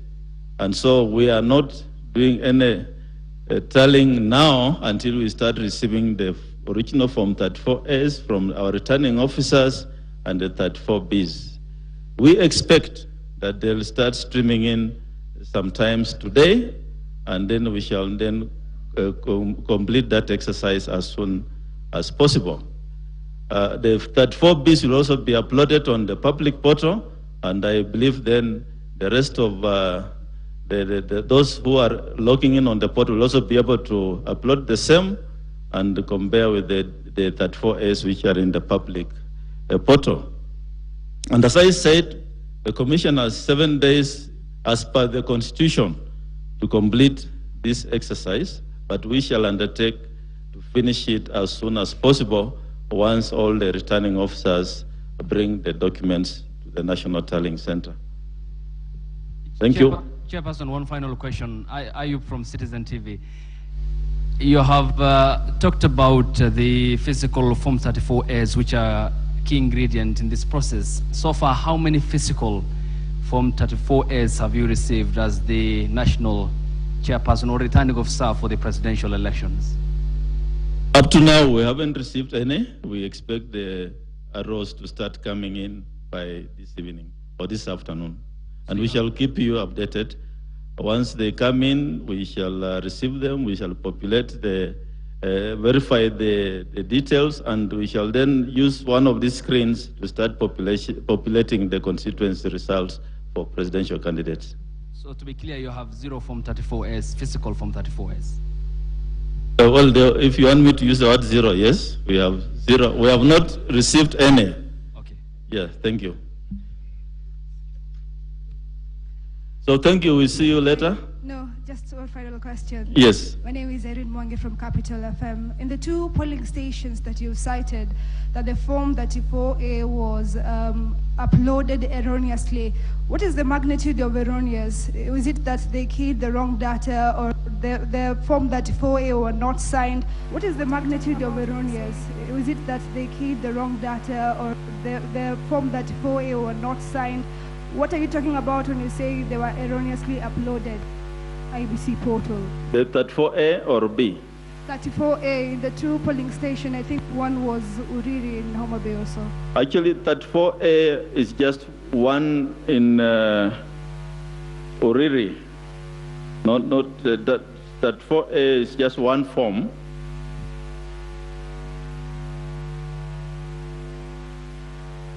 Yeah, what was uploaded was 35A instead of 34A. And this was done by the presiding officer in a polling station known as Rakwaro Market Polling Station, Rongo constituency, Migori County. The instructions to the presiding officers is to start counting the presidential ballot papers first, fill Form 34A, scan it using the KIMS kit and transmit. But it appears this officer went on to count all the other ballots, and instead of transmitting Form 34A, he transmitted Form 35A, which is now in the public portal as well as our results portal. And how it happens is that the presiding officers count all the ballots for the 6 elective positions, but they are expected to start with the presidential ballot papers. And of course, having done that, all these result forms have the same QR code in that particular polling station. And we understand then he proceeded to scan and send that 5A instead of that 4A. And we are saying as a commission, we shall engage the presidential candidates when the original form comes. We compare the notes and then upload the correct form to the results portal once the returning officer brings the original Form 34A from Rakwaro Market polling station. Thank you. Naam, Bwana Kamishna, kwa majina naitwa Emmanuel Kilongi kutoka Runinga ya Magharibi, na nitakuwa na maswali mawili. Swala la kwanza ni kuhusiana na zile kaunti, maeneo bunge na baadhi ya wodi ambazo mlisema kwamba kutakuwa na uchaguzi mdogo kutokana na utepetevu wa uchapishaji wa karatasi na habari zingine. Na kuna wapiga kura katika kaunti hizo ama maeneo hayo ambao walishiriki kwenye zoezi la uchaguzi lililokamilika hiyo jana tarehe 9, na waliwekewa wino kwenye vidole vyao kuonyesha kwamba wameshiriki kwenye uchaguzi mkuu. Je, itakuwaje siku ya uchaguzi mdogo katika maeneo hayo kwa identify such like voters ndipo sawa wapewe nafasi ya kupiga kura? Swala la pili linahusiana na uchaguzi katika eneo bunge la Kimilili kaunti ya Bungoma, ambapo tumeona habari zikienea katika vyombo vya habari na kwenye mitandao ya kijamii kusema kwamba huenda mmoja wa wagombea katika eneo bunge hilo aliweza kumpiga mmoja wa wasaidizi wa waniaji katika eneo bunge hilo risasi na kufa. Na tumeona kwamba county commander wa eneo bunge la Kimilili ama kaunti ya Bungoma, kamanda wa polisi, amesema kwamba wanamtafuta mgombea huyo. Je, kama atapatikana ama madai hayo yatakuwa ni ya ukweli, nyinyi kama tume ya IEBC mtachukua hatua gani kufuatia kisa hicho, maana huenda ikaathiri matokeo ya uchaguzi katika kaunti ya Bungoma? Asante. Okay, thank you. on the issue of the ink marking. The CEO, what happens? You can come and explain that. I believe the ink is marked specific parts of the body, and in that eventuality, then another part of the fingers will be chosen for that purpose. But I think the CEO can give some explanation on that. The issue of Kimilili, I've also just read in the media that there was an incident yesterday. The polling had finished. The counting will go on. The results will be announced, and the winners will be declared. Matters of murder cases is a criminal matter. That's a matter for the police, and I believe the law will take its course. The commission will, of course, does not deal with those kind of cases, and the officers who are on the ground will obviously be witnesses. And as far as the law goes, until that time an individual is convicted, then the commission will not be able to come in the criminal investigation. So we believe that justice will be done to those who are involved in that incident. Yeah, thank you. Marjan.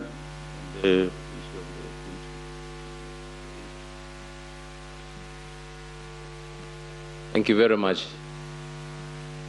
First of all, I would like to say that in identification, the default method is still going to use the KIMS kit to identify voters for those specific by-elections biometrically, use of alphanumeric, and also in the event that we don't have backups, we'll still go to the physical register. You may have noted that during the election, we were actually using the left hand. So we are marking the fingers using the ink in the left hand. So when it comes to the by-election, we are going to use the right hand. So that is going to distinguish between the ink that was used in the left hand, and we'll now use the right hand to actually ink the voters who have been identified for the purpose of election. Thank you very much. Just for clarity, I was given the figure of 64.6% voter turnout represents 14,164,561 voters. 64.6% represents 14,164,561 voters. And of course, this figure will go up once we get the data of those who voted manually. Thank you. Yeah, my name is Leonard Wamalo from West TV, and my question is basing on that, where we are at 97.77%. Now, from a layman's perspective, people outside there, when we see we are there, it means the results are here. So where are we? If you can tell us, the part that is remaining, is the journey shorter or longer? Are we expecting any declaration today, or what time are we expecting at that percentage? Thank you. Are we together? Or I've been talking to myself, maybe. Omalo, what we are saying here is this, that all the forms that 4As that we are going to use are in the public portal. Those are the results. Those results cannot be changed. The results at polling station are final, and nobody can change those results. Even if there's a mistake, as a commission, we shall just note the error and keep the error form. And in the event of any dispute, we shall submit that error form together with the results to the Supreme Court. So let's understand each other from there, that the results are from 34A, and they have been transmitted electronically from polling stations across the country, save a few. We are now at 97.7. There's, what's the difference? 2.3, 2.27 still out there, and these are areas like Fafi and other areas where there are issues of network challenges. And we expect that hopefully, and also elders where the voting is ongoing, as per the remarks which we made this afternoon. So those are the results. But there is a process as to how then to get to the final declaration. And that process is what I've explained, that the images are here. We are going to get the original 34As and compare them against the image in the presence of presidential agents. Some of them, I see them in the room. And that we have to do because it's a legal requirement. And once that's done, then we shall fill from that 4C, which then will give us the final total. Remember, in this process, we are looking for 50% plus 1 for the winner, and we're also looking for compliance with the Constitution, where the winning candidate must have 25% of the minimum number of counties, which is 24. So all these processes must be done. And after all that, then we shall declare the president-elect or give the way forward of the results for the presidential election. So I don't know, if I'm not clear, I'll start that again. But I believe that's the process. Please acquaint yourself with the process, because the issue of saying that we should declare results today, that will not happen today. We have 7 days to do that, but as a national returning officer, I'm assuring you that we shall do everything possible to have this process concluded at the earliest possible time. Chairman, my name is Samuel Owino from Daily Nation. I just need a clarification from the Commission on why Form 34B from Moyale has been an incomplete form. 34B from Moyale has been uploaded at the Commission's portal. I've not heard you addressing it. I don't know whether it has been brought to your attention. It's not yet brought to my attention, but I'll pick it up in our next presser. Okay, thank you. Yeah, thanks. Thank you, Chairman. My name is Giverson Maina from K24 TV. I have question number 1 is, will you start to stream the results once you begin the process of verification? Or maybe you wait and announce the final tally? Number 2 is, what can you say about maybe what is the success rate of this particular process as far as presidential polling polls is concerned? How do you rate, the IBC in the whole process? And 3, what is that challenge that you think is the biggest challenge so far you faced since you began this process? Thank you. Okay, there's one of these screens will be used to populate the results for each constituency and results garnered by each candidate in each constituency. And another screen will also populate results by the counties, so that we are able to achieve then what is expected of us in terms of results process. So yes, immediately the teams verify the Form 34As and also look at Form 34Bs. Then remember 34Bs are a collection of 34As in the constituency. Once we have the results, then we shall populate constituency by constituency until we do all the 290 constituencies plus diaspora results. And they'll appear on this screen, and we shall announce each result as soon as the process is finished by the teams which are down here. So yes, we shall populate it. Immediately they come one by one and announce to the country one by one as they come in. Success rate, I think we answered that one when we finish this process. But so far at the polling, I just want to say polling went on smoothly. The areas where there was manual voting, it's provided for in law. And I want to believe that the issue of scoring the success rate, we can do it all together when we finish this process. Thank you. Asante.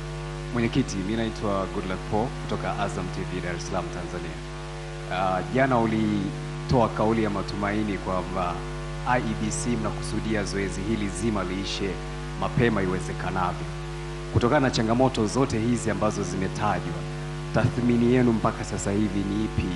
Bado tuendelee kuwa na matumaini hayo, au kuna kitu ambacho mnaona pengine kinaweza ikasababisha zoezi hili pengine kuchukua muda zaidi ya ule ambao ulitarajiwa? Is that the last question? Yeah. Sisi kama tume tunafanya kazi kulingana na sheria na tutaendelea na hiyo kazi. Matokeo ya urais tumepewa muda ya siku 7 kuangalia kuwa hiyo matokeo itolewe, na tutajitahidi kumaliza hiyo kazi mapema iwezekanavyo. Asante sana.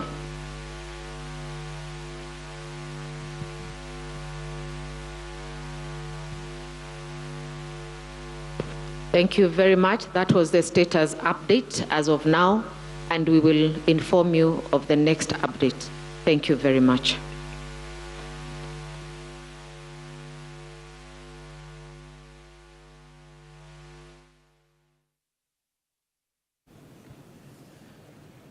All right, a few moments just after IBC chairperson Wafula Chebukati spoke, and you know, earlier on when Njiru was canonizing people, now we've anointed you our prophet. Because what? Because he said exactly what you said when it comes to Form 34As. It's like you'd already spoken. You have to wait until they all come to the National Tallying Center before any announcement is made. Yeah. You also clarified that that announcement is not being made today. No.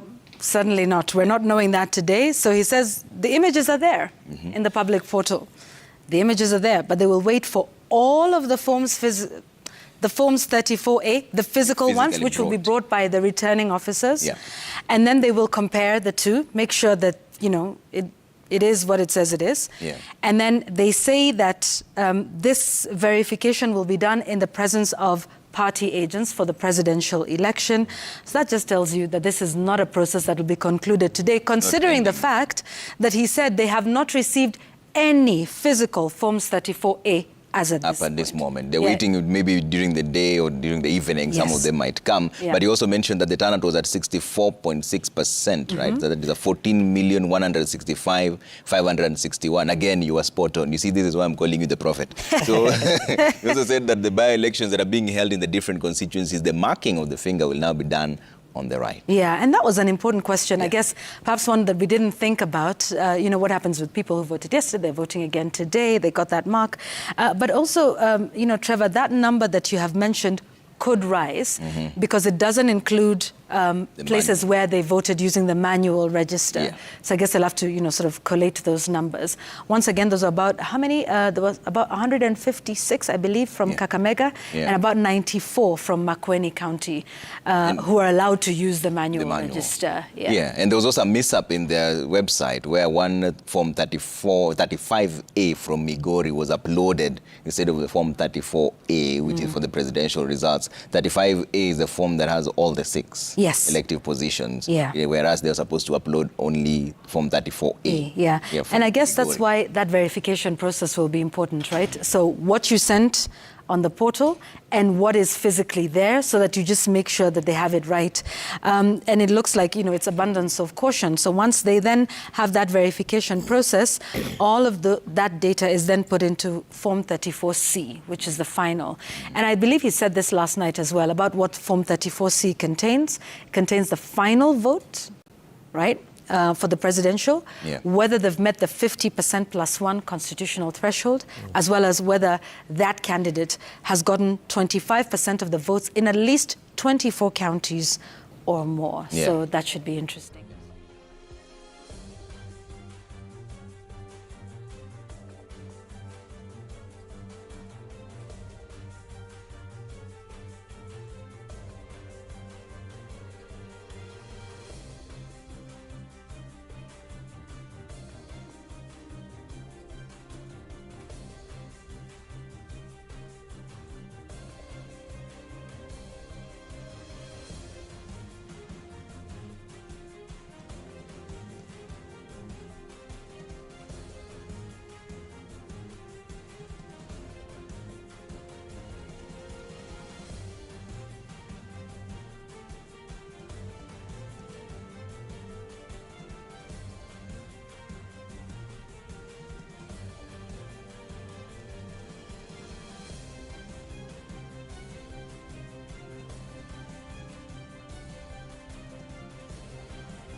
is believing in Jesus enough to secure a place for you in heaven?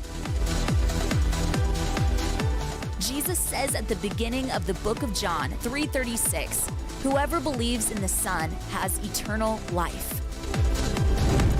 Likewise, John 3:16 says, "For God so loved the world that he gave his only begotten Son, that whoever believes in him should not perish, but have eternal life." The Son of the living God? I am. So is believing in Jesus enough to get you into heaven and eternal life? But do you know who Jesus is?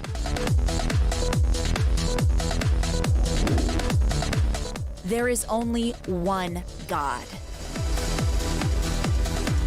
The God of the Bible has three personalities to help us identify God in human terms: God the Father, God the Son, and God the Holy Spirit.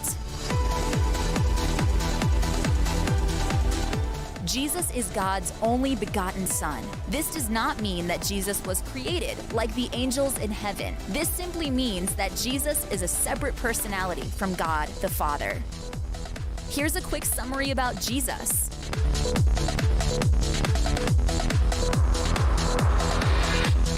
In the Old Testament of the Bible, when blood was shed by an animal during a sacrifice, it provided temporary forgiveness for the sinner. As humans, we are incapable of being good enough before God. So about 2,000 years ago, God allowed himself to be born as a man, where he lived a sinless life through his ministry of teaching, healing, loving, and forgiving.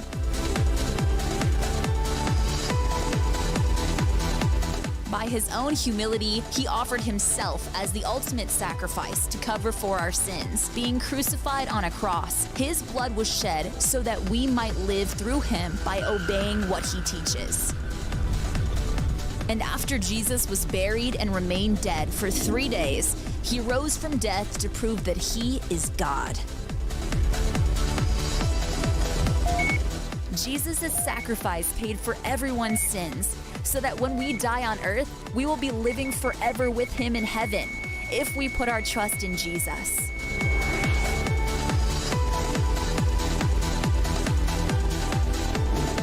"56% of the world believes in Jesus, who is God the Son. 26% of the world believes that Jesus was a real person in the Bible, but do not believe that Jesus is God." So if 82% of the world believes in Jesus, does this mean that 82% of the world will go to heaven?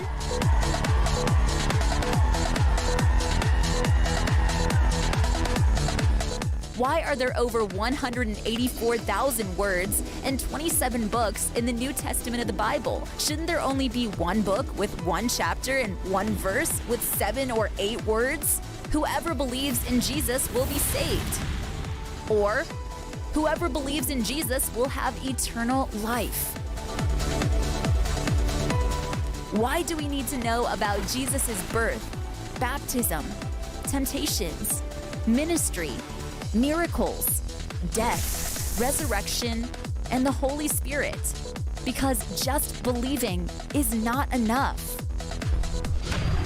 Lucifer and the angels that followed him in a rebellion against God were thrown out of heaven and cast down to earth, where they have the power to influence believers and non-believers to turn away from God, so that more people will suffer with them when they are thrown into the lake of fire.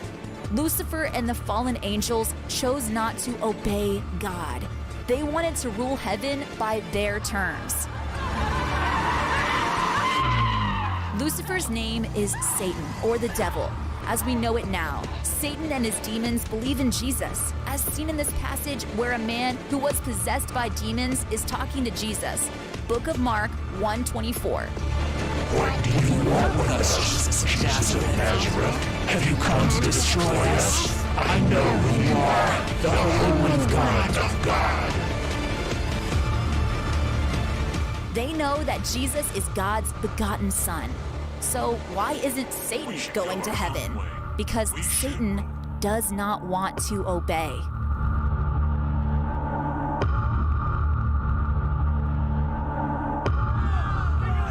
Here's the whole verse to John 3:36. Whoever believes in the Son has eternal life.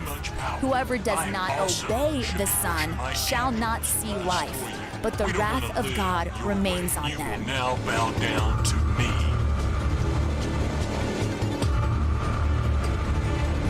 So you see, there's more to Jesus than just believing. You must obey Jesus and what he teaches in the New Testament, or one will never experience eternal life. Hell and the lake of fire is the judgment of God's wrath against you for not obeying him.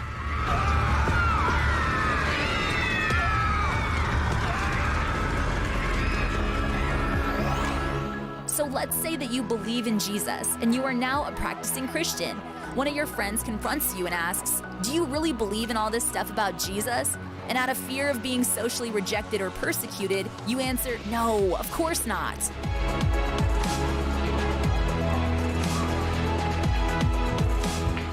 Do you really believe in all this stuff about Jesus? No. No, of course not. What does Jesus say about this? In the book of Matthew 10:33, Jesus says, "But whoever denies me before men and women, I will also deny before my Father who is in heaven." You believe in Jesus, but you denied him. So just believing is not enough to secure your place in heaven. If this is you, ask God for forgiveness and try not to deny him again.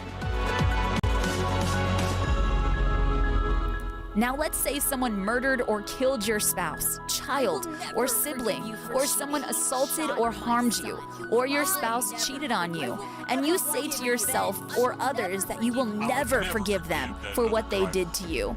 Will you still be guaranteed eternal life in heaven? Is this obeying Jesus? In the book of Matthew 6:14 through 15, Jesus says, "Your heavenly Father will forgive you if you forgive those who sin against you. But if you refuse to forgive them, he will not forgive you."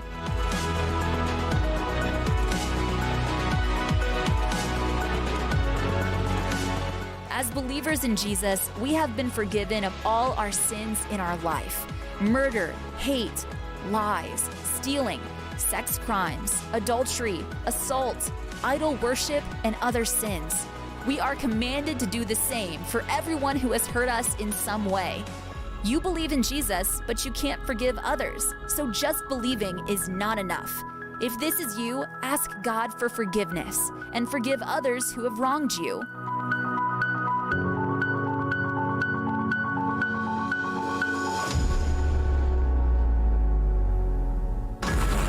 I hate you. Have you ever murdered someone?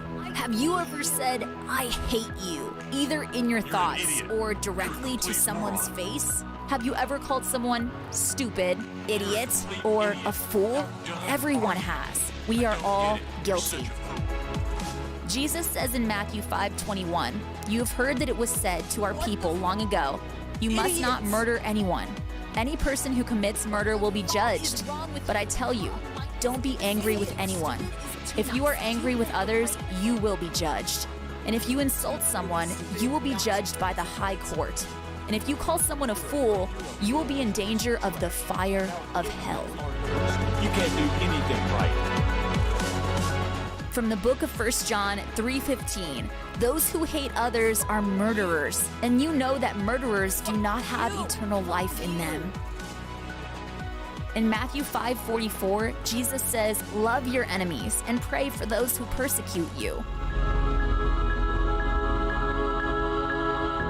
You believe in Jesus, but you have hate in your heart.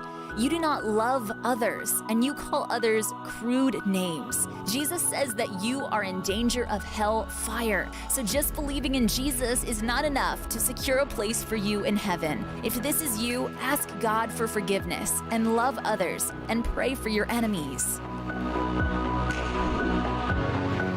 Also in Matthew 5:27 through 30, Jesus goes a step further when someone commits adultery by saying, "Your heart can be corrupted by lust even quicker than your body."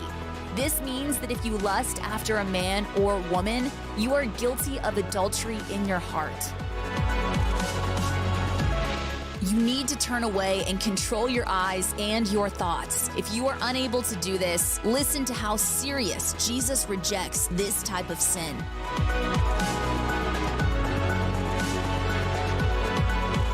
Jesus says, if your eye causes you to lust, cut it out and throw it away.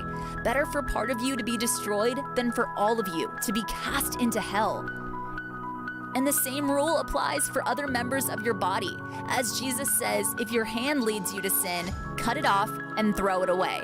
It is better for you to lose a part of your body than to have all of it go into hell.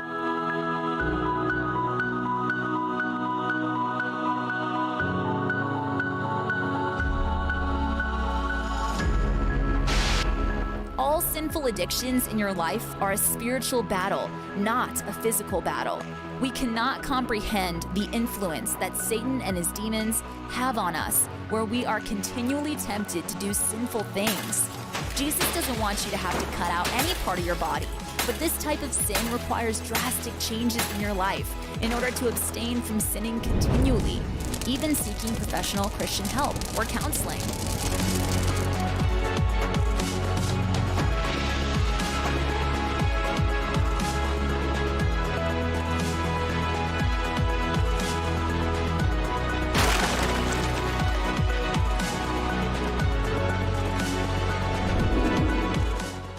So you are a believer in Jesus, but you continue to sin sexually, or your hand is used for stealing, writing false accusations, or shaking hands with evil, and you have no repentance and have no self-control, then you are in danger of judgment and hell. And just believing in Jesus is not enough to secure a place for you in heaven. If this is you, ask God for forgiveness and call on God's power to help you with your temptations and addictions by praying to Him daily. Do not judge other people by pointing out all of their wrongs. Matthew 7:3 says, you can see the speck in your friend's eye, but you don't notice the log in your own eye. This means that it is easy for you to notice something wrong with your friend, but you think there is nothing wrong with you judging them with your hypocritical sneer. First, remove the sneer from yourself, and then help your friend through love and not judgment. You need to grow up. How could you do that to me? If you believe in Jesus, but you judge others without examining your own faults, then you too will be judged the same way. If this is you, ask God for forgiveness and do not judge others until you are spiritually clean. Now, listen to this warning about heaven and hell from Jesus in Matthew 7:13 through 14. Heaven can be entered only through the narrow gate. The highway to hell is broad, and its gate is wide enough for all the multitudes who choose the easy way.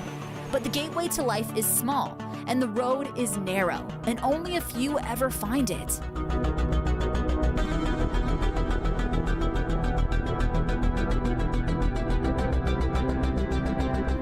If 82% of the world believes in Jesus, it would seem like this verse should have a wide gate to heaven. So just believing is not enough. So do you just believe that Jesus may have existed? Did you say a quick prayer hoping this would get you into heaven without examining the sins in your life?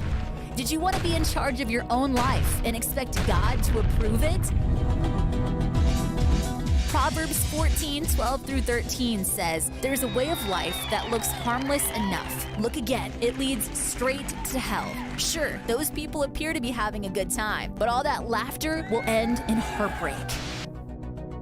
Many people think that the way they're living is justified by God or their church. This is the peer pressure that exists in society without any thought of consequences. Satan embraces any lifestyle that goes against what Jesus teaches. Jesus is compelling you to come to Him and ask for forgiveness for your sins. What does this mean if you are already a Christian? Commit to a daily relationship with the Holy Spirit. Ask God daily for His will in your life and forgiveness for your sins. Forgive others who have wronged or hurt you. Love others and pray for your enemies. Maintain self-control over your thoughts and actions. Share the teachings of Jesus.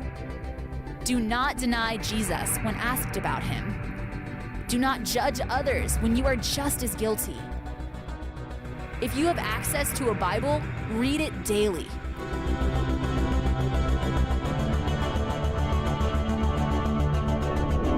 But what if you're not a Christian? To ask Jesus into your life and to ask him to forgive you is easy to say, but committing to a life of obeying and trusting God may be challenging. To escape the judgment of hell, Jesus died to offer everyone this free gift of forgiveness, a gift that cannot be purchased through efforts or money, but anyone can accept it. This is because Jesus has already paid the price for you. His death took your place on the cross. Because Jesus rose from the dead after 3 days, we will rise into our eternal life in heaven.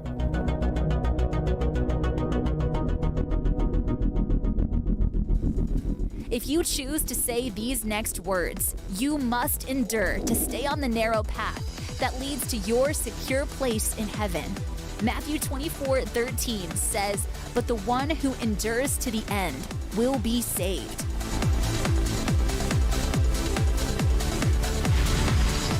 Jesus, I have broken your commandments and I do not know you, but I believe what has been written about you, that you lived a perfect, sinless life as a human being, and you were crucified on a cross so that your blood was shed for me to cover for my sins. I want to know you, so I am asking you for your forgiveness, and I want you to come into my life and teach me how to be more like you. I know it will not be easy for me to let everything I thought I was in control of over to you, but I am willing to surrender my life to you, so I can have the promise of eternal life. Please send your friend, the Holy Spirit, to me so I can learn how to serve you and others. If you have said this prayer and you have really meant it, then you are now sealed with the Holy Spirit as a believer in Jesus. This free gift can be rejected or lost when you do not obey the teachings of Jesus. You have to be willing to submit to God on a daily basis for His guidance and direction in your new life. Just like when Jesus picked up his own cross as he was led to crucifixion, Jesus says in Matthew 16:24, "If any of you want to be my follower, you must stop thinking about yourself and what you want. You must be willing to carry the cross that is given to you for following me. Find a church or a minister who can baptize you, which shows others and God that you have been reborn with a new life."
Gece güne varmadan, gönlümüz aşka doymadan, usul usul yanaş korkmadan, kır zincirleri sabah olmadan, inadına sevişmeli, bu kördüğümü çözümlemeli, yana yana erip kül olmadan aşk ile körüklemeli. Bile bile düştüm ellerine, yine sana kandım yar diline. Laf anlamaz dinlemez ne söylesem, vurulmuş bu gönlüm yar tenine. Bile bile düştüm ellerine, yine sana kandım yar diline. Laf anlamaz dinlemez ne söylesem, vurulmuş bu gönlüm yar tenine.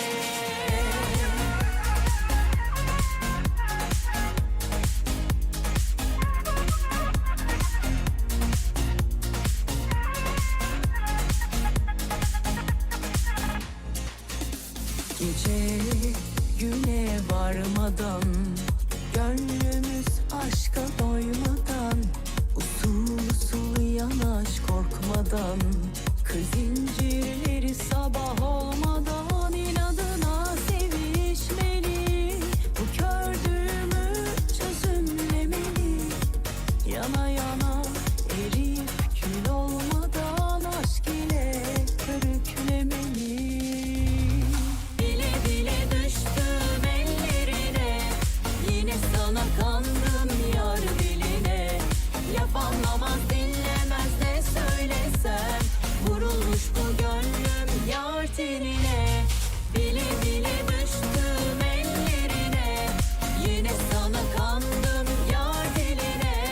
Laf anlamaz dinlemez ne söylesem, vurulmuş bu gönlüm yar tenine.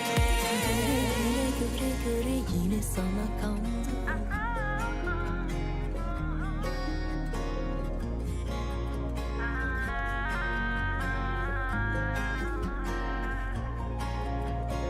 Bile bile düştüm, yine sana kandım.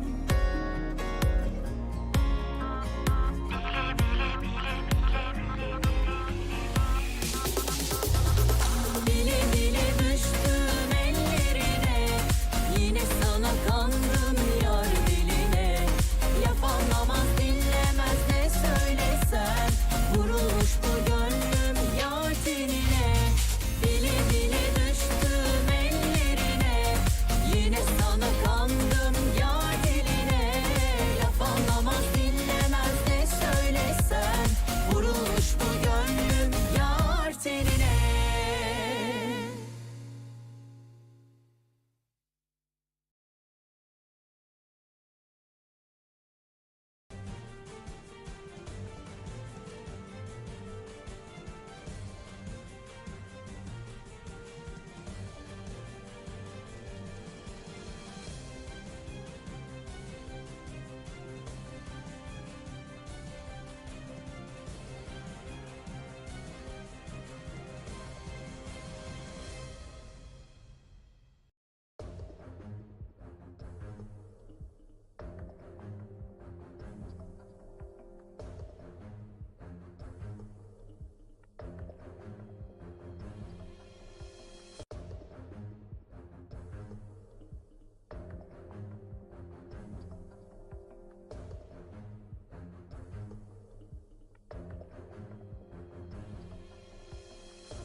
has gathered 69,129 votes, and he beat his closest competitor by more than 60,000 votes. Sospita Opondo coming in second at 2,079 votes. Very interesting development in this particular constituency because Samuel Atandi has broken the one-term jinx. This constituency is one among others in this particular county, that is Siaya County, where traditionally no MP has been re-elected for 2 consecutive terms. So this a big win for Samuel Atandi, who has essentially, quote unquote, broken the one-term jinx. Celebrations are high there as the returning officer declared the provisional results for Member of Parliament in that particular constituency. And we are getting reactions from the ground with the MP-elect himself celebrating clearly this very big win for him by a huge margin, and that is in Alego Osonga in Siaya County. 69,000 votes coming in strong, a very, very big margin from the second contender for that parliamentary seat, which was Sospita Opondo, the other two being Ochieng Joseph and Omondi George. Those are the latest figures we're getting from Alego Osonga in Siaya County. Let's cross over now to Rashid and Jeff. Yeah. Congratulations to Andy there. Na bila shaka nakumbuka kwamba alikuwa na wakati ule wa uchaguzi mdogo kuna Daktari Nicholas Ochogo aweza kujitokeza akawa anapinga ile nomination iliyokuwa imeweza kufanyika, lakini baadaye chama kikakaa na kaamua kwamba Atandi aweze kupewa tiketi. Nafikiri katika siku ile alivyosema Lilian Muli, sio tu kwamba amehifadhi kiti chake, lakini pia ameweka historia katika maeneo haya. Nafikiri ni swala ambalo tutakuja tumuulize baadaye, pia tuulize wachanganuzi. Kuna hoja tunasema kwamba kuwa karibu na viongozi wakuu wa chama inakuwa inakurahisishia, na tunasema kuwa karibu na viongozi wa chama inakuwa ni mtihani, kwa sababu sasa huwezi jua, unaweza kuwa karibu ukapata mteremko, unaweza kuwa karibu na ukapelekwa nyumbani. Kwa hiyo imekuwa ni kitu ambacho akieleweki katika siasa. Akieleweki katika siasa. Basi tupeni kwa dakika moja tu, namba kwa sekunde kadhaa tu, Joy, kama tunde mapumzikoni. Kuwa karibu na kiongozi mkuu wa chama huwa inampa mgombea nafasi nzuri katika ushindani ama vipi? Kabla mjajibu, nafikiri mheshimiwa mtarajiwa anaongea live huko Siaya. Let's take a listen. Na tukisubiri mheshimiwa aliyeweza kuchaguliwa siku hii ya leo, mtazamaji, tuende mapumzikoni kidogo, na baada ya muda usiokuwa mrefu tutarudi na mengi zaidi, kwani sherehe kwa hivi sasa tunaarifiwa zimeanza kung'oa nanga.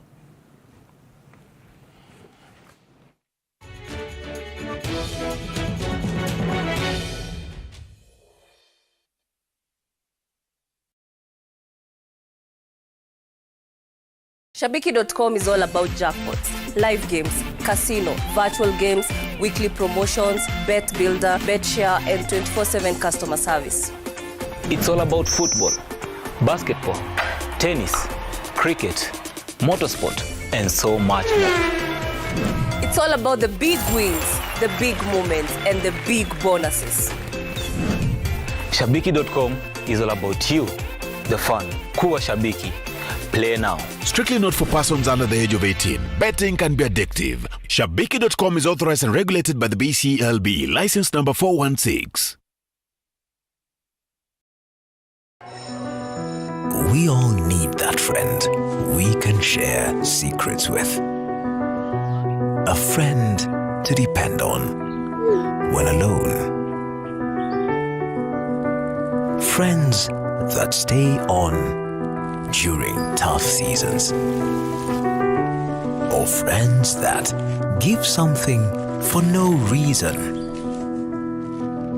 Friends that do not give up no matter how life turns out.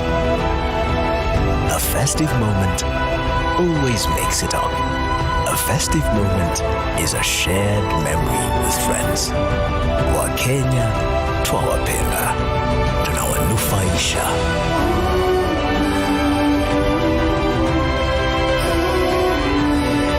DPL Fest. festive, nourishing Kenyans countrywide. Have you upgraded your ETR? Kenya Revenue Authority would like to remind all VAT registered taxpayers to upgrade their ETR in order to enjoy the following: faster processing of VAT refunds, simplified VAT return filing, a fair business environment, ability to verify the validity of the invoice, and automated activation of the ETR. What's more, the upgraded ETRs are available in 4 categories, suitable for all businesses. Visit www.kra.go.ke for the approved list of ETR suppliers. Kenya Revenue Authority, tulipe ushuru, tujitegemee.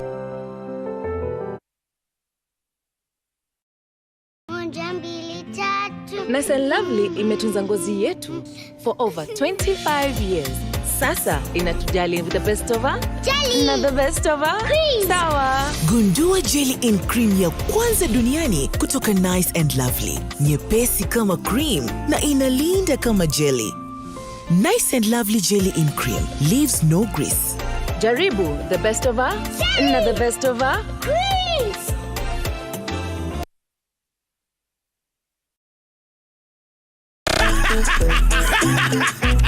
It's the wild, wild Willis. Looking for a place where music meets, a place where energy congregates.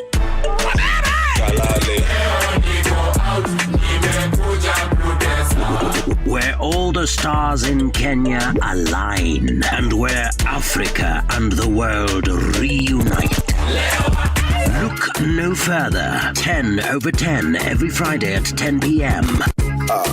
With the wild, wild Willis Raburu. We are the definition of lit.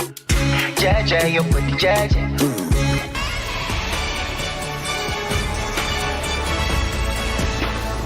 It's the kind of magic. Magic.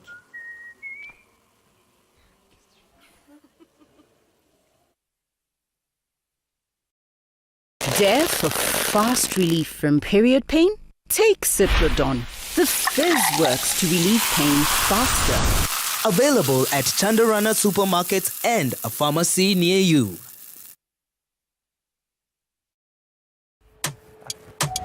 Meja, imagine nimegeti ile loan ya Timiza. What? Niaje? Uko na bakery biashara plan. Tuko na Timiza loan limit to make it happen. So you too can achieve your limitless potential. Jiwezeshe na Timiza. Au sio? Aja. Dial *848# sahi ama download the Timiza app leo kusign up. Jiwezeshe na Timiza.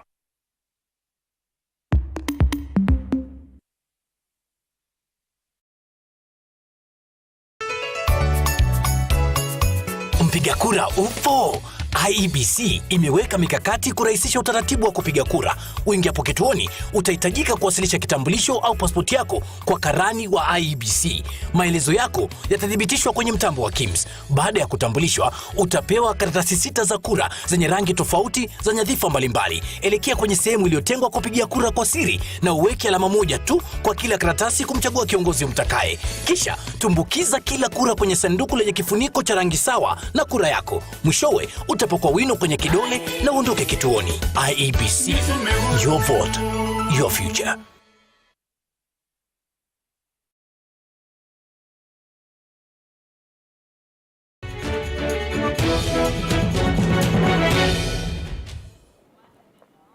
Six constituency tallying centers in Makueni County, and we want to cross over to Makueni County now, where Michael Mutinda is on standby. We see activity behind you, Michael. What can you tell us about the provisional results that have been declared, if at all, in the tallying center that you are coming to us from?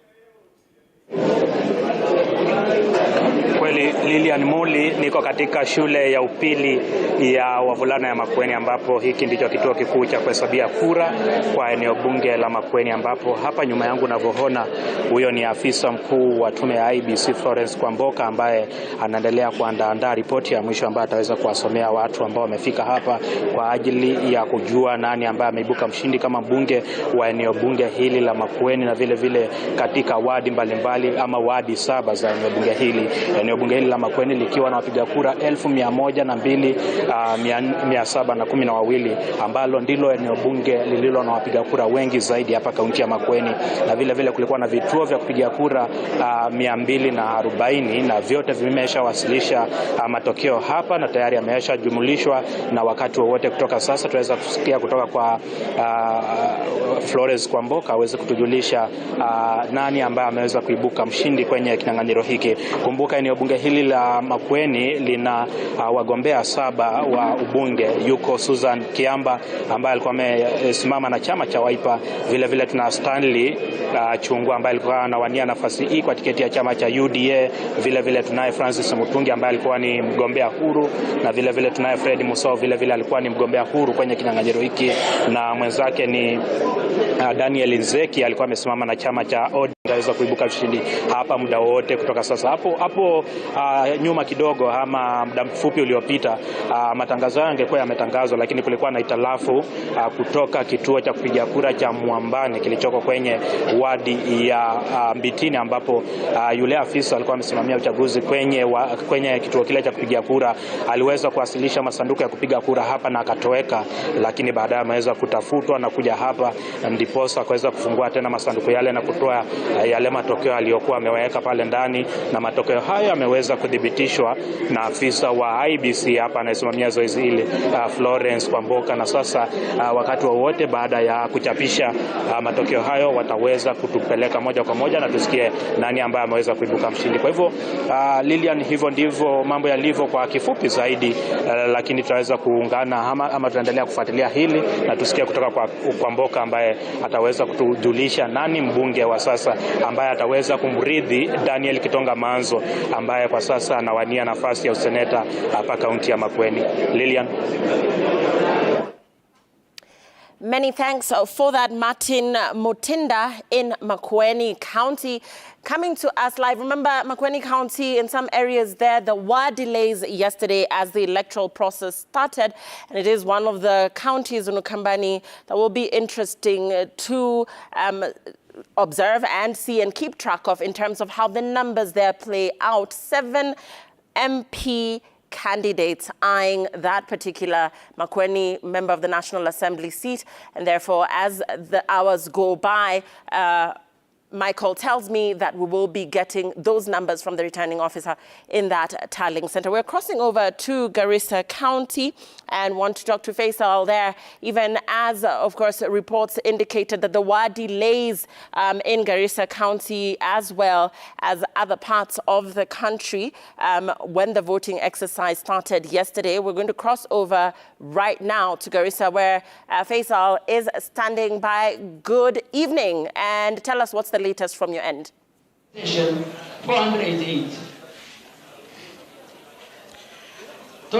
Asante sana Lilian, ulivyosema tu niko katika makao makuu ya kujumuisha kura katika eneo bunge la Garissa mjini, ambapo ilikuwa ni mojawapo tu ya eneo bunge lililokuwa na mshindani zaidi, manake aliyekuwa kiongozi wa wengi bungeni Adan Bare Duale ndiye ambaye alikuwa bunge ama alikalia kiti hiyo kwa muda mrefu sasa, na sasa wagombea 5 wamejitosa katika ulingo hiyo ya kuwania kiti ama kutafuta kiti ya eneo bunge hii ya Garissa mjini. Kwa sasa unavyoona tu msimamizi wa kituo hiki ya kujumuisha kura katika eneo bunge hili la Garissa mjini anasoma moja kwa moja, na takriban vituo 53 zimewasili, na eneo bunge hili ndio lina zaidi ya wapiga kura 58,000 kuelekea juu, na ziko na vituo 104 kwa sasa. Tunasubiri tu labda vituo 51 ziwasili na mara moja msimamizi aweze kutangaza ni nani atakaye kwa mshindi katika kaunti ya Garissa kwa mjumla. Eneo la Dadaab, eneo bunge la Dadaab, Fafi, Lagdera na pia Ijara. Tuliweza kuzungumza na wanahabari wetu wa muda katika eneo hilo, waliweza kutueleza kwa hesabu bado inaendelea. Ni hali tu ya ngoja na hali ni tulivu, mandhari ni tulivu katika kaunti nzima ya Garissa, lakini ni tumbo joto kwa wanasiasa ambao wanasubiri matokeo yao yatangazwe mara na wakazi wajue ni nani ambaye ataweza kuwahudumia kwa miaka 5 zijazo katika kaunti ya Garissa. Sina la ziada na kuregesha tu studioni Lilian.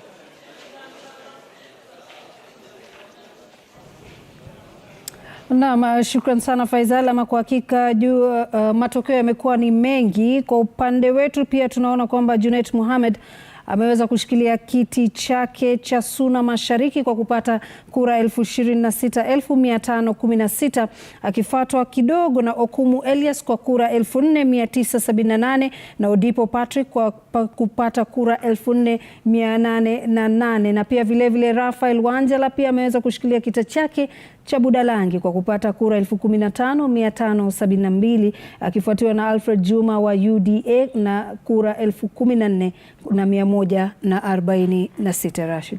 Na pia vile baadhi ya taarifa nyinginezo ni kwamba uhesabuji wa kura katika eneo bunge la Mathare kidogo umeweza kusimamishwa baada ya mwaniaji kiti cha ubunge Billian Ojiwa kwa tiketi ya UDA akisema kuna madai ya wizi wa kura, hivyo basi wanasubiri mwelekeo na maelezo kutoka kwa tume ya IEBC. Hivyo ndivyo ilivyo kwa sasa, lakini labda tukiendelea hapa, alikuwa tunazungumza hapa tukiwa kwa pamoja wakati tumezungumza matokeo ya Lego Usonga na Muli akitueleza ni kwamba hii hoja ya kwamba kuwa karibu na kiongozi, kila mwanasiasa kwa karibu na kiongozi, ina manufaa gani na ina athari gani? Joy. Kuna wale ambao wananufaika kwa kuwa karibu na kiongozi. Kwa mfano ukimwona Junet Mohamed ni mtu ambaye amesimama kwa muda mrefu akimtetea Raila Odinga akiwa ni kama msemaji wake tuseme, na kwa hivyo pale nyumbani watu wanaona kwamba huyu amejitolea mhanga kwa ajili ya mtu wetu, lazima basi hapa nyumbani tumlindie hiki ambacho ni chake. Kwa hivyo unapata mwingine amenufaika vile ni James Orengo, alikuwa akisema kwamba mimi wajua kazi yangu ni kuhakikisha kesi za baba zinatembea sawa sawa, na huko nyumbani watu wanaambia usiwe na shaka, useneta unao, wewe fanya kazi ya baba. Usiweke mabango. Naam. Kwa hivyo unapata ina manufaa kuwa karibu na kinara na kutembea pamoja naye. Lakini kwa upande mwingine pia ina athari, kwa sababu kama wewe bado unatafuta kura kwa wananchi, lakini muda wako mrefu unatumika katika kuketi Nairobi kushughulika na mambo ya kitaifa, unapata ukirudi zako nyumbani wenzako wamekuwa wakifanya kazi za chini kwa chini, pita kwa pita, kwa hivyo unapata kwamba umaarufu wako umepungua. Kwa mfano unamwona Amos Kimunya ametemwa katika kura hizi. Pia tuliona wengine walitemwa katika kura za mchujo, kama ukiangalia kwa UDA watu kama Caleb Kositani na wengine ambao walikuwa na ushawishi mkubwa wakionekana na naibu wa rais, lakini wakifika kwa ground unapata mambo ni tofauti. Kwa hivyo ina uzuri kwa kukutengenezea jina katika kitaifa yani, lakini ukirudi katika eneo bunge lako unapata kwamba manufaa pengine kidogo hamna. Kwa hivyo athari inayo, manufaa inayo, lakini kama unajua kuchuma wakati jua bado linaangaza, utapata hata ukikosa kiti chako cha kuchaguliwa kama marehemu James Kamodho alivyokuwa, hata wapiga kura wakikutema unapata huyo bwana mkubwa anaamua wewe ni wangu, lazima nitakutafutia mahali hapa, lazima utaketi. Kwa hivyo ukiwa karibu na mkubwa ujue jinsi gani unajipanga. Nafikiri pia nikitoa maoni hapo ni kwamba yapo manufaa kweli, lakini inategemea jinsi ambavyo wale ambao unawakilisha wanakuona na uhusiano wako na mkuu wa chama ama anayesimamia chama. Wapo wale ambao wanaonekana wako karibu zaidi. Kwa mfano ukimzungumzia Junet Mohamed, yeye amejiita kwamba hata yeye ni ng'ombe, ni punda. Yani kwamba nakakubali na akajikubali kwamba yeye hana haja ya kufikiria. Akimwambiwa kushoto anakwenda kushoto, akiambiwa kulia anakwenda, akiambiwa ruka juu anauliza taruka kiasi gani. Kwa hiyo sasa kuna wale ambao kwa hakika wanaonekana wapo na yule mkuu wa chama anawapenda na anawatumia kutoa semi zao, kutoa sera zao, kuwakejeli na kuwatusi wengine wale wapinzani wao na kadhalika. Lakini kuna wale, nafikiri lazima tueleze pia kwamba Profesa, hauna bahati leo. Nafikiri kile unapozungumza matokeo yanatolewa. Lilian Muli, tunaelekea wapi? Right, Rashid. Hold that thought, Professor. Vote counting is still underway in various polling stations where elections were conducted as Kenyans wait for the final vote results in several elective seats. We're now crossing over to Webuye East constituency in Bungoma County, where John Wanyama is on standby to give us the latest figures there. I understand that the returning officer there is announcing the provisional results there as we speak. Let's listen in. The winner of the position of the member of County Assembly for Mihu County Assembly Ward within Webuye East constituency, Bungoma County. And I congratulate her, and I would like to award her with a certificate with regard to that. So I request her to come in front. ID, what's the ID number? Switch off.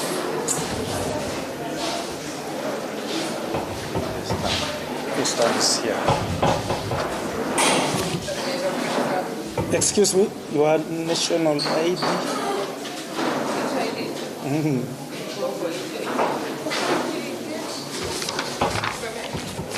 Yeah. 11, 65, 67, 25.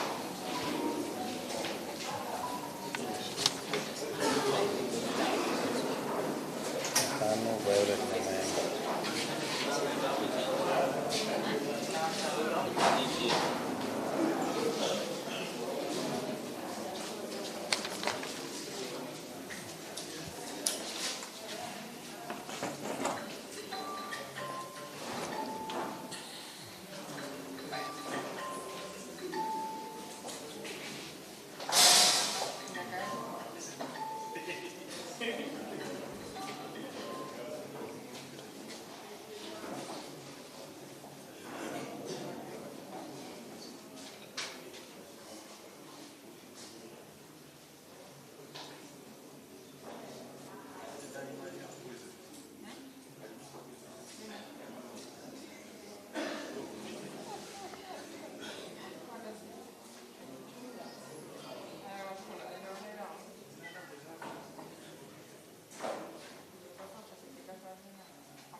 You will get me a copy of this.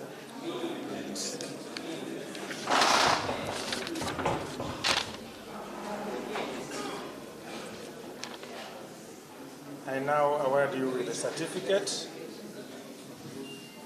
as the winner to represent the County Assembly Ward of Mihu in Webuye constituency.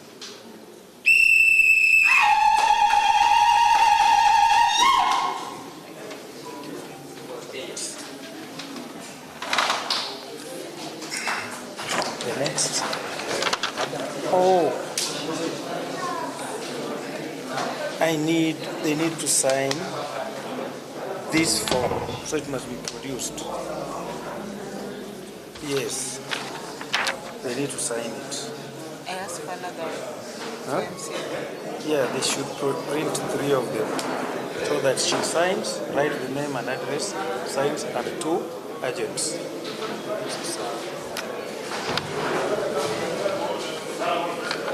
The next.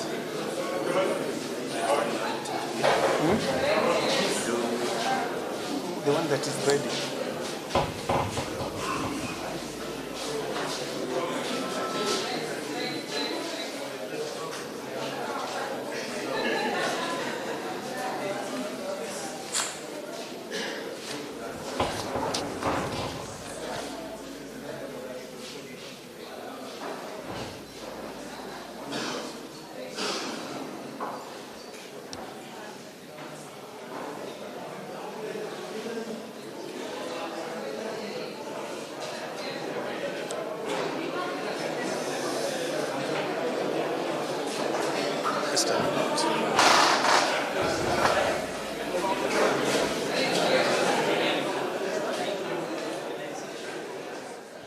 And we are getting images there from Webuye East constituency, that is in Bungoma County, where we see the member of the County Assembly, Violet Mahani, having been declared the winner in this electoral contest and having gotten a certificate therein from the returning officer in that constituency tallying center. We'll be keeping an eye on other developments in Webuye East constituency as counting continues there. But before that, let's cross over once again to our analysts as we get more insights on what these numbers mean, the big losers, the new entrants in this world of politics, and what could have worked in their favor, political strategy-wise or otherwise. Over to you, Lulu. Ya kabla tualike wataalam hapa kidogo, naona tumepata baadhi ya jumbe kutoka kwa baadhi ya wanahabari. Michael Mutinda, kama mmevyoona, ameweza kusema kwamba matokeo ya Makueni pia yameweza kutolewa na kutangazwa, akisema kwamba Raila Odinga ameweza kupata kura 48,774, William Ruto akapata 12,492, George Wajakoya akapata 418 na Waiga Mwaure akapata kura 90. Na bila shaka kuna matokeo pia ambayo yanamiminika kutoka maeneo ya Kilifi katika kiti kile cha ugavana. Pia baadaye tutakuwa tunamweleza mtazamaji zaidi, na pia vile Jeff atakuwa anajaribu kuangalia baadhi ya maeneo ambao kuna ushindani mkubwa sana katika viti kama vya ubunge. Maana ukiangalia tumetoka katika eneo la Bungoma, Jeff, ambalo kwa Lilian Mule anatuonesha jinsi ambavyo mwakilishi wadi ameshinda, lakini ukiangalia pia hapa Bungoma kuna ushindani mkali sana katika kiti cha ugavana. Kenneth Lusaka hapo Ford Kenya chini ya mwamvuli wa Kenya Kwanza, Matindindwa Simotwa pia vile yupo, Wycliffe Wangamati DAP Kenya. Ni eneo ambao pia vile mengi yamezungumzwa, lakini utasubiri kauli ya mwisho kutoka kwa wadau wa IEBC. Na mtazamaji, tutachukua mapumziko mafupi, tukirudi kuna mengi zaidi hapa ndani ya Chaguo la Kenya 2022. Na Kiingereza Kenya's Choice 2022. Back in a moment.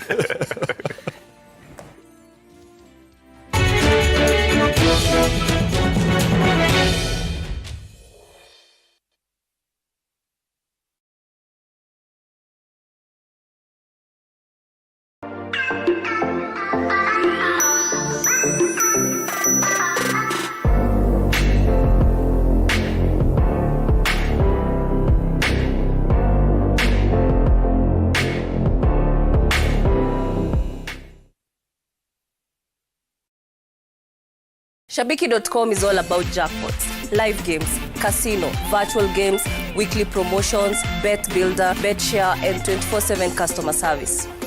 It's all about football, basketball, tennis, cricket, motorsport, and so much more. It's all about the big wins, the big moments, and the big bonuses. Shabiki.com is all about you, the fun. Kuwa Shabiki. Play now. Strictly not for persons under the age of 18. Betting can be addictive. Shabiki.com is authorized and regulated by the BCLB. License number 416. Did you know that the Red Cross, Red Crescent are symbols of protection that international law gives to the wounded and sick and those caring for them in armed conflict? In Kenya, the Kenya Red Cross Society is the official representative of the Red Cross and Red Crescent movement. The society's volunteers use the Red Cross emblem to provide humanitarian service to those in need. The society will continue to serve communities affected by various conflicts, emergencies, and disasters impartially without regard to race, ethnic group, religion, or any other consideration. consideration. The Kenya Red Cross Society, always there.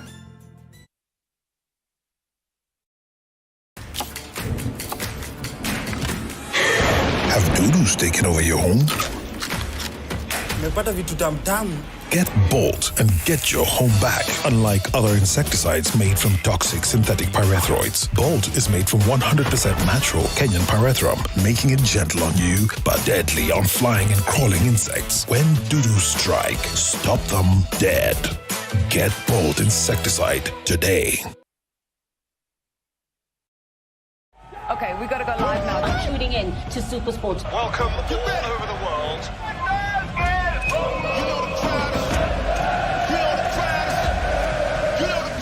It's time for the main event.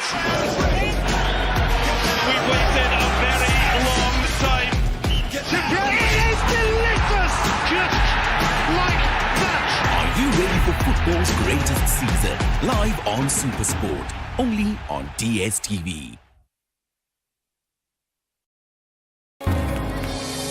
Japo tuna tofauti, kila moja wetu ana sauti. Stop the bus. Tuinuane, ushirikiano wetu. Tuinuane, na ukaribu wetu.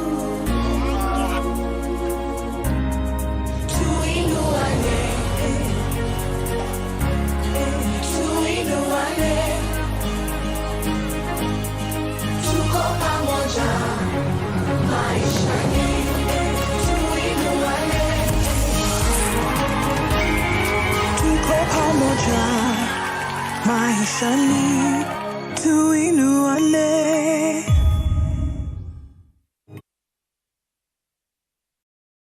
Hi everyone.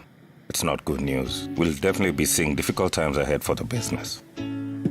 But with all that being said, honey. Hi. I really need to finish this meal. Okay, I'll have one. Why does the lady have stars on her face? I don't know, but you can't ask them. Ha! First you twist it, and then you lick it, and then you dunk it, and then you eat it. Now get back to work. Thank you, Mama.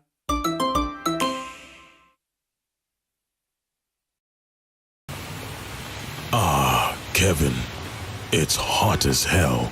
And who's this sweaty guy getting all cozy? You must be invisible. Get up, now. Give him a wake-up call. Yes, that's right. Swivel those hips. Bing bang bing, bing bing bang, bam bam bang, bing bang bing, bam bam. Dare for fast relief from fever? Take Ciplodon. The fizz works to relieve pain and fever faster.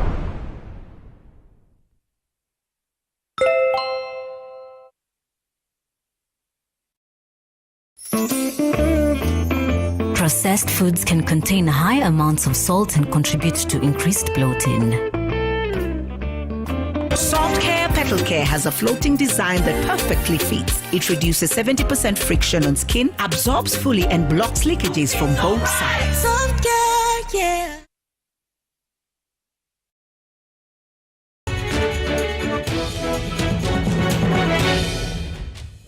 And welcome back to the Citizen Television's rolling coverage of Kenya Decides, or rather Kenya's Choice 2022. Here in the studios, Hezron Mugambi, Joy Modivo in the house to talk about various issues. And folks, maybe a lot of people don't know this, but right before we went to the polls, the court ruled that CDF was no longer going to be in effect as of this new party or the new house. No more CDF. Is that true, Joy? Yes, there was a challenge to the CDF Act, and the matter has been in court for I think almost 10 years. It's been in court for a really long time, because every time it comes up and there's a level of success, there's an appeal, so now I end up with the Supreme Court. And the thing that the court declared was the role of Parliament is basically to legislate. And by having a CDF fund that is managed directly by the Member of Parliament, then they are encroaching into the activities that are supposed to be supervised, are supposed to be carried out by the national government and the county government. And the role of the Member of Parliament, therefore, is to supervise and to give oversight to what the national government and the county government is doing. And so in doing that, therefore, they said that the CDF Act, in giving the MPs the power to manage funds going directly to the electorate, was actually erroneous. And so in that ruling, the effect is the CDF fund, as presently constituted, cannot be managed by the Member of Parliament. Whether it should remain as presently constituted and managed by somebody else is something we wait to see. But if where it stands right now, your Member of Parliament needs to find hapo ndo kuna mtihani kwa sababu wanasema kwamba pesa za hazina ya bunge ni kinyume cha sheria wabunge kuweza kupewa na kuweza kuzitumia. Na ukiangalia katika mijadala na katika sera za wabunge wengi katika manifesto zao ni kwamba sera zao nyingi ilikuwa zifanikishwe na CDF, baadhi yao. Sasa itakuwaje kwamba anaingia, atakuwa na hazina gani kama mbunge ya kutekeleza maendeleo yake kule nyumbani, ama kwenda pale pale pa kwamba yeye hana mwakilishi wadi, hana itakuwaje? Rashid, kuongezea hapo, na sio hazina ambayo mtu hana, mfikirie yule mwanasiasa ambaye amefanya kampeni yake akitaka kuwa mbunge, akachukua loan akijua kwamba hapa kuna milioni 100 mahali nitapaziba pale na CDF, inakuwaje? Chikiti kitapata watu kweli chaguzi zijazo? Nafikiri jinsi ninavyoelewa ni kwamba kile mahakama ya kilele imefanya ni kusema kwamba nafasi ambayo wabunge wamekuwa kichukua katika kusimamia CDF haifai. Na kwamba si kwamba CDF yenyewe haifai kuwepo, lakini usimamizi wake na jinsi ulivyo kwa mbunge, jinsi ulivyo haiwezi kuwa unasimamiwa ama inasimamiwa mfuko ule na wabunge ambao ukiangalia vizuri wao ndio ambao hutoa hela hizo. Kwa hiyo wakajipa hela hizo, wakaamua ni ngapi.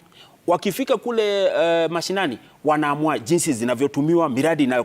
Kwa hiyo ni kama Jeff kujipa hela, lakini kuamua jinsi ya kufanya mambo haya. Kwa hiyo nakumbuka wakati tukiipenda katiba yetu ya mwaka 2010 ilikuwa inaeleza zaidi kwamba katika masuala ya CDF kutatafutwa watu ambao watakuwa wamechaguliwa, wakae pamoja, alafu yule mbunge atakuwepo tu kwa jicho la pembeni, lakini uhuru na mipango ya kuendesha pesa takuwa ni ile kamati. Lakini hilo lijafanyika mpaka leo hii. Ndio sababu nasema kwamba ilivyowajua katika katiba, najua atakuelekeza hapo kwamba katika katiba inatoa maelezo ya kijumla. Lakini bunge linaandaa sheria, ile tunasema act, linaandaa sheria ambayo itawezesha matumizi na muundo ambao utatumika katika CDF yenyewe. Na nafikiri kwamba ile CDF Act ambayo sasa ndio ya bunge, ndio ambayo inaelezwa na mahakama ya kileleni kwamba inakwenda kinyume cha katiba, kwamba watu hawa hawawezi kuunda hii sheria wakajiundia wenyewe, wakaifuata kule mashinani na wakaamua ni ngapi, baadaye wakaisimamia wenyewe. Haiwezi kuwa kwamba wanasimamia kile ambacho wanajipa wenyewe. Kwa hivyo ndio maana unavyosema ni kweli kwamba katiba haikutarajia kwamba jambo kama hilo litafanywa. Kwa hiyo ikawa kwamba mahakama ikasema ni kinyume cha sheria, itafaa kama unavyosema, na ni kweli kwamba watu wengine waweze kusimamia hazina hii na yule mbunge awe ni mtu wa kutoa ushauri tu. Tukianza kuuliza kwamba mtu atatoa sasa una bahati. Webuye anatangaza mshindi katika. Sasa unajua tumekuwa Webuye. Ni bahati tena. Ila ni bahati tena. Manake tunarudi pale pale. Kwa hiyo ni bahati. Lilian. Prof, hold that thought. We'll come right back to you. Just hold that thought. Now, we're crossing over to Webuye East constituency in Bungoma County, where the declaration of results at constituency level is underway. And of course, a host of MPs, a host of aspirants seeking to take the MP seat there after the Webuye East MP Alfred Sambu opted not to defend his seat. Let's listen in and get the latest numbers from there. Wanyonyi, 12,854 votes.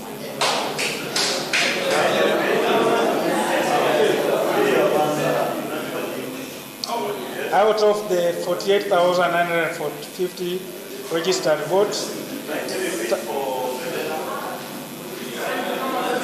Martin Pepela Wanyonyi, 12,864 votes. Out of the 48,950 registered voters in Webuye East constituency, 30,455 voted.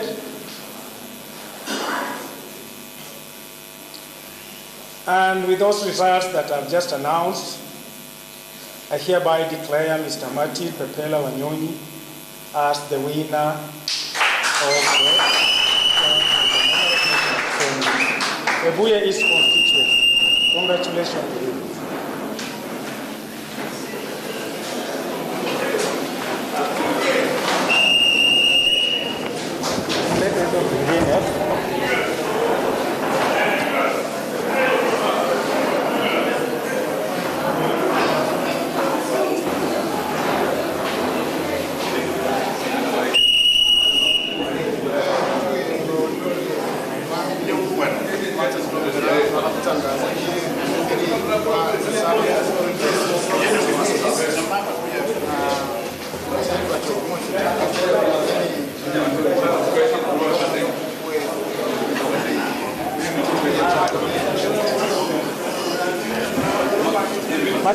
Martin, your ID number? 24 58 89.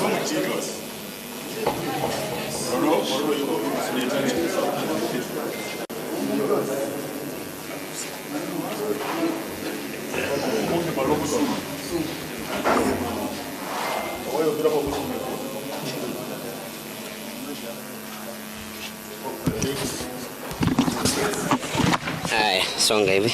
Naam, kama unavyotazama hapo studioni hapa katika eneo bunge hili la Webuye East, mbunge huyu mteule ambaye amechaguliwa siku hii leo, pengine tuweze kusikia ana yapi ya kusema. Mheshimiwa, habari ya sasa, na pengine unajihisi namna gani katika ushindi wako siku hii ya leo ukiwa wa kwanza kutangazwa katika eneo hili la Bungoma? Asante. Kwanza mimi nataka nimshukuru Mungu, nishukuru familia yangu kiongozwa na madam hapa, na pia nishukuru watu Webuye East for the confidence and the trust that they bestowed upon me na kunichagua kama mbunge wao in this election. Cha pili pia nataka niseme kwamba this election imekuwa historic, that for the first time in the history of the Republic of Kenya a person with albinism amekuwa elected through the vote as a member of parliament. Na mimi tunataka tukuashua watu wetu Webuye East that we are ready, we are determined, we are committed to ensure that we deliver every promise and every commitment we made to our people during our campaign trail. Nataka tukuashua that we are going to bring everybody on board, especially my colleagues ambao tumetembea nao hii safari. I know I'm not the best, but the people of Webuye East have said in 2022 it's my turn. I want to ensure I bring every one of them on board to share on what they think we can do for the people of Webuye East, so that together, if we can be able to bring all these ideas, all these agendas together, we can be able to take Webuye to the next level. Pengine umeweza kumbandua Alfred Sambo katika pengine wadhifa huu. Kuna wale ambao wamekupigia kura, kuna wale ambao pia wamewapigia kura. Wito wako kwao ni upi kama wakazi wa eneo hili la Webuye East? I think nataka kuambia tu wale ambao walinipigia kura na wale ambao wakunipigia, that I ran this election as a Ford Kenya candidate, as a Kenya Kwanza candidate, but I'm going to be a member of parliament for everybody. Those who voted for me, those who did not vote for me, I'm now your member of parliament, and I'll be able to reach to you. I'll be able to work for everybody irrespective of their political affiliation, their gender, their religion, as long as it's a person from Webuye East. Mheshimiwa, swali langu la mwisho kwako, safari hii umeitembea vipi kwa manufaa ya mtazamaji ambaye anatazama runinga sasa? Ulikuwa kama MCA mteule wa kwanza kuteuliwa kama MCA anayeishi na ulemavu. Safari yako kama unaweza tueleza tukifupi? Thank you. I think imekuwa safari sio rahisi. It has not been easy, it has been difficult. You know, it was said that it's not possible for a person with albinism, a person with disability to be elected in this country. It was said that this was not my time. It was said that I'm still young, but I'm happy that the people of Webuye East have spoken. They've said that it's my turn. They've said that a person with albinism can also be a member of parliament. So I think really, mimi nataka kusema imekuwa ngumu kidogo, but mimi nataka nishukuru my family, my God, my colleagues, MCS who are here, that we've been able to come this far together, and I'm ready to work with them. I'm ready to ensure that we deliver on every of the promises, and really of fundamental. We are ready to demonstrate that also a person with albinism can be able to lead, can be able to be a member of parliament, and even in the future be a governor or even be president of this Republic of Kenya. Asante sana mheshimiwa, asante sana. Pengine mama, pia wewe tumeweza kuona umeshinda kiti cha MCA akina mama, ni jambo la kujivunia sana. Unaitwa nani kwa manufaa ya mtazamaji? Unajihisiaje hili? Naitwa mheshimiwa Violet Mahanu. Naitwa mheshimiwa Violet Mahanu. Ni mjumbe wa Mihu Ward. Mihu Ward iko Webuye East Sub County. Yes. Najisikia vizuri, nimefurahi. Nashukuru Mungu kwa sababu ya kunipa hii nafasi mara ya pili kama mjumbe. Vile unavyojua kwamba nilikuwa nominated pia na mjumbe wangu hapa in 2013. The two of us tukawa elected in 2017. Alafu sasa hizi nimekuwa elected tena kama MCA. Alafu naye amekuwa kama mjumbe wa National Assembly. So naenda kuwakilisha watu wangu wa Mihu vizuri kabisa, ni ufanyie kazi ambayo nimekuwa nikifanya niendeleze kuifanya. Asante sana. Naam, vile umeweza kusikia kutoka kwa hawa wawili ushindi ambayo wameweza kujizolea hapa, wanasema kwamba wako tayari kuhakikisha kwamba watawafanyia kazi wale ambao wameweza kuwachagua na wale ambao hawajawachagua siku hii ya leo, kwani katika ushindani wowote ule kuna yule ambaye atakuwa mshindi na kuna wale ambao watakuwa pengine watashindwa. Kutoka eneo hili, sisi kama runinga ya Citizen tuko hapa na tutayaweka paruanja mahali popote ulipo uweze kupata taarifa hizi moja kwa moja punde tu zinavyotokea na zinavyotendeka. Kwenu studio. Thanks, Wanyama. Wanyama is reporting from Webuye East constituency, where it's a big day there for former, MCA Martin Pepela Wanyoni. He is the MCA in Ndivisi ward, and today he's been declared the National Assembly seat winner on a Ford Kenya ticket. That is Webuye East MP-elect as of now is Martin Pepela Wanyoni. Those are the provisional results that have just been announced at that tallying center.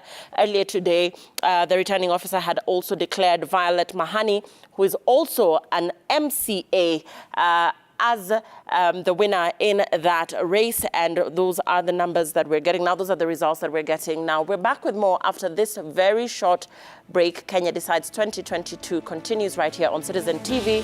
Don't go away.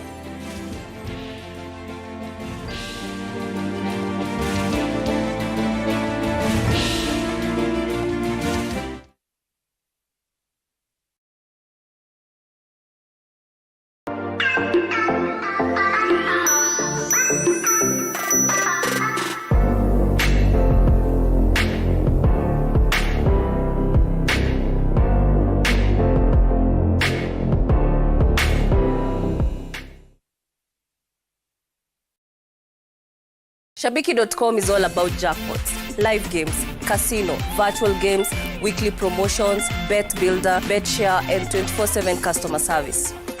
It's all about football, basketball, tennis, cricket, motorsport, and so much more. It's all about the big wins, the big moments, and the big bonuses. Shabiki.com is all about you, the fun. Kuwa Shabiki. Play now. Strictly not for persons under the age of 18. Betting can be addictive. Shabiki.com is authorized and regulated by the BCLB. License number 416. Nimeamka na confidence, no worries, no leakages. Could concentrate impossible, everything is doable. Yeah, so fit, so right, so fit, so right, so fit, so right. Soft care, so fit, so right. Soft Care Petal Care has a floating design that perfectly fits. It reduces 70% friction on skin, absorbs fully, and blocks leakages from both sides. Soft care, yeah.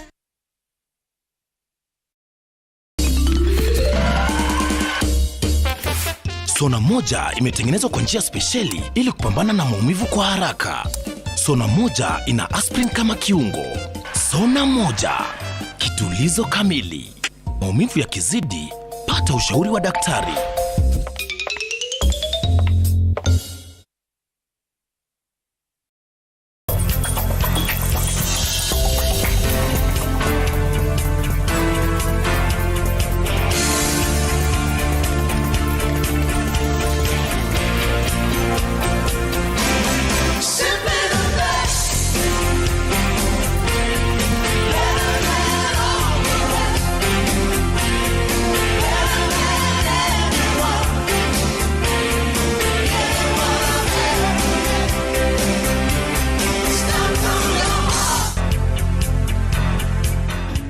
To finish this meal. Okay, I'll have one. Ha! First you twist it, and then you lick it, and then you dunk it, and then you eat it.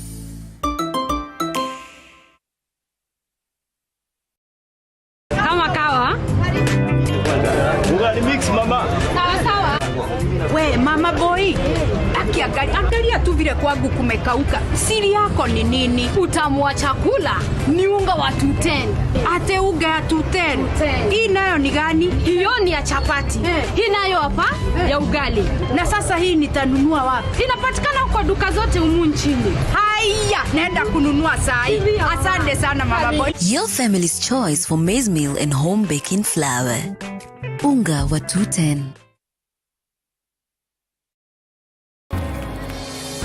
Japo tuna tofauti, Kila moja wetu ana sauti. Stop the bus. Tuinuane. ushirikiano wetu. Tuinuane. Na ukaribu wetu. Tuinuane. Tuinuane. Tuko pamoja maishani. Tuinuane. Tuko pamoja maishani. Tuinuane.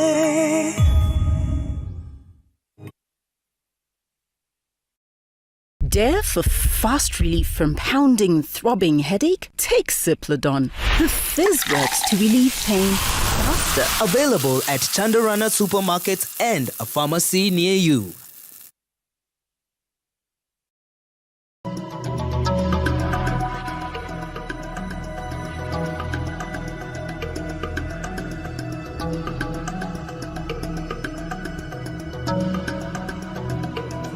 The Nairobi Hospital is a center of renal excellence, providing cutting-edge technology through more than 10 dialysis machines. As a patient, you are certain to get quality medicine at the best possible prices at our fully stocked pharmacies.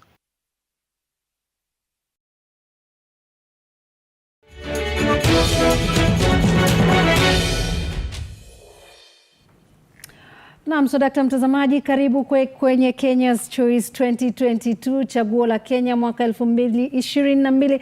Kama unavyoona katika runinga yako hapo chini ni kwamba tayari matokeo yameanza kutiririka pole, tukiangalia kwamba Raila Odinga kwa hivi sasa anaongozwa kwa kura milioni 2,771, akifuatiliwa kwa karibu na William Ruto kwa kura milioni 2,525,792 na Profesa George Wajackoya akiwa na 21,213 na David Waihiga Maure akiwa na kura 1,000 9,657. Wengi wanauliza tunapata wapi idadi hii ya kura? Naam, nafikiri ni swali zito ambalo tunauliza, kwa sababu ukiangalia kwetu sisi ni kwamba hizi ni kura milioni 5,370,000 na 98 ya kura ambazo zimeweza kuweza kusajiliwa ambazo ni milioni 22,120 lakini 50. Lakini kumbuka kwamba hizi ni zile form 34As ambazo zipo katika ule mtandao wa IEBC. Kinachofanyika ni kwamba kama Royal Media Services na upande wetu wa kuhesabu kura, watu wanaingia pale ndani, wanapakua ile form moja yoyote inatoka katika kituo chochote ambacho imetumwa pale ndani, na download, baadaye wanachukua namba, wanajumlisha. Lakini ifahamike kwamba hizi kura bado hazijathibitishwa, zile ambazo ni sawa, zile ambazo si sawa, kwamba tumeziweka tu kwa ujumla sisi hapa, lakini IEBC inatakuwa nafasi ya kuangalia na kujua ipi kura imeharibika, ipi ambayo iko sawa. Lakini hizi ni idadi moja kwa moja kutoka katika zile form 34As ambazo tunazipakua kwa ile spidi ambayo tuko nayo. Kwa hiyo jinsi ambavyo wanazipakua kwa wingi ndizo ambazo mabadiliko yanaonekana wakiwa wanaendelea. Tofauti na IEBC, poto leo sasa hivi imefika kura sopungua 45,000 kuendelea mbele, zaidi ya 45,000, lakini wao ni form peke yake, hawajaanza kukurekebisha tu, ni form 34A ambayo tayari imeshathibitishwa, ndio maana ikapigwa picha ikawekwa katika portal ya IEBC, ndiposa kila mmoja anaweza kuingia katika portal ile ya IEBC. Itategemea ni form gani wewe umeweza kudownload. Kuna wengine labda washa download kutoka maeneo tofauti, ndio maana unaona kidogo matokeo ni tofauti, lakini mwisho wa kuisha, mtazamaji, matokeo haya yote yatakuwa sawa, manake tunapata form 34A ambayo ni sawa na maeneo yote humu nchini. And the only person or the only institute that can declare a winner, remember that, is the IEBC. Na pia ukiangalia kwamba watu wanaona mbona IEBC wamesema wameweza kupata asilimia 45,000, lakini zao ni form,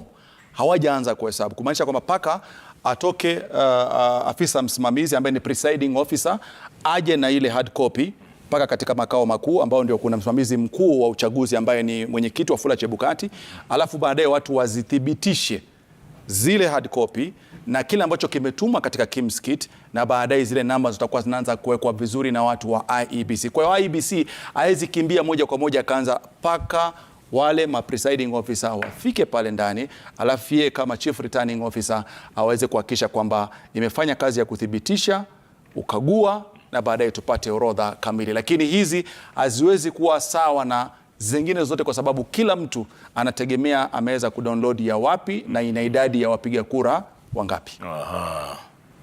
Good explanation. Na pia kuna taarifa ambazo zimeweza kutoka. Kunazo, yes, indeed. Kuna some breaking news.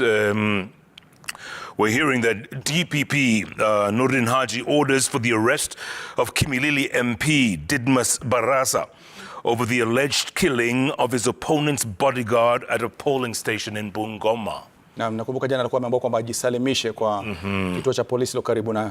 Akakataa, hakuweza kujitambulisha, lakini muda mchache kabla sasa hivi alikuwa ameweza kuweka picha mtandao wa kijamii akiwa pia naye anazungumza kuhusu kinachoendelea katika matokeo. We're also hearing that chaos has erupted at Jamhuri Tallying Center at Starehe constituency as youth protest vote counting, tallying, and exercise has been halted. Naam. Well, we have Faisal live.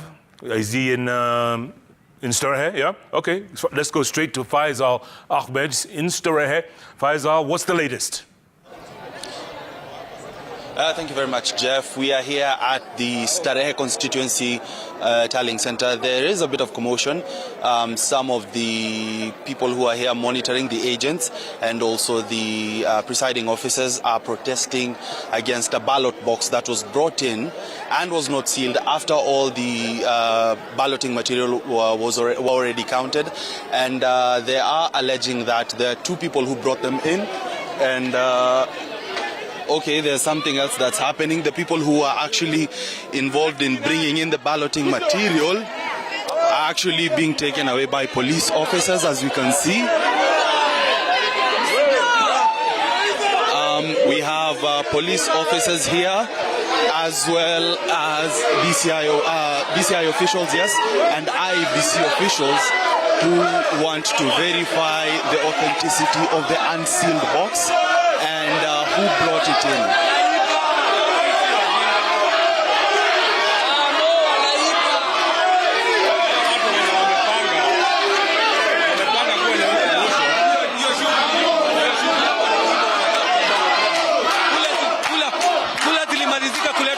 My friend, kula zilimazilika kuletwa kitambo, sasa wameleta zingine watoa wapi?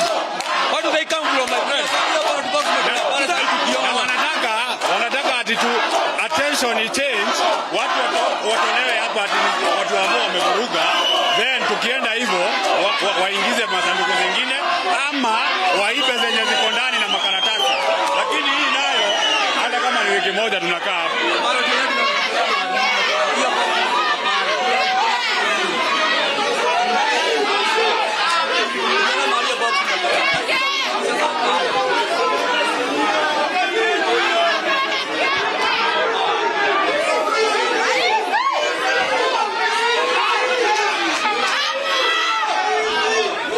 Nani anasimama?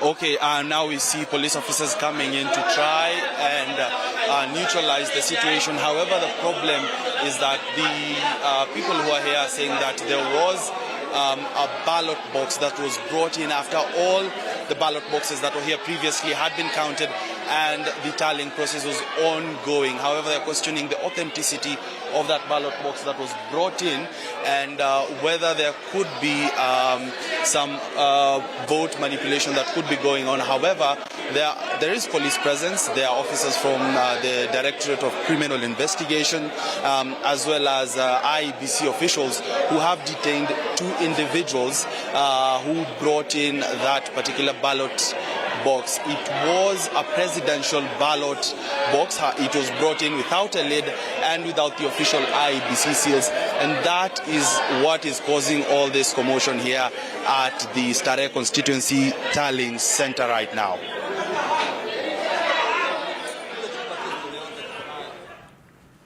All right, so much for peaceful and calm post-election. A lot of chaos there. You can see that. That's Starehe constituency. Police are moving in to make sure that the crowds are calm. Lakini wanavurugaga huko. Sana, na nafikiri kwamba ushindani upo kama jana Gatete Njoroge alikuwa pale kwamba ushindani upo katika mgombea wa Jubilee anayewania kile kiti Amos Mwago na pia vile vile wa UDA ambaye ni Simon Mbugo. Kuna ushindani mkali katika kiti kile, hivyo basi yale madai ambao wananchi wanayazungumzia pale, bila shaka maafisa wa polisi wako pale. Labda tusikie kwa kifupi tu wanasemaje kuhusiana na tukio hilo. Naishi hapa, kura zimehesabiwa kutoka asubuhi na mapema, but kuna slow motion, wanaenda na delay kidogo kwa sababu our opponent anataka kubuy time. Watu candidate wasitangazwe leo ndio kesho aweze kujua venye ataongea na hawa watu wa ABC hawahonge, kwa sababu hiyo ndio imekuwa tabia yake.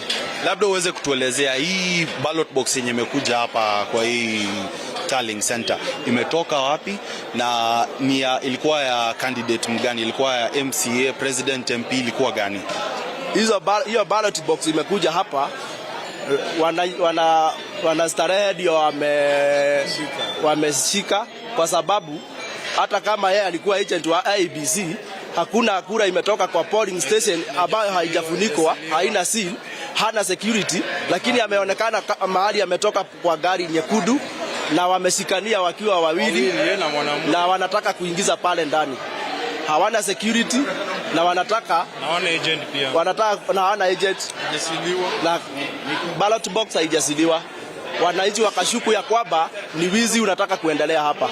Kwa maana pia the opponent ambaye ni Simon Bogwa tayari ameweka guns pale kwa gate, anataka wafunguliwe, wakuje na fujo, wafungue hii mlango, waharibu makaratasi na kupiga stima. Sasa pia na polisi they are very reluctant because hakuna venye wanaweza shindwa kuondoa ile watu hapa karibu na mlango, warudi nyuma, waachie officers ambao wako in charge kufanya kazi. So we are Okay, thank you very much.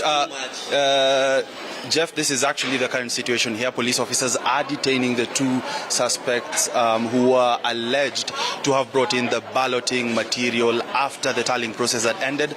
The balloting materials that were brought in are being held at a different classroom here in Jamhuri High School, which is the tallying center for Starehe constituency, and we'll continue to keep you up to date as this situation continues to develop. Here we have DCI officers from IBC, as well as uniformed police officers who have restored calm at this particular tallying center as the counting or tallying of votes continues to happen. Jeff.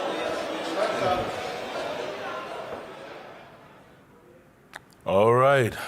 We'll get more of that to you as soon as we can get it. In the meantime, Lillian, you have some news coming in? That's right, Jeff. I do have some news coming in, and the latest development from Makueni County is that they have a new MP-elect as of this hour after Susan Kiamba was just declared winner by the returning officer. Let's cross over to Michael in Makueni County and listen in to the latest numbers there and the new entrant into the MP seat that, of course, saw a lot of newcomers contesting for it. Let's listen in. Michael, what do you have for us? Naam, Lilian Muli, ni kweli kwamba ulivyosema hapa ni shangwe tu na nderemo kutoka kwa wakazi wa eneo bunge hili la Makueni. Ni kwamba sasa wana mbunge ambaye anasubiri tu kiapo aweze kuwa mjumbe rasmi, na naye ni Susan Kiamba wa chama cha Wiper ambaye ameweza kupata kura 26,909 na akafuatwa na Francis Mutungi ambaye alikuwa ni mgombea huru kwenye uchaguzi huu akiwa na kura 18,725, na watatu amekuwa ni Stanley Chungu wa chama cha UDA ambaye amepata kura 11,456. Na wacha tuzungumze naye kwa sababu tuko naye hapa, tusiandikie mate na wino upo karibia hapa. Mheshimiwa ambaye sasa wewe ndio mheshimiwa eneo bunge hili, uanze na jina, utuelezee hisia zako, unahisi vipi baada ya kutangazwa mshindi? Tutakushikia tu. Tutakushikia. Kwa jina naitwa Susan Dunge Kiamba. Nilikuwa nasimama hii kiti ya umbunge na chama cha Wiper, na kwa sasa hivi niko na furaha tele pamoja na watu wangu ambao wako hapa kwa kupata huu ushindi, ambao ushindi yetu ni ushindi wa watu wa Makueni na ni ushindi wa kina mama ambao tangu tuanze mambo ya election hii kiti ya umbunge haijapatiwa mama. Kwa hivyo mimi ndio nitakuwa mama wa kwanza wa Makueni constituency kupata hii kiti ya umbunge. Kwa hivyo wamama wote tuko na sherehe kuona ya kwamba tumepatiwa nafasi ya uongozi. Watu wako ambao utakuwa na uongozi watarajie nini? Watu wangu nitakuwa nikiongoza watajirie mambo mazuri, kama tuone umeme umeenea, tuone masomo inaendelea mzuri kwa watoto wetu kutoka primary mpaka tertiary, tuone ya kwamba stima inaenea kwa sababu kwa sasa hivi stima iko kidogo sana kwa shule zetu na macolleges na hata manyumba yetu. Tuone ya kwamba biashara sana sana kwa wamama na mayouth inaendelea kwa sababu tuko chini kidogo, lakini nikipata hii kiti, kwa sababu mimi area yangu ya specialization ni mambo ya maendeleo, naona tutashikana mkono ili tuone ya kwamba hii eneo tumeinua. Naam, ni mbunge ambaye ameweza kutangazwa rasmi hapa na afisa mkuu wa IEBC Florence Kwamboka, ambaye sasa anasema kwamba atahakikisha kwamba maendeleo yameweza kufika kwenye eneo hili, akisisitiza kwamba yeye ndiye kiongozi ama mbunge wa kwanza mwanamke kuchaguliwa kwenye eneo bunge la Makueni. Tutakuwa tukitarajia tukifuatilia hapo kesho matangazo kutoka maeneo bunge mengine 5 tuweze kujua ni nani ambao wataweza kuibuka tena mwanamke, labda kwa sababu kulikuwa na mwanamke alikuwa anagombea nafasi ya ubunge kwenye eneo bunge la Kaiti na vile vile eneo bunge la Kibwezi Mashariki, lakini kwa hivyo kwa sasa huyu ndiye wa kwanza kutangazwa rasmi kabisa na tume ya IEBC kama mbunge wa eneo bunge hili la Makueni. Amejizolea kura 26,000 na ili likiwa ni eneo bunge ambalo liko na wapiga kura wengi zaidi hapa kaunti ya Makueni, na tumekuwa hapa kutoka asubuhi, lakini sasa tumefikia tamati na tutaendelea kufuatilia maeneo bunge mengine. Sina la ziada Lilian, nirudishe usukani kwako. Thank you very much, Michael. A new entrant into the Makueni MP seat, and of course we will be getting more details as regards the other electoral positions in Makueni County. We're yet to get to hear numbers around the governor seat, around of course the Senate seat, as well as the MCA seat, and we will be getting those numbers very shortly. But before that, let's take a break, and we will be back with more in just a bit.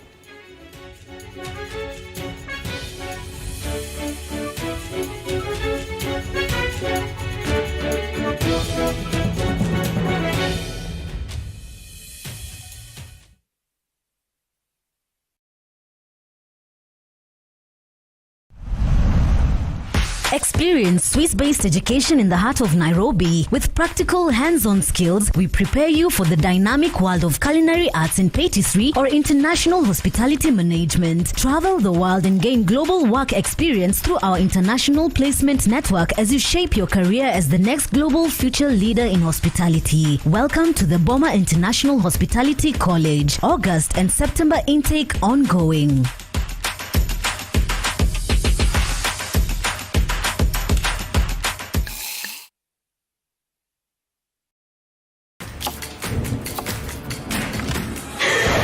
Dudu's taken over your home?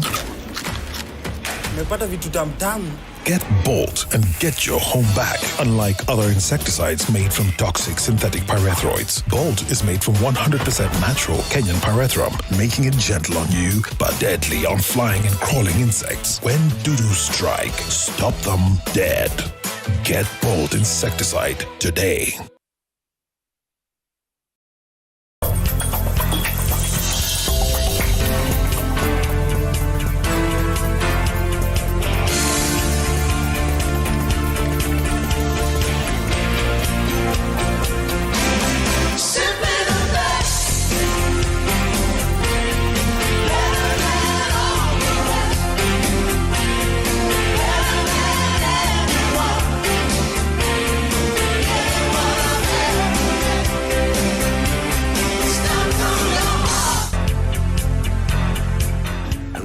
Okay, I'll have one. First you twist it, and then you lick it, and then you dunk it, and then you eat it.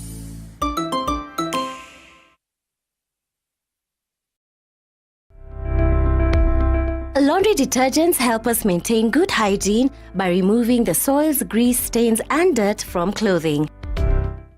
Doffy's strong enzymatic particles remove stains easily.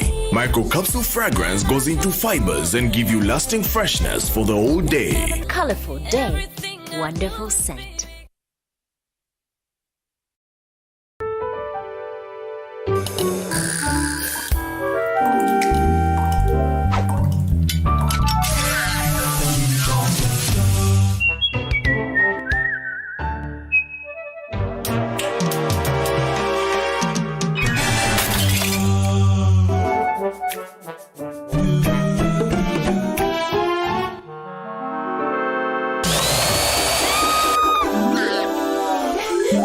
I know I can't do everything. No one's perfect. But guess what? Thanks to me, you can now check account balances, apply for instant loans, make payments directly to paybill and till numbers, buy airtime, send money to mobile and bank accounts, and pay your bills. Download the upgraded M-Corp Cash today and try it out.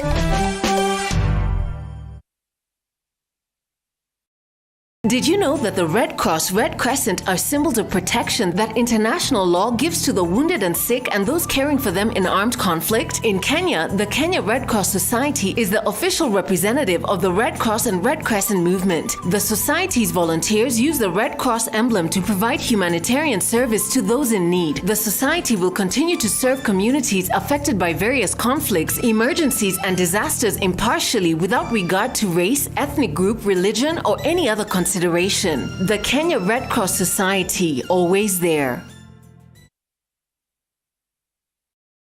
When seconds count, experience makes the difference. The Nairobi Hospital Accident and Emergency Center is situated in close proximity to the laboratory, radiology theaters, labor ward, cardiac catheterization lab, and the critical care units. With a network of labs, you are guaranteed of accurate medical test results. The Nairobi Hospital is a center of renal excellence, providing cutting-edge technology through more than 10 dialysis machines. As a patient, you are certain to get quality medicine at the best possible prices at our fully stocked pharmacies. Nice and Lovely imetunza ngozi yetu for over 25 years. Sasa inatujali with the best of her jelly na the best of her cream. Sawa. Gundua jelly in cream ya kwanza duniani kutoka Nice and Lovely. Nyepesi kama cream na inalinda kama jelly. Nice and Lovely jelly in cream leaves no grease. Jaribu the best of her na the best of her cream.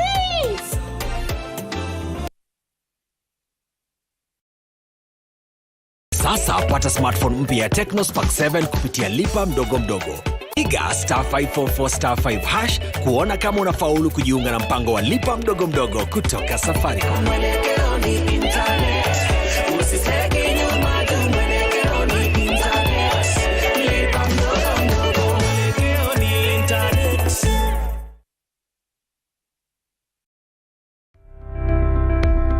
Wash your hands each time after handling your laundry, because touching dirty or wet clothes comes with the highest risk of transmission of germs. Toffee Strong enzymatic particles remove stains easily. Microcapsule fragrance goes into fibers and give you lasting freshness for the whole day. Colorful day, wonderful scent.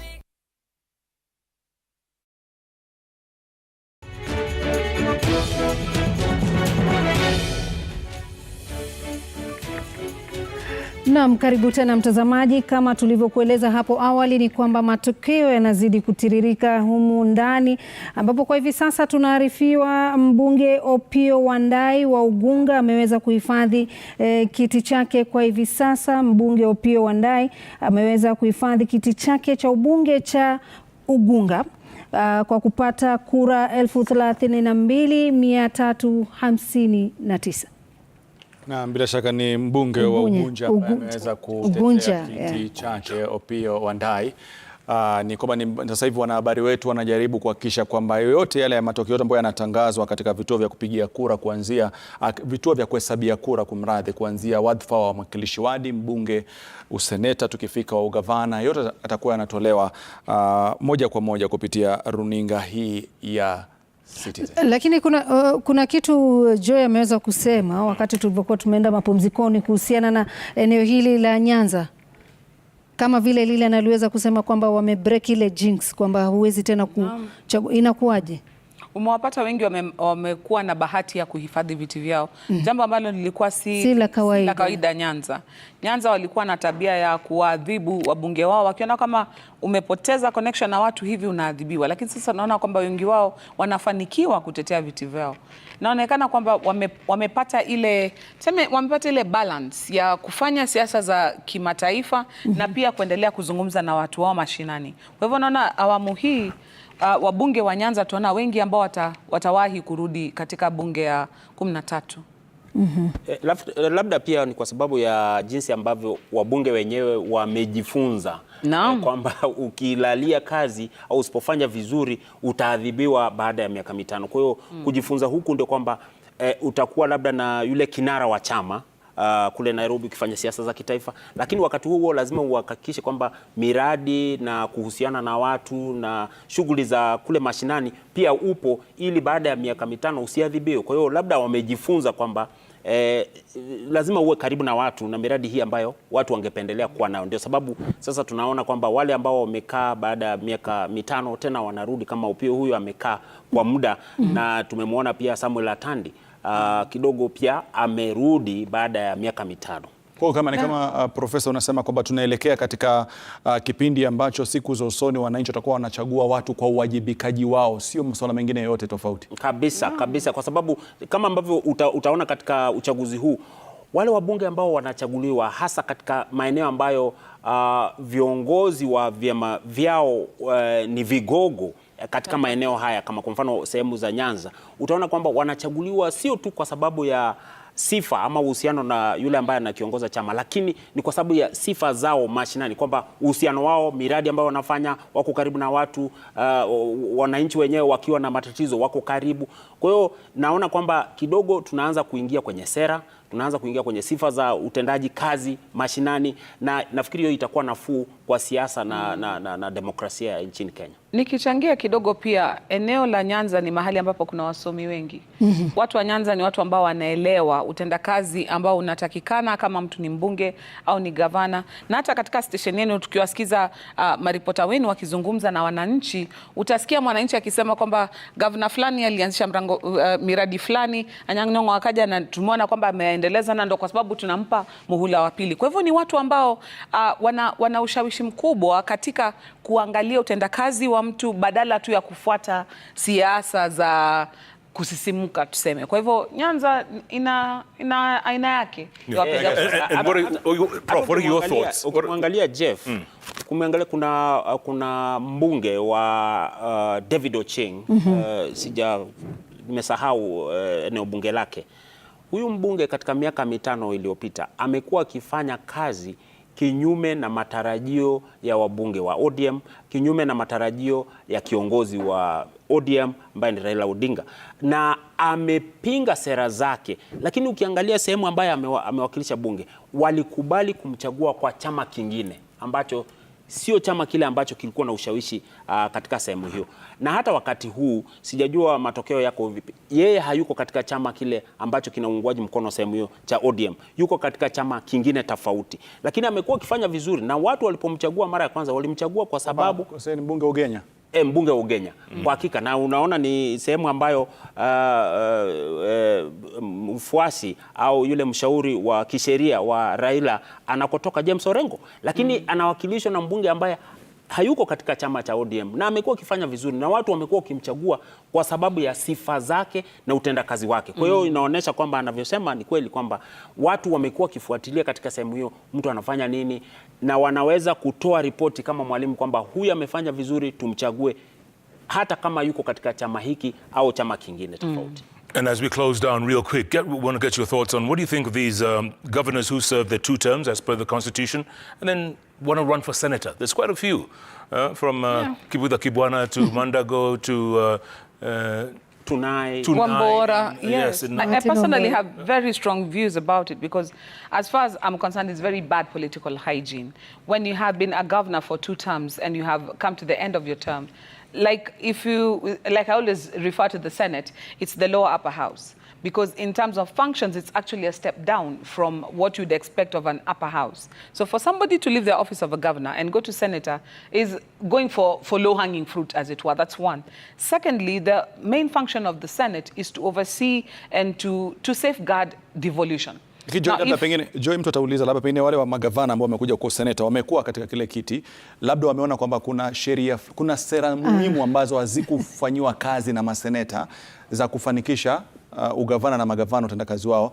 Naingia pale katika useneta, maana nilikuwa pale kama gavana, nije na sera mwafaka ndio wale magavana waliopo waweze kuwa na uongozi. Kwa nini naenda kurekebisha yale ambayo, lakini kwa wewe kuamua kama mamako pekee ndo alizaa viongozi bana, ni ujeuri wa hali ya juu. Kwa sababu hata kama ndivyo unavyoona, zungumza na wale ambao wanachukua uongozi, kwa sababu nafasi ya gavana unachukua katika devolution. senator anafaa kumwangalia governor ni utendakazi upi anafanya ku provide hiyo checks and balances oversight. Sasa wewe kama umekuwa governor mihula miwili umemaliza, unataka uende senator ujiangalie vile ulikuwa ukifanya kazi. Mwenyewe wajua kuna dosari wapi, kuna shida wapi. Ukiingia senate, jambo la kwanza utafanya ni kujaribu kufunika na kuziba ile nyufa ambazo ulijua wewe mahali ubaziwacha. Manake alalaye kitandani ndo ajue kunguni wake. Na sasa huyu akija kama senator atajua. Sasa si ndio maana anasema nimejua kunguni wake, sasa wacha kunguni wake ambao kunguni wewe ambao uliwacha hapo. Hiyo kunguni wewe ndio ulileta. Alafu sasa wewe ndio nakuwa ndio wa kuangalia. Ndio kwangu mimi naona kama umekuwa governor ni kama kuwa rais. Ukimaliza hatuku expect kwamba urudi uombe kura katika katabunge yako. Tuna expect ukimaliza weenda na ari yako ya former governor. Uende utulie na ujishirikisha katika jamii kwa njia nyingine. Lakini kujitoa katika mlingo huu kama Ojamong mwanzo alienda mpaka MP. Kwa hivyo tunaona kwamba jamani hii nguvu, unasema alijishusha. Na hii nguvu na utamu wa kuutawala jamani, waachieni wenzenu pia na nyinyi. I think it is actually bad political hygiene because you see, if you look at other countries, the US, Europe and all over the place, that doesn't happen because governors are basically executive. Exactly. They're just like presidents. So in fact, when you have governors in the states, in all those other states, what they do, they use that as a launching pad to run for presidency because that's the next level. But when you see a governor running for MP, running for Senate, is a way of trying to remain useful and relevant. And actually for governors to run as Senate, they are trying to just basically oversight what they did. And most of that will be negative in the sense in which there was theft, there was corruption, there was, all those wrong, ills. So I think we needed to have a law, especially for governors, that once they are executive and once they are elected, they will not run for any county seat, especially at the lower level, unless they are running for, higher seats. Na bila shaka tunaendelea na labda pengine kuna matokeo ambayo yanaendelea kutokea Lilian. Right, thanks Rashid. We're crossing over to Mukurweini constituency in Nyeri County where Martin Munene is on standby. The latest numbers we're getting there on the presidential tally showing that of the two presidential candidates, William Ruto is taking an early lead. But let's listen in to Martin Munene as regards the other electoral positions and what the numbers that have been announced look like. Martin. This is Citizen TV live. How does it feel? What was the journey like? And maybe what you expect from the member of parliament elect? Thank you very much, Martin. I want to really appreciate the people of Mukurweini for having given me the mandate to be their member of parliament. And as you can see, I have received about 65% of the support of the people of Mukurweini. And the support that I have received has come from across Mukurweini constituency. I can't say that I got my support from one region or the other. I got the support from across the whole of the constituency. And so, what I would like to say is that people of Mukurweini should expect nothing but the best service that I'll be able to give them. And I will be very fair to all the people from this constituency. Just the way you have shown me your support, I will show you support also from across the whole constituency. And the journey has been good. It has been long though, and it has been grueling. It's not been easy. Of course, with this weather, which has been chilly, we've been having a lot of meetings. And I want to say that we decided right from the word-go to have a lot of barazas with our people and to talk directly to the people instead of having smaller meetings. And we are happy that it is paying off. And of course, we also tried as much as possible to do a gentleman's kind of a political debate and discussion with our people. Other than the political rhetoric that is attacking, we agreed that we are going to be more respectful even to our opponents, and I'm happy that it has won good. And today we can celebrate with the people of Mukurweini, and I want to assure you that this win belongs to you, our people, and that I'm ready to serve you with dedication. And the things that I enumerated in our manifesto, I'm ready and willing to execute them one by one. All right. As you've heard, the member of Mokoroine, a member of Parliament of Mokoroine elect, he just received his certificate, and as you can see, his supporters on his left, his wife, and all the people who are involved in his campaign. And his first message to the people of Mokoroine is that his business, his first business, will be to unify Mokoroine. Back to in studio from Nyeri County, I'm Martin Monene.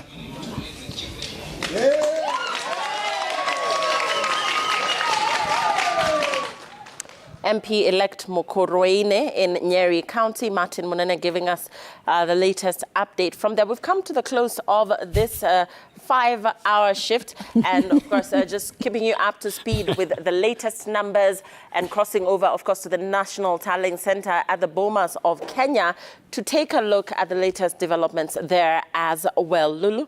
Yeah, nafurahi sana Lilian ameinsist 5 hours. Kabisa.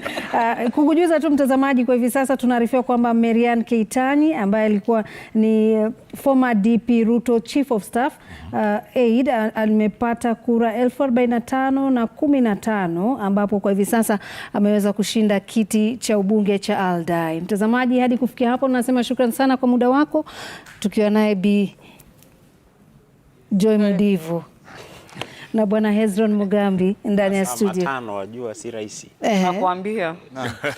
Shukrani sana kwa kuja, na bila shaka tutazidi kuzungumza, maana bado taifa linahitaji ufafanuzi zaidi wa kujua mwelekeo unavyoelekea, na vitu kutoka kwetu. Tunasema asante kwa kutizama. That's right.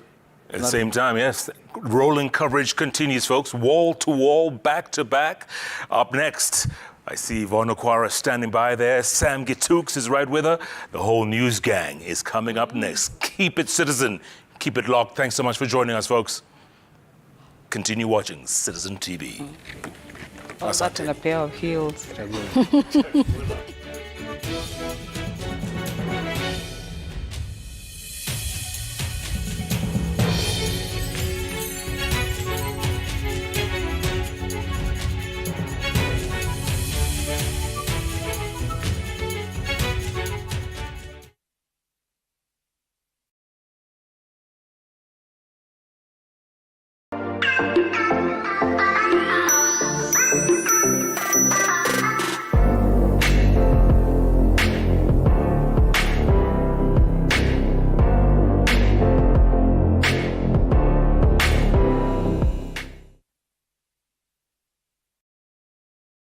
Shabiki.com is all about jackpots, live games, casino, virtual games, weekly promotions, bet builder, bet share, and 24/7 customer service. It's all about football, basketball, tennis, cricket, motorsport, and so much more. It's all about the big wins, the big moments, and the big bonuses. Shabiki.com is all about you, the fun. Kuwa Shabiki. Play now. Strictly not for persons under the age of 18. Betting can be addictive. Shabiki.com is authorized and regulated by the BCLB. License number 416. You are the leader in air and ground ambulance services. 60 years seems but another sunrise. We excel in speed of response, peace of mind, and quality of care by giving you affordable Maisha Medical Evacuation Plan. For as low as 2,500 per year, you have access to unlimited air and ground medical evacuation services within Kenya. Amref Flying Doctors, we are there for you. We go where no one else goes. Call 020-699-2100 or log on to www.flydoc.org. Ee Mungu nguvu yetu, ilete baraka kwetu. Haki iwe ngao na mlinzi, na tukae na undugu, amani na uhuru. Raha tupate na ustawi, tuungane mkono kwa upendo, tuwe jirani wema kwa kusaidiana na kuelewana. Dial *860 *412# to get tuungane mkono.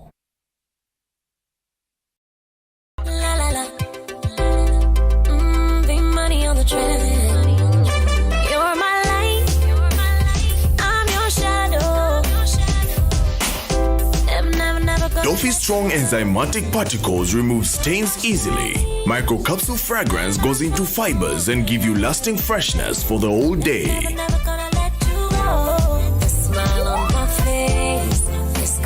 Doffy, colorful day, wonderful scent.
Shabiki.com is all about jackpots, live games, casino, virtual games, weekly promotions, bet builder, bet share, and 24/7 customer service.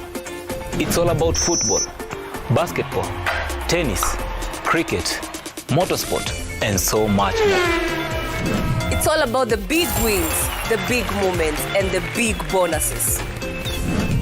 Shabiki.com is all about you, the fun. Kuwa Shabiki. Play now. Strictly not for persons under the age of 18. Betting can be addictive. Shabiki.com is authorized and regulated by the BCLB. License number 416.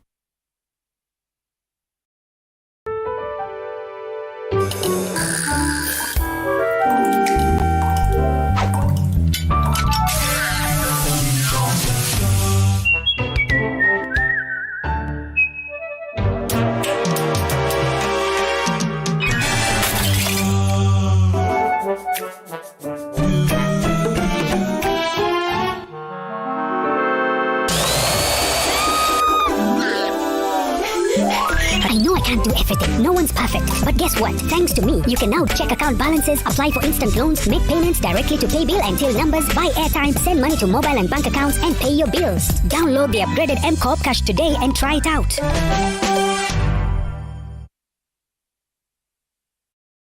Dare for fast relief? Take Cyplodon. The fizz works to relieve pain faster.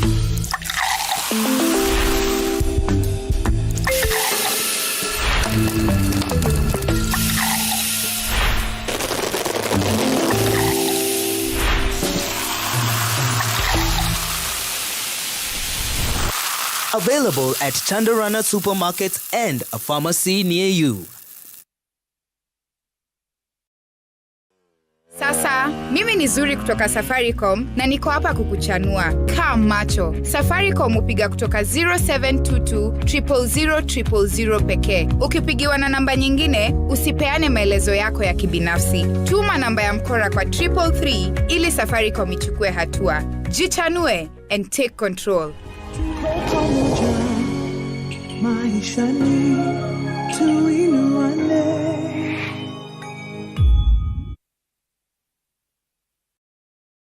Have you upgraded your ETR? Kenya Revenue Authority would like to remind all VAT registered taxpayers to upgrade their ETR in order to enjoy the following: faster processing of VAT refunds, simplified VAT return filing, a fair business environment, ability to verify the validity of the invoice, and automated activation of the ETR. What's more, the upgraded ETRs are available in 4 categories, suitable for all businesses. Visit www.kra.go.ke for the approved list of ETR suppliers. Kenya Revenue Authority, tulipe ushuru,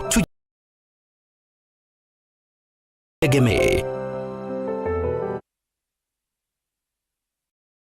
Nilipoanza kukohoa, kuhisi maumivu kwa kifua, uchovu mwilini, joto jingi mwilini, kutokwa na jasho jingi usiku, kukosa hamu ya chakula na kupoteza uzito haraka. Nilipimwa hospitalini, kabainika nilikuwa na TB. Nilianza matibabu ya TB mara moja. Nilimeza dawa zangu bila kukosa kwa muda unaofaa, kama nilivyoshauriwa na daktari. Ugonjwa wa TB sio uchawi. Mtu yeyote yule anaweza kupatwa na ugonjwa huu. Lakini ukimeza dawa vizuri, TB inatiba. Nilitibiwa TB, nikapona na niko sawa. TB inatiba. Pata matibabu bila malipo katika hospitali zote za umma. Tujijali, tumalize TB.